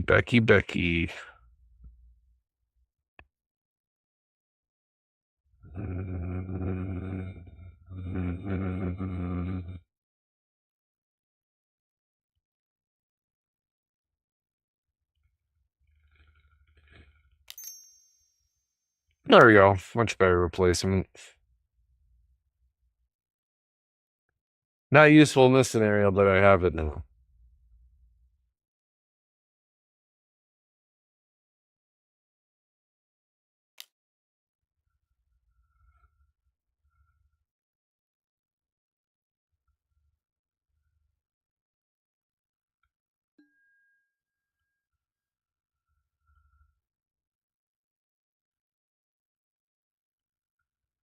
Just returns these.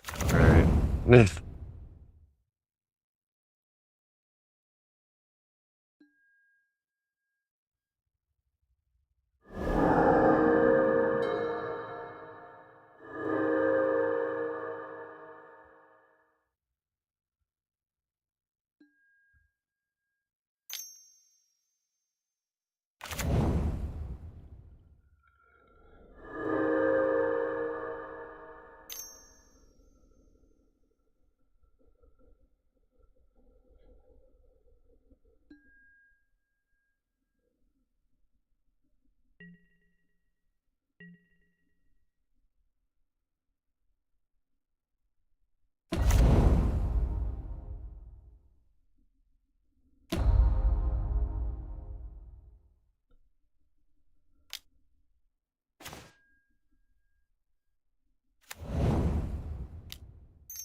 Grab the coupon from Doran here.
All right.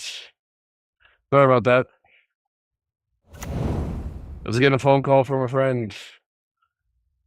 Yeah. I like to think my priorities are in the right place. I don't know. A phone call from a family member or a friend takes priority over a recording any day of the week, regardless of what it is. So I hope people don't mind. But I think that says a lot about my personality or character, whatever you choose. It was nice to hear him. I was getting pretty bitter about tonight, and that made me feel a lot better. Hearing a friend's voice I haven't heard in a long time.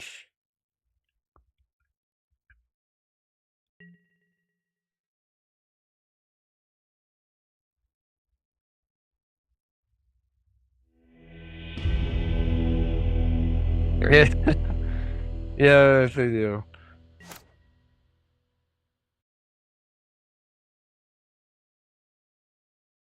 I would say any call from a friend or a family member, it's one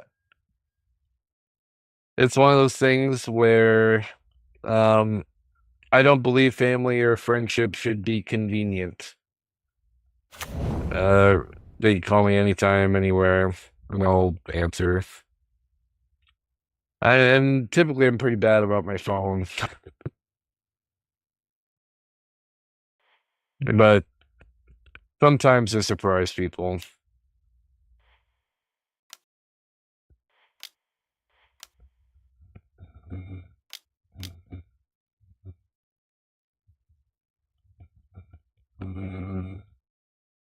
Man, this guy on the right's been hanging on by a thread. And in the meantime, I get pock shots from this thing. I don't know why he's coming at me so hard.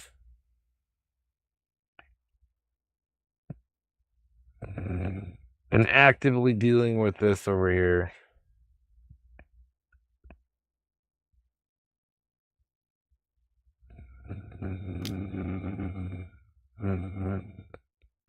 I might be able to get them both though with Dust to Dawn, or either my Linen Shaker or Courier Host.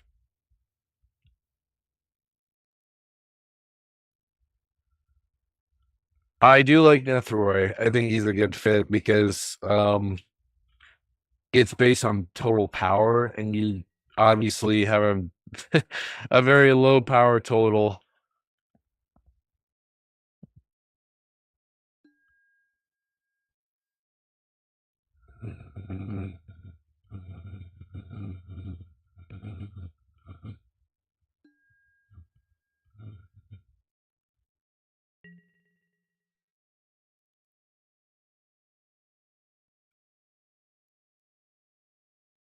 I have to consider it, but my philosophy on like graveyard stuff is it's not always the best because like it's a dead card in your hand for most of the game. And I don't know how many times like back in the day when I was playing things like Seasons Past and it just sat there forever and then uh it was useless to me. I like to play the card the turn I have it, so I play a lot less of those effects. The only time I play those effects is if when I'm like looping stuff from my graveyard, or I'm giving stuff into my graveyard pretty consistently. At this point in my Magic playing,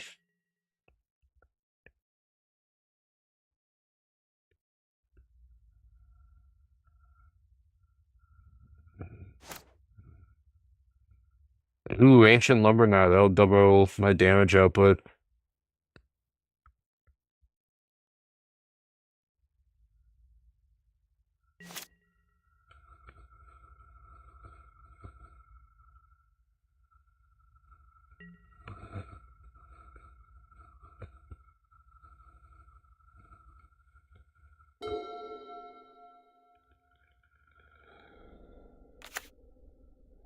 I hope this abominable snowman doesn't come my way again, because I'm getting pretty sick and tired of that thing.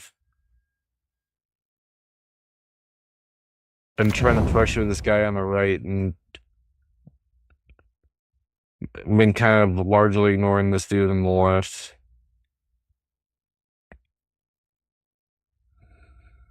I'm hoping that I can finish this guy on the right and then just haymaker the dude on the left.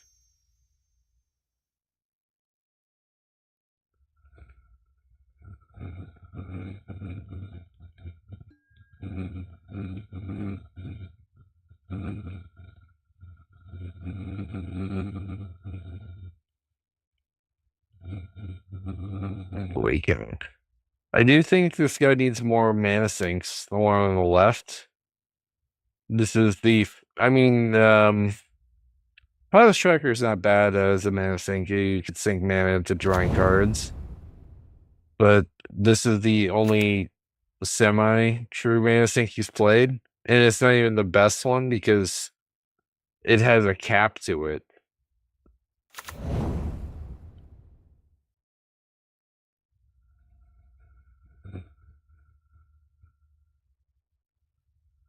It's not a true mana sink. Neither is Tireless Tracker.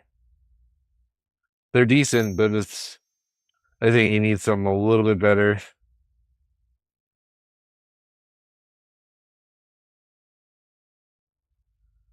Especially if he's running things like Awakening, where he's trying to like layer multiple untapped triggers.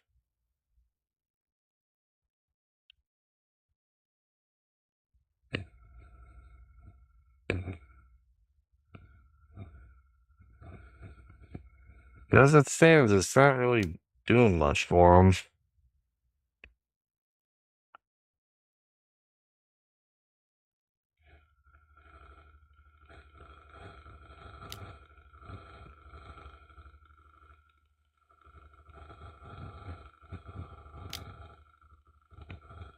Yeah, I don't know why he's like messing with my board.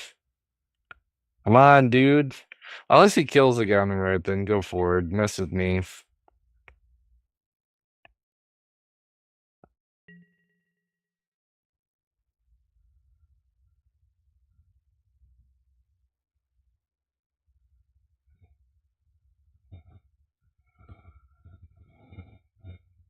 All right, dirtbag.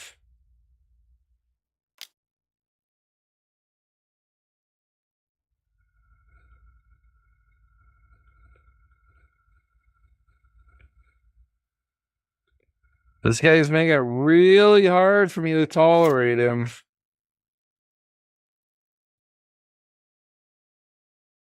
I'm gonna tap on my mixed lease for him.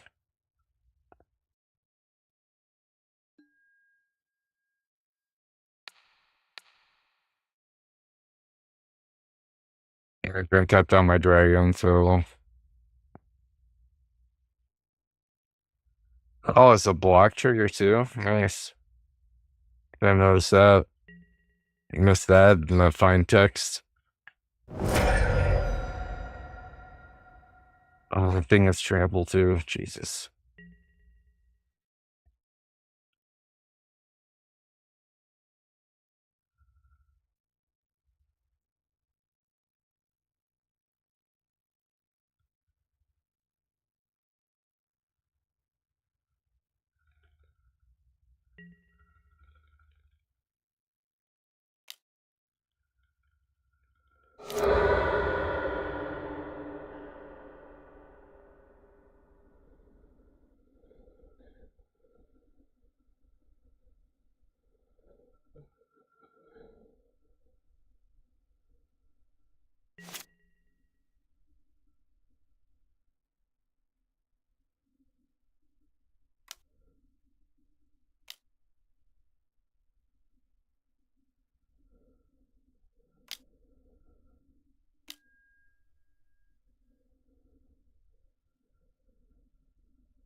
I might fire this off. I'm getting pretty annoyed by him just sending his shit my way.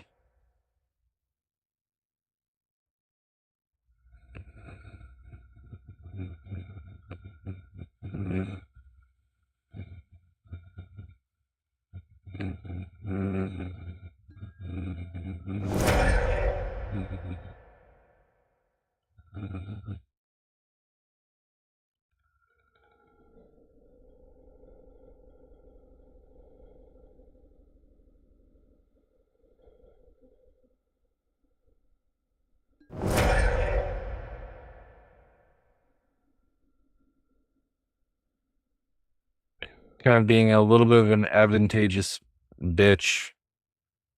Kind of want to just let this guy do his thing.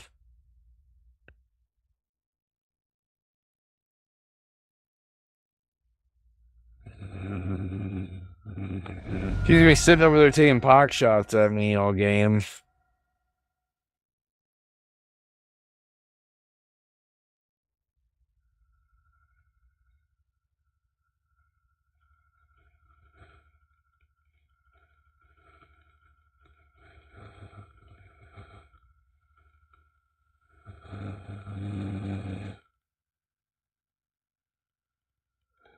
Definitely wanted to leave that in my command zone.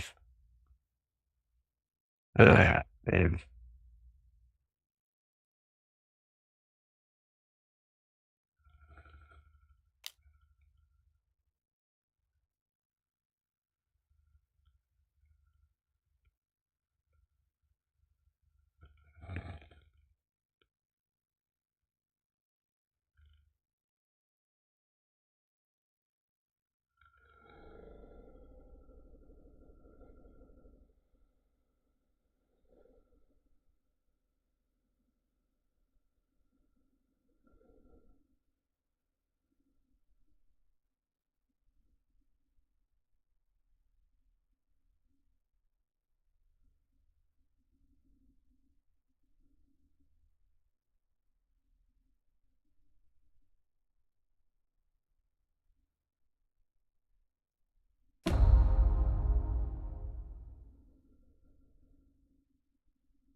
Jeez Louise.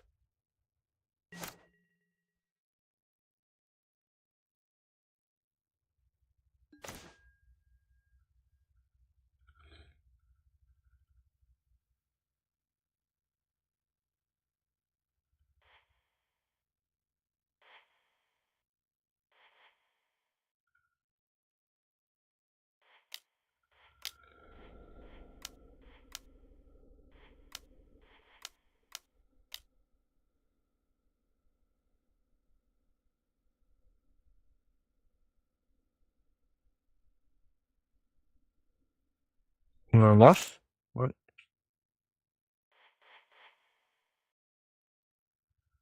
Could be enough. Why can't I guess? What?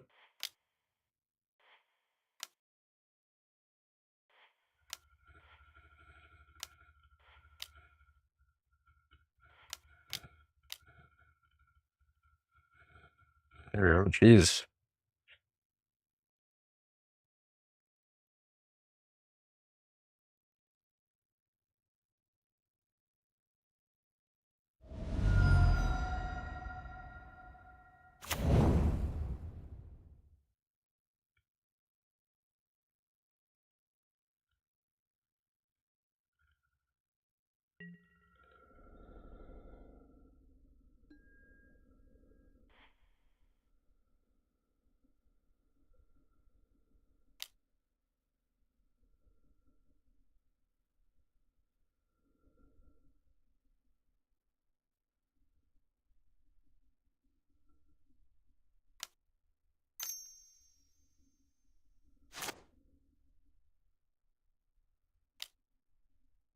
Oh my god. I think Kirol, really?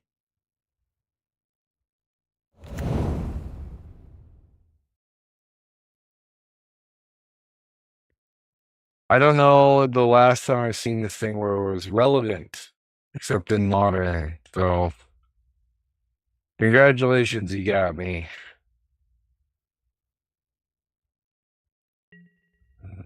The stupid thing I was flying in Death Touch, so my dragon's gonna die. Yeah, yeah, man.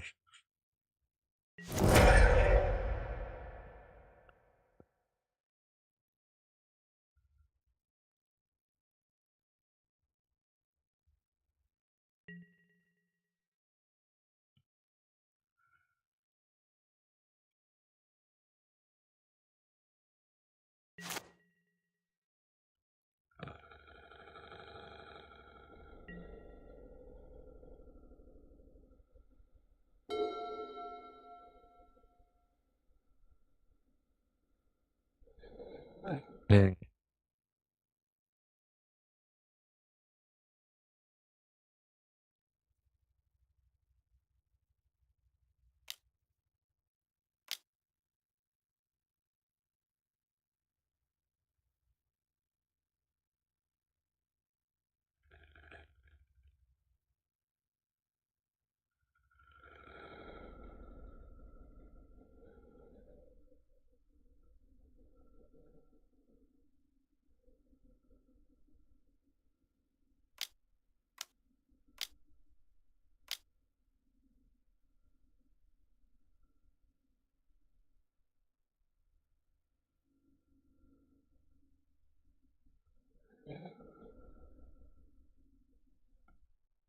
Copy Abominable Snowman.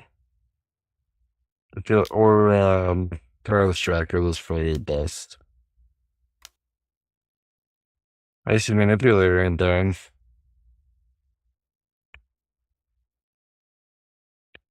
I do think he'd fix the card vanish though.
Hmm.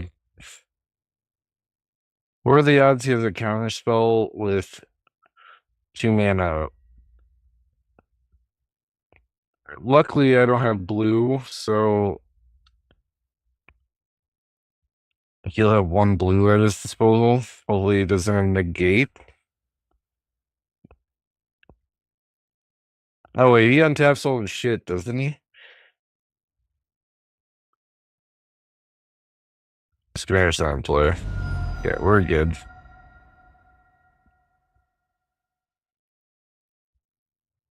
Hopefully, I get this board wipe off. He doesn't have negate.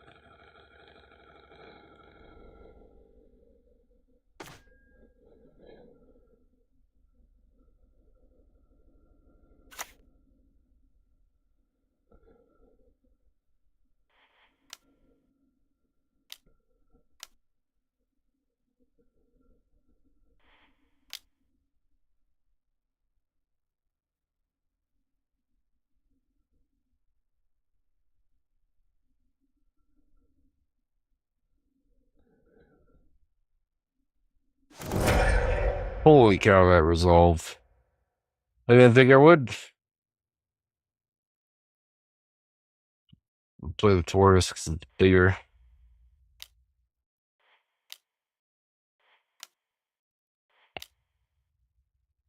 Coupon, nice.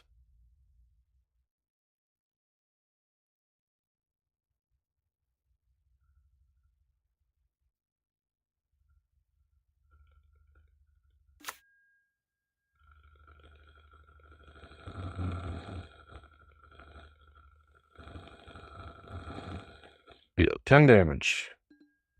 Unless he blocks.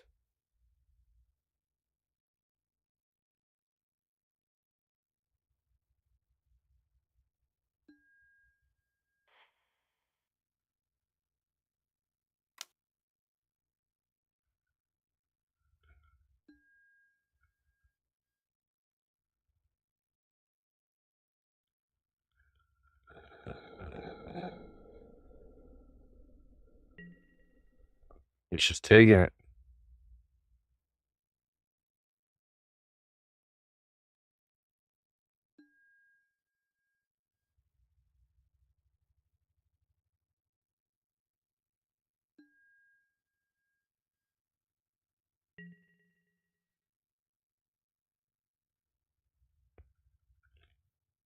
What's crazy is if he doesn't play a flyer or tap down my commander, I can Moonshaker Cavalry scheme.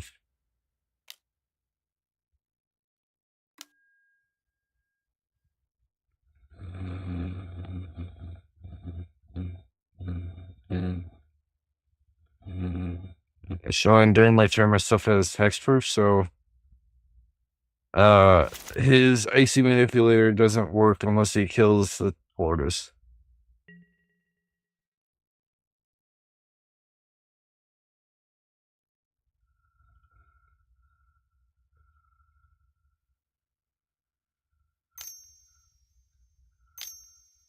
He does have a full group of cards, so kind of had to beat. Well, I have 3. He's also got a lot more mana than I do.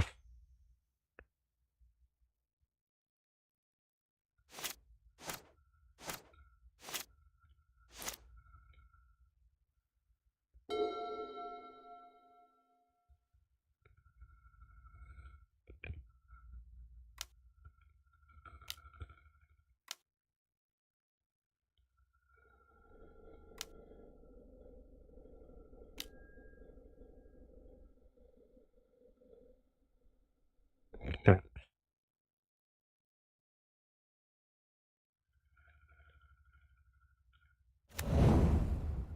Replay is Kirol. Damn it.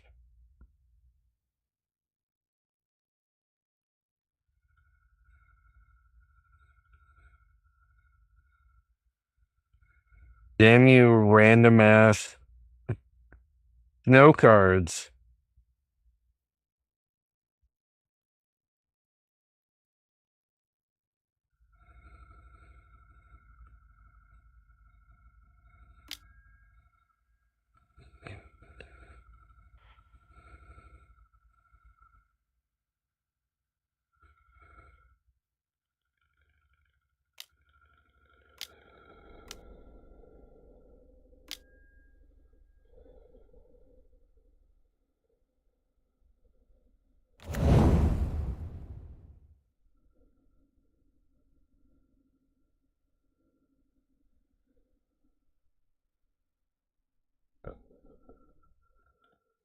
Huh. I wasn't expecting him to pick the tortoise.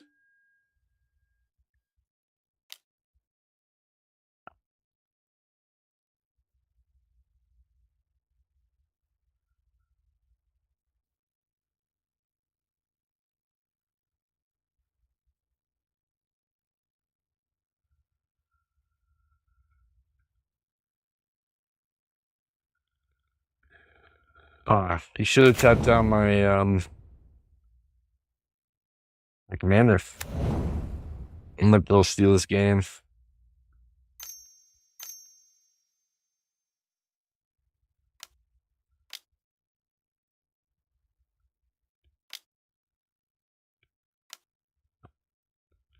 Give the copy still.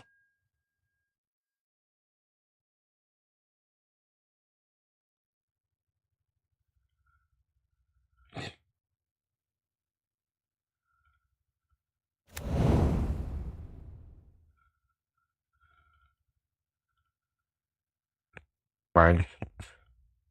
I need an efficient removal spell. At this point.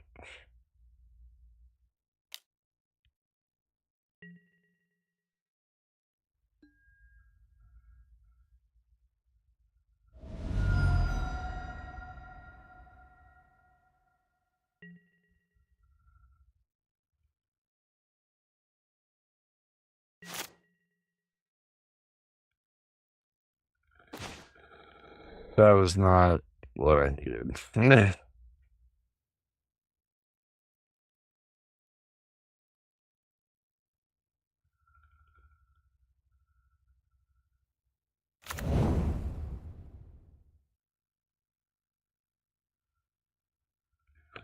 guess I have a flying blocker.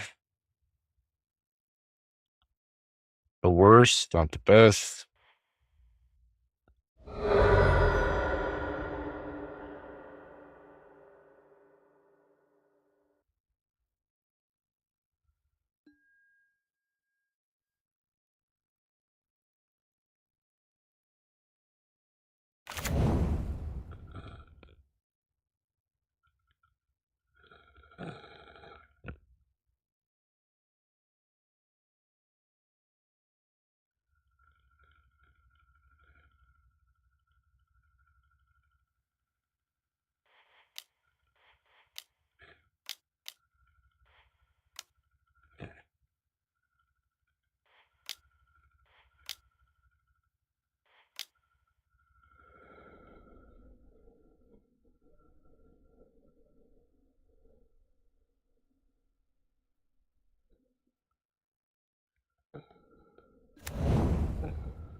Actually, he's got me beat. He taps my flyer down. Yeah, he got it. Damn it.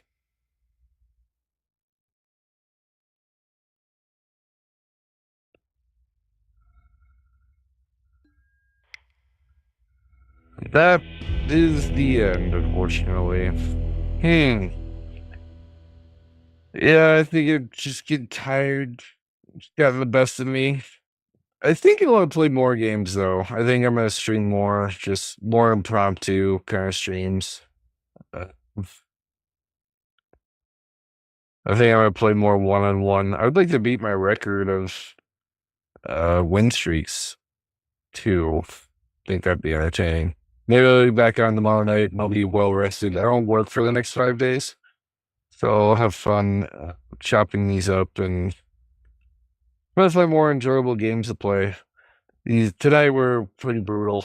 It's just like could be better. I think the highlight of my night was actually talking to my buddy.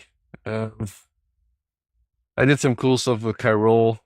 That was fun, I guess, from a gameplay perspective. So I hope you all enjoyed. Everyone take care. I will see you possibly even tomorrow. Bye.